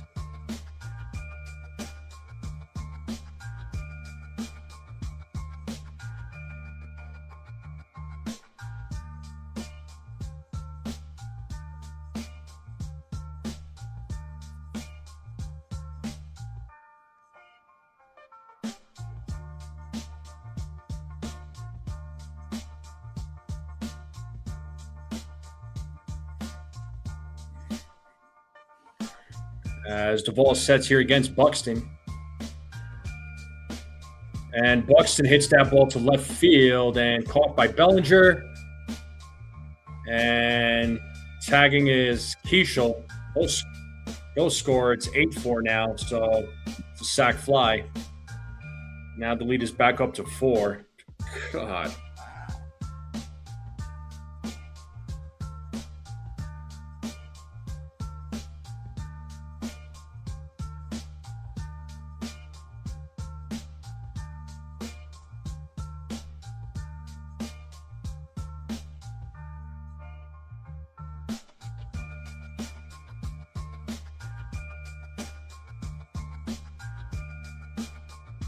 So Cody Clemens now at the plate, runner on first.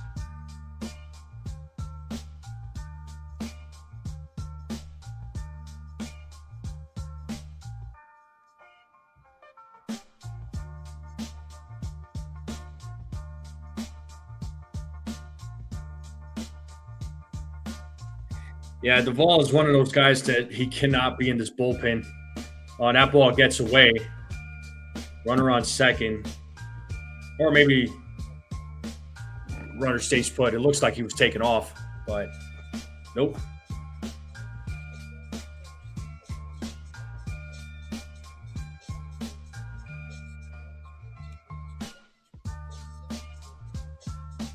Yeah, Duvall cannot be in this bullpen come August.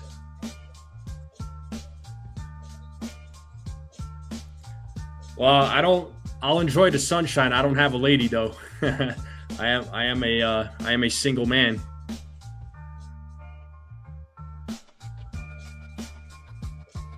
But that's okay. I'm not worried about it.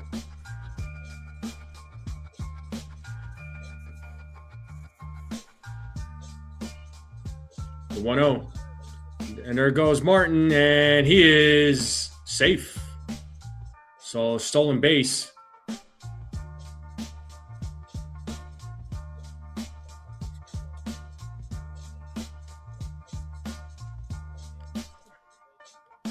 Yeah, I think if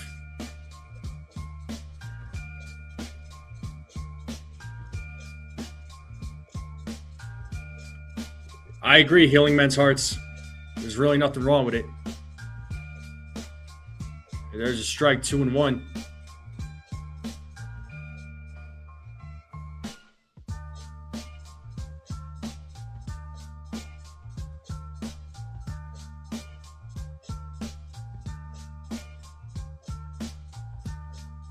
The 2-1. 2-2.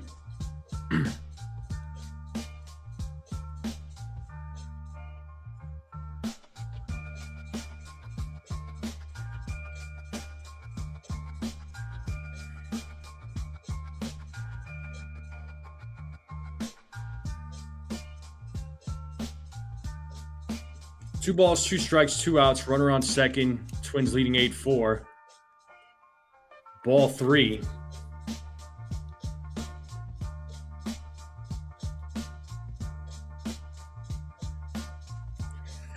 Benny.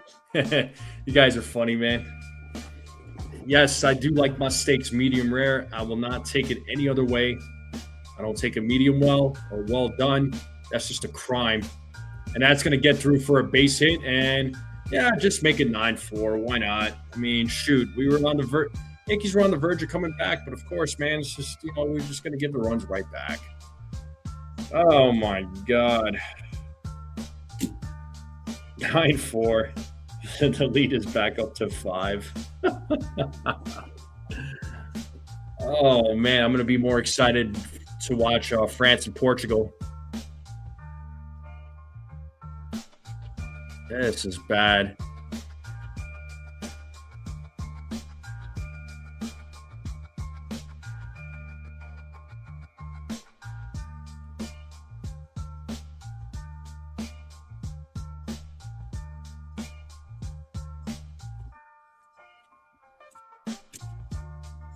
And first pitch is a ball. 1-0.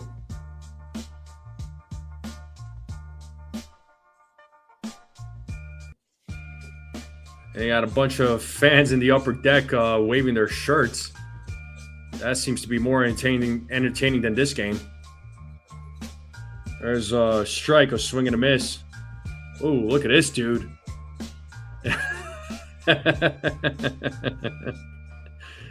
Oh, this is so funny.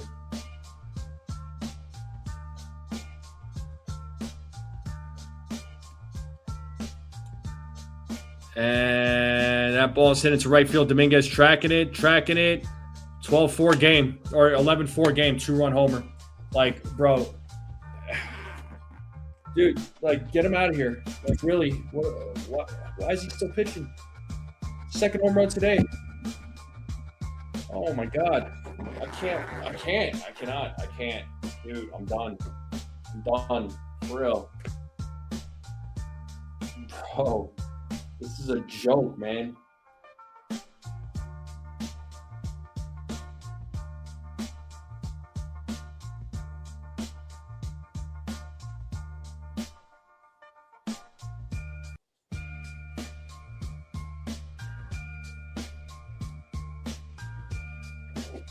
Dude, it's like happening. All this is happening with 2 outs.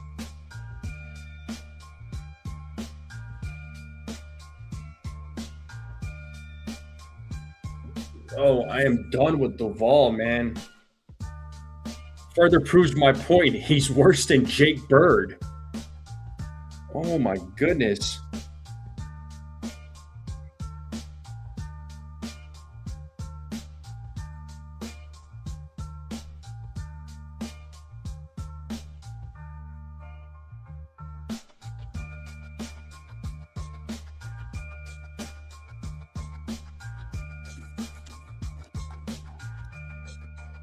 Two and one here to Lewis.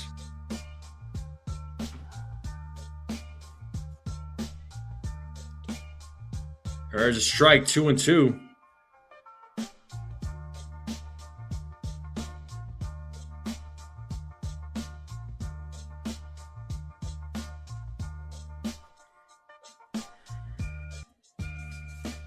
The 2-2.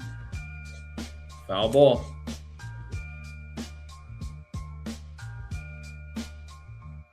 I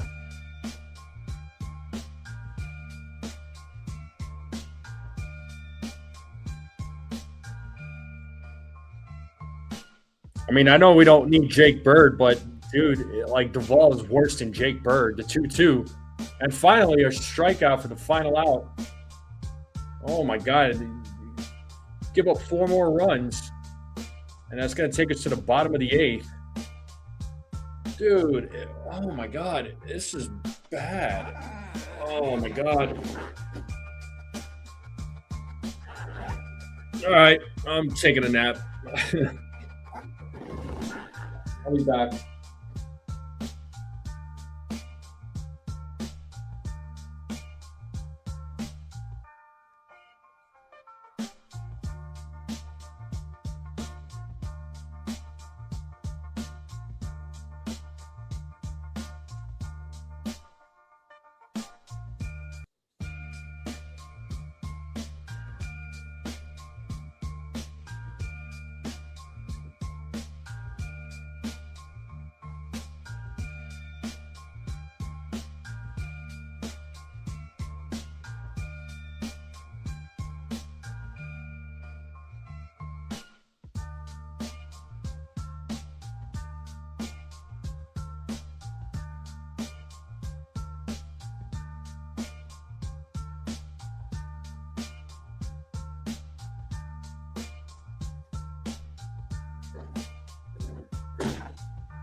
Yeah, I mean, if there's the biggest concern of the Yankees right now, it's the bullpen, no doubt.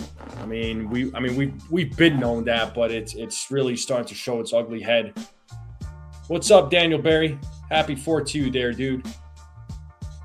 But Yeah, Yankees are going to have to get 3 arms at the deadline. You know, I wish Legrand wasn't hurt, man, but he's out. You know what I'm saying? So, yeah, they gotta figure out 3 arms for the bullpen. Get Duvall out of there. And Andrew Morris is back on the mound. Or no, it's actually Marco Raya who's taking over pitching duties. 2-0 now to Jazz.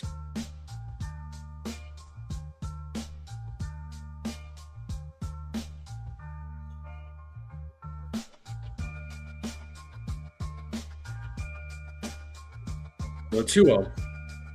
There's a strike, 2-1.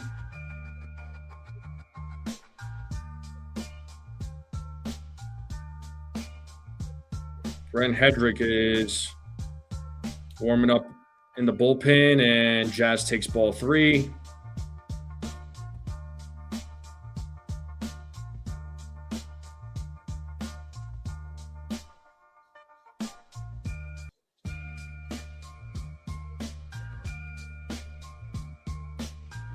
Ball 4. Jazz draws a walk. That's going to bring Ryan McMahon now to the plate.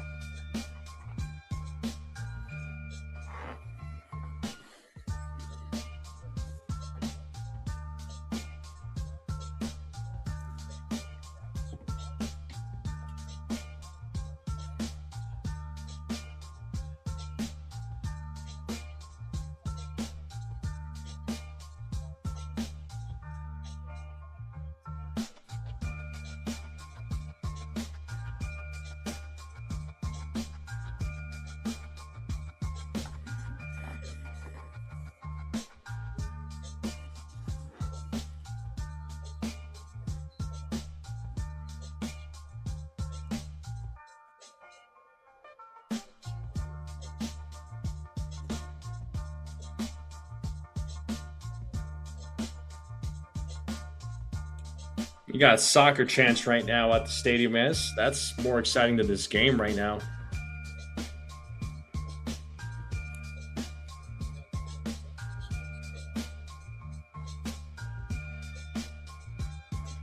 The 1-0.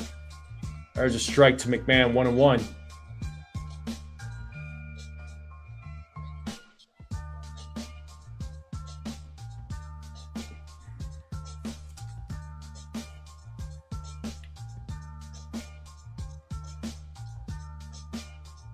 The 1-1, 2-1.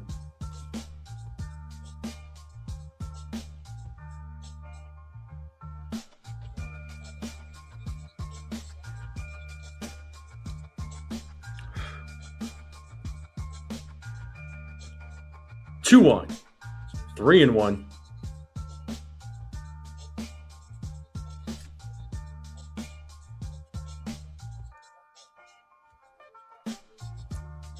What's up there, JB? Happy 4th to you, my friend. Long time no see. Hopefully everything is going well for you. The 3-1. There's a strike, full count.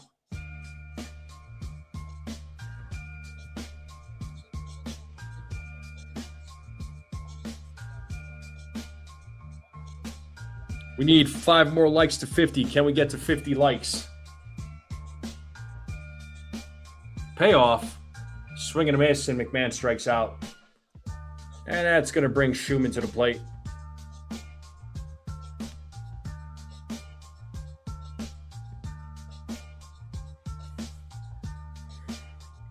Hey, you want me to suit up?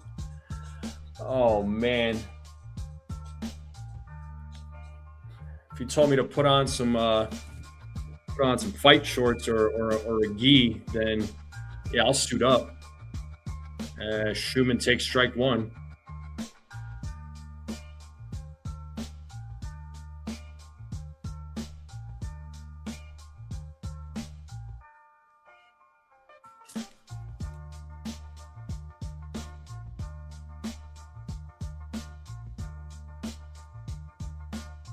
There's a strike, 0-2 now to Schumann.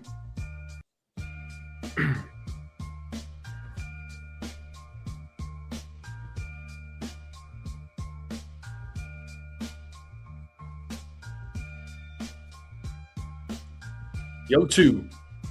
Pitches upstairs, 1-2.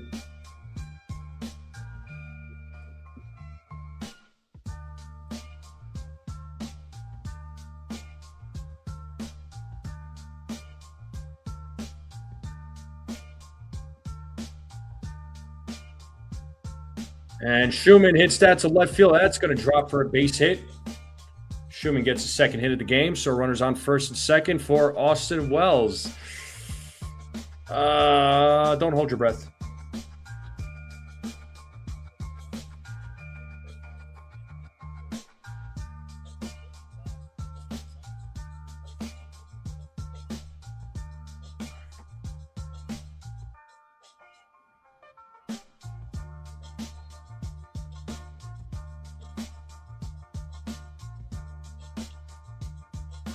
Foul ball by Wells, 0-1.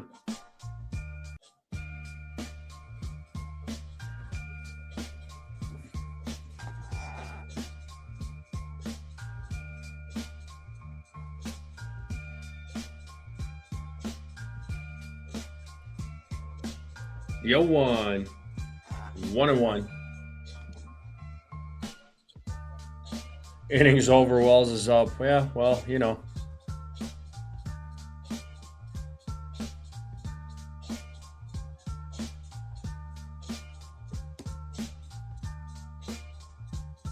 The 1-1. Ball 2. Twins are out of challenges.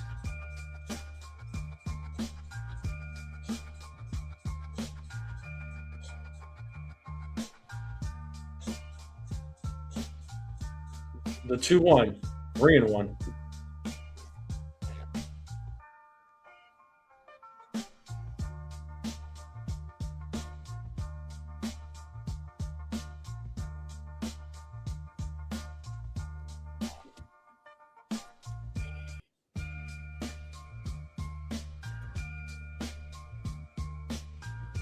Three one, swing and a miss, full count.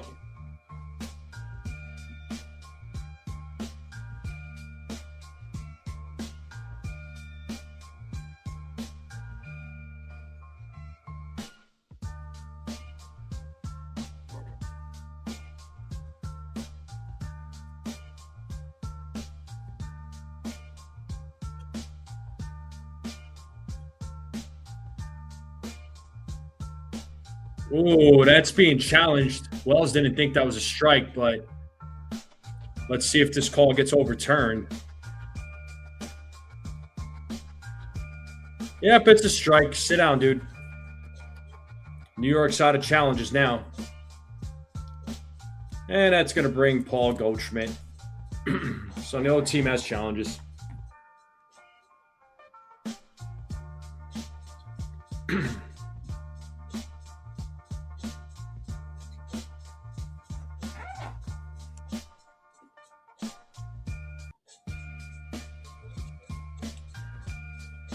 Goldschmidt takes a ball. 1-0.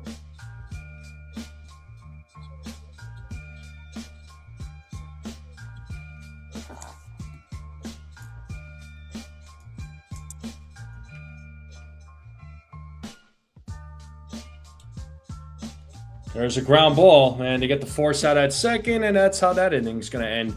And we're going to the top of the ninth. Oh, my God. Brutal, brutal, brutal.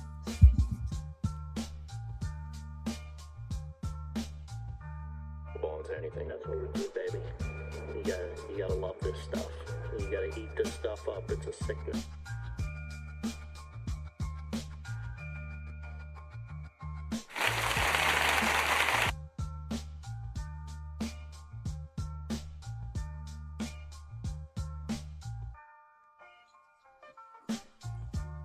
Yeah, this is just a brutal game. Giant pinstripes. What's up, man? What's going on?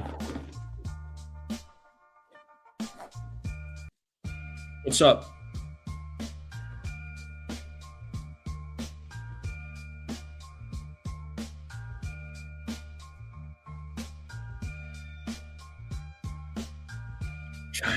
You're losing your hair? Yeah, I understand, dude. I understand. I get it. It's a frustrating game. I'm annoyed. Trust me, I'm very annoyed. Oh, man.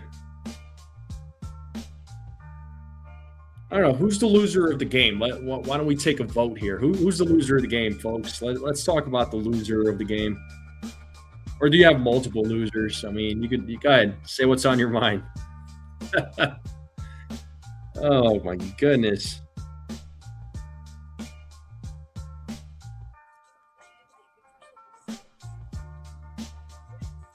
Giant Pinstripe says Jazz. Okay. Anybody else want to take a stab at this?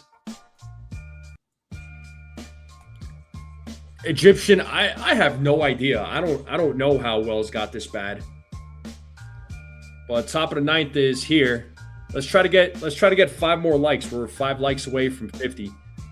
I don't know how Wells got this bad.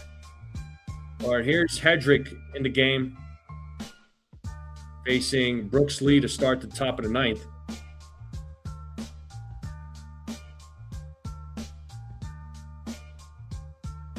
Bucks says starting pitcher Beck. I wasn't expecting a whole lot out of him anyway. But the fact of the matter is, though, I mean, I didn't expect him to give up what he did, like do what he did. But again, you're looking at a guy that doesn't have a whole lot of major league experience. And there's a strikeout as Lee swings and misses. And we're 3 likes away from 50, folks. Let's try to get three more likes. Let's try to get 3 more likes. Appreciate everybody tuning in on this July 4th.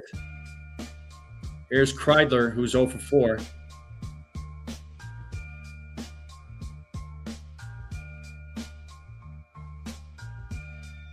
Oh and 1. Bad team effort, not just one player. Yeah.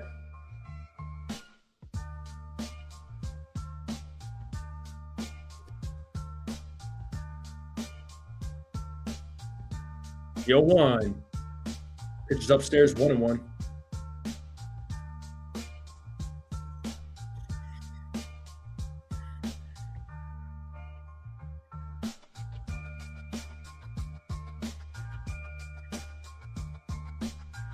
One, 1 and 2.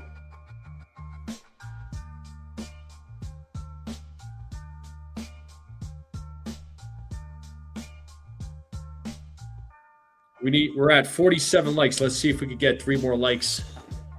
Let's hit that. Let's hit 50 likes if we can.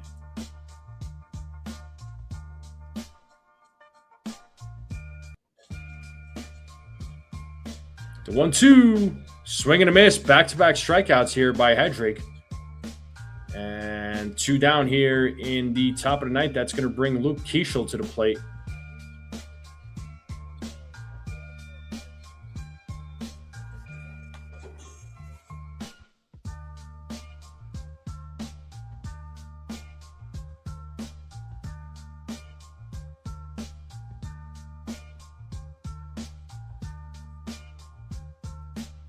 There's a ball, 1-0. We're at 48 likes. 2 more likes to 50. The 1-0. Swing and a miss in the dirt, 1-1.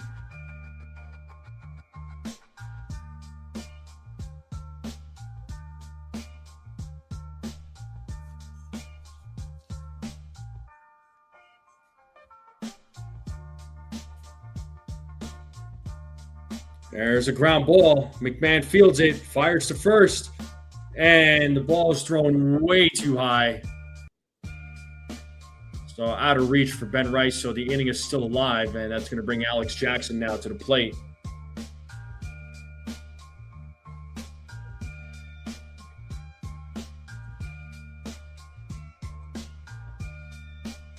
I mean, Rice did everything he possibly can, but nope. That's going to be an error on McMahon.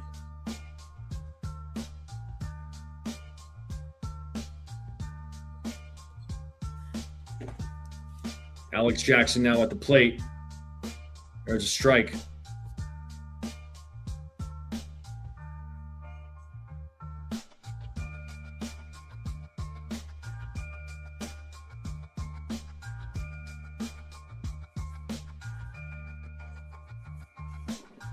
Yo, 1-1. Yankees and Twins are out of challenges.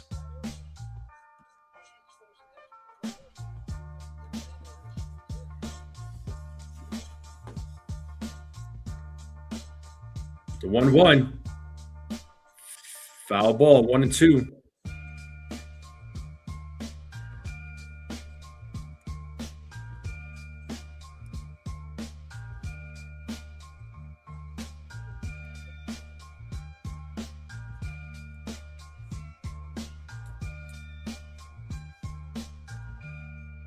One, two. There's a little grounder. Henrik picks it up, goes to first, and gets Jackson out. And we're going to the bottom of the ninth. Rice, Bellinger, Dominguez. So Yankees have one last chance to try to make something happen.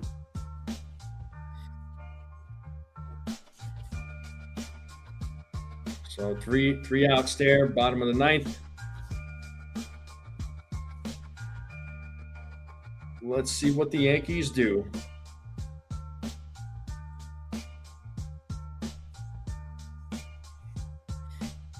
And we are in a commercial break. Appreciate everybody hanging out with me. I've been live coming up on 5 hours. Started pretty early.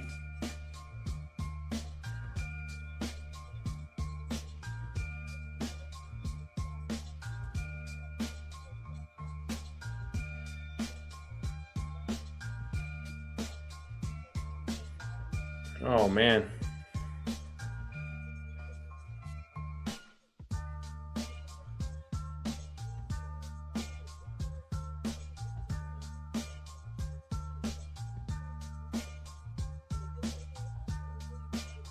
All right. You know what? I'm going to gift the membership. I'm going to go ahead and gift the membership. Let's see. Who's the lucky winner? Who is YouTube going to pick?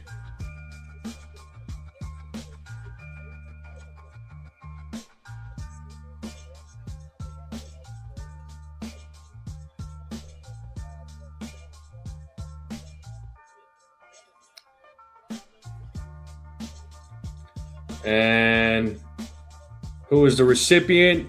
Oh, Bucks, you got a Strike Zone membership for me, dude. Congratulations. So a gifted membership for you. So gifted memberships are good for a month. They're good for 30 days. If you want to continue being a member, you can. I do have the link in the description.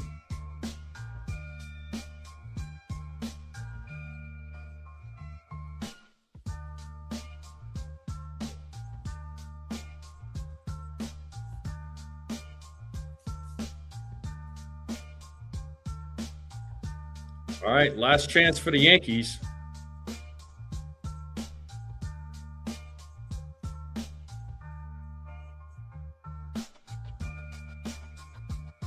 And Rice takes a strike.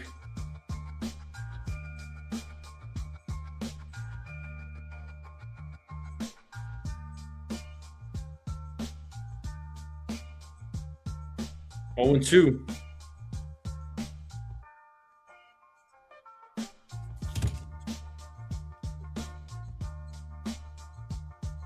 Well, I appreciate it, Bucks. I gift the membership. YouTube randomly picks. So I'm glad you got it, though, bro. Well, yeah, you're welcome, dude.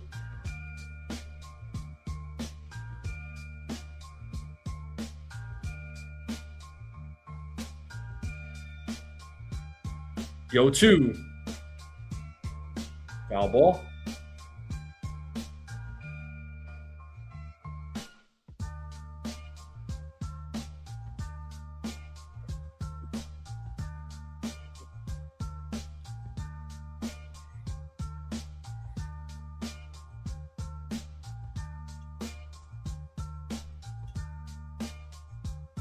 The 0-2.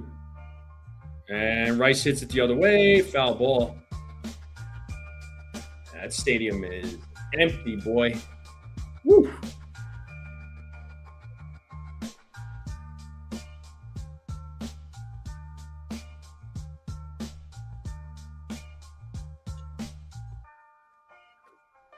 One and two.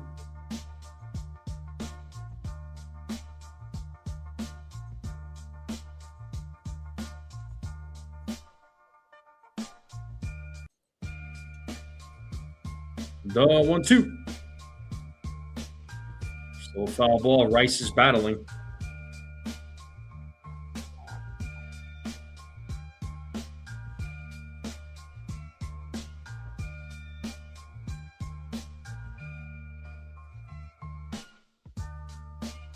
The 1-2. Rice hits that to center field. Buxton blocking the sun. And he makes the catch for out number one, and that's going to bring Cody Bellinger.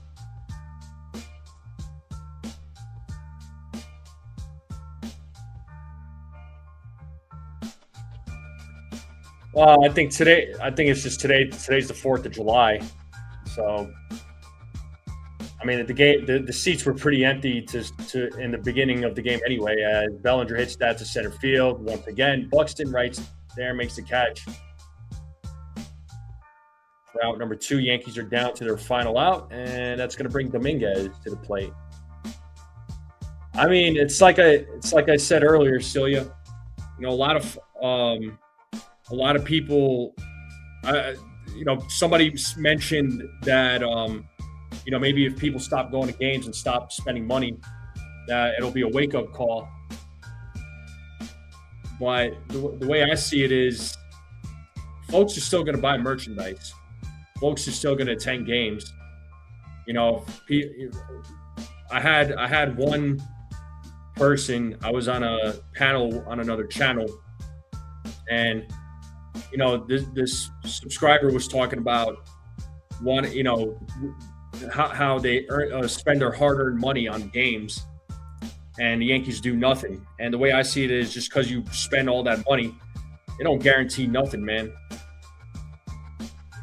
And that person disagreed with me, but it's also true. If the team is frustrating you this much, you probably shouldn't go to the games or spend any money on the merchandise or anything that pertains to the Yankees. Well, that's your final score. Yankees lose this game 11-4. And this was a pretty crappy loss. Yankees had an opportunity to try and make a comeback, but could not execute later in the game. Also didn't help that Beck, the Twins took advantage of Beck. Yankees tried to rally back, but with no success. The bullpen couldn't hold it down. I mean, really, it was Duvall. The bullpen was actually doing a good job till Duvall was put in. I'm tired of that guy. But that's going to do it for me, folks. That's going to do it for me. So, Yankees unfortunately lose today's game 11-4. Can they take the series tomorrow against the Twins? We'll see. But I'm going to end it right here myself. So, appreciate you all hanging out with me on this Saturday, July 4th weekend. Thank you all for hanging out. Thank you all for the support. Thank you to all the new subscribers. Make sure you all hit the like button if you haven't yet. Hit that subscribe button if you're new. We are about 70 subscribers away from hitting that 3,000 number. And once we hit 3,000, I will gift 3 gift cards to Fanatics. There'll be 3 lucky winners. So let's try to get to that 3,000. But I appreciate you all hanging out with me. Everybody have a great 4th. Be safe, please. All right. Don't do anything stupid. Don't hurt yourselves. Don't hurt others. Just take care of each other. Take care of yourselves. I'll see you all next time. I won't be live tomorrow, but just look out for my next live stream. And hopefully I'll see you all soon. And as always, let's go Yankees. Have a happy 4th, everyone. Enjoy the rest of your weekend. See you all next time.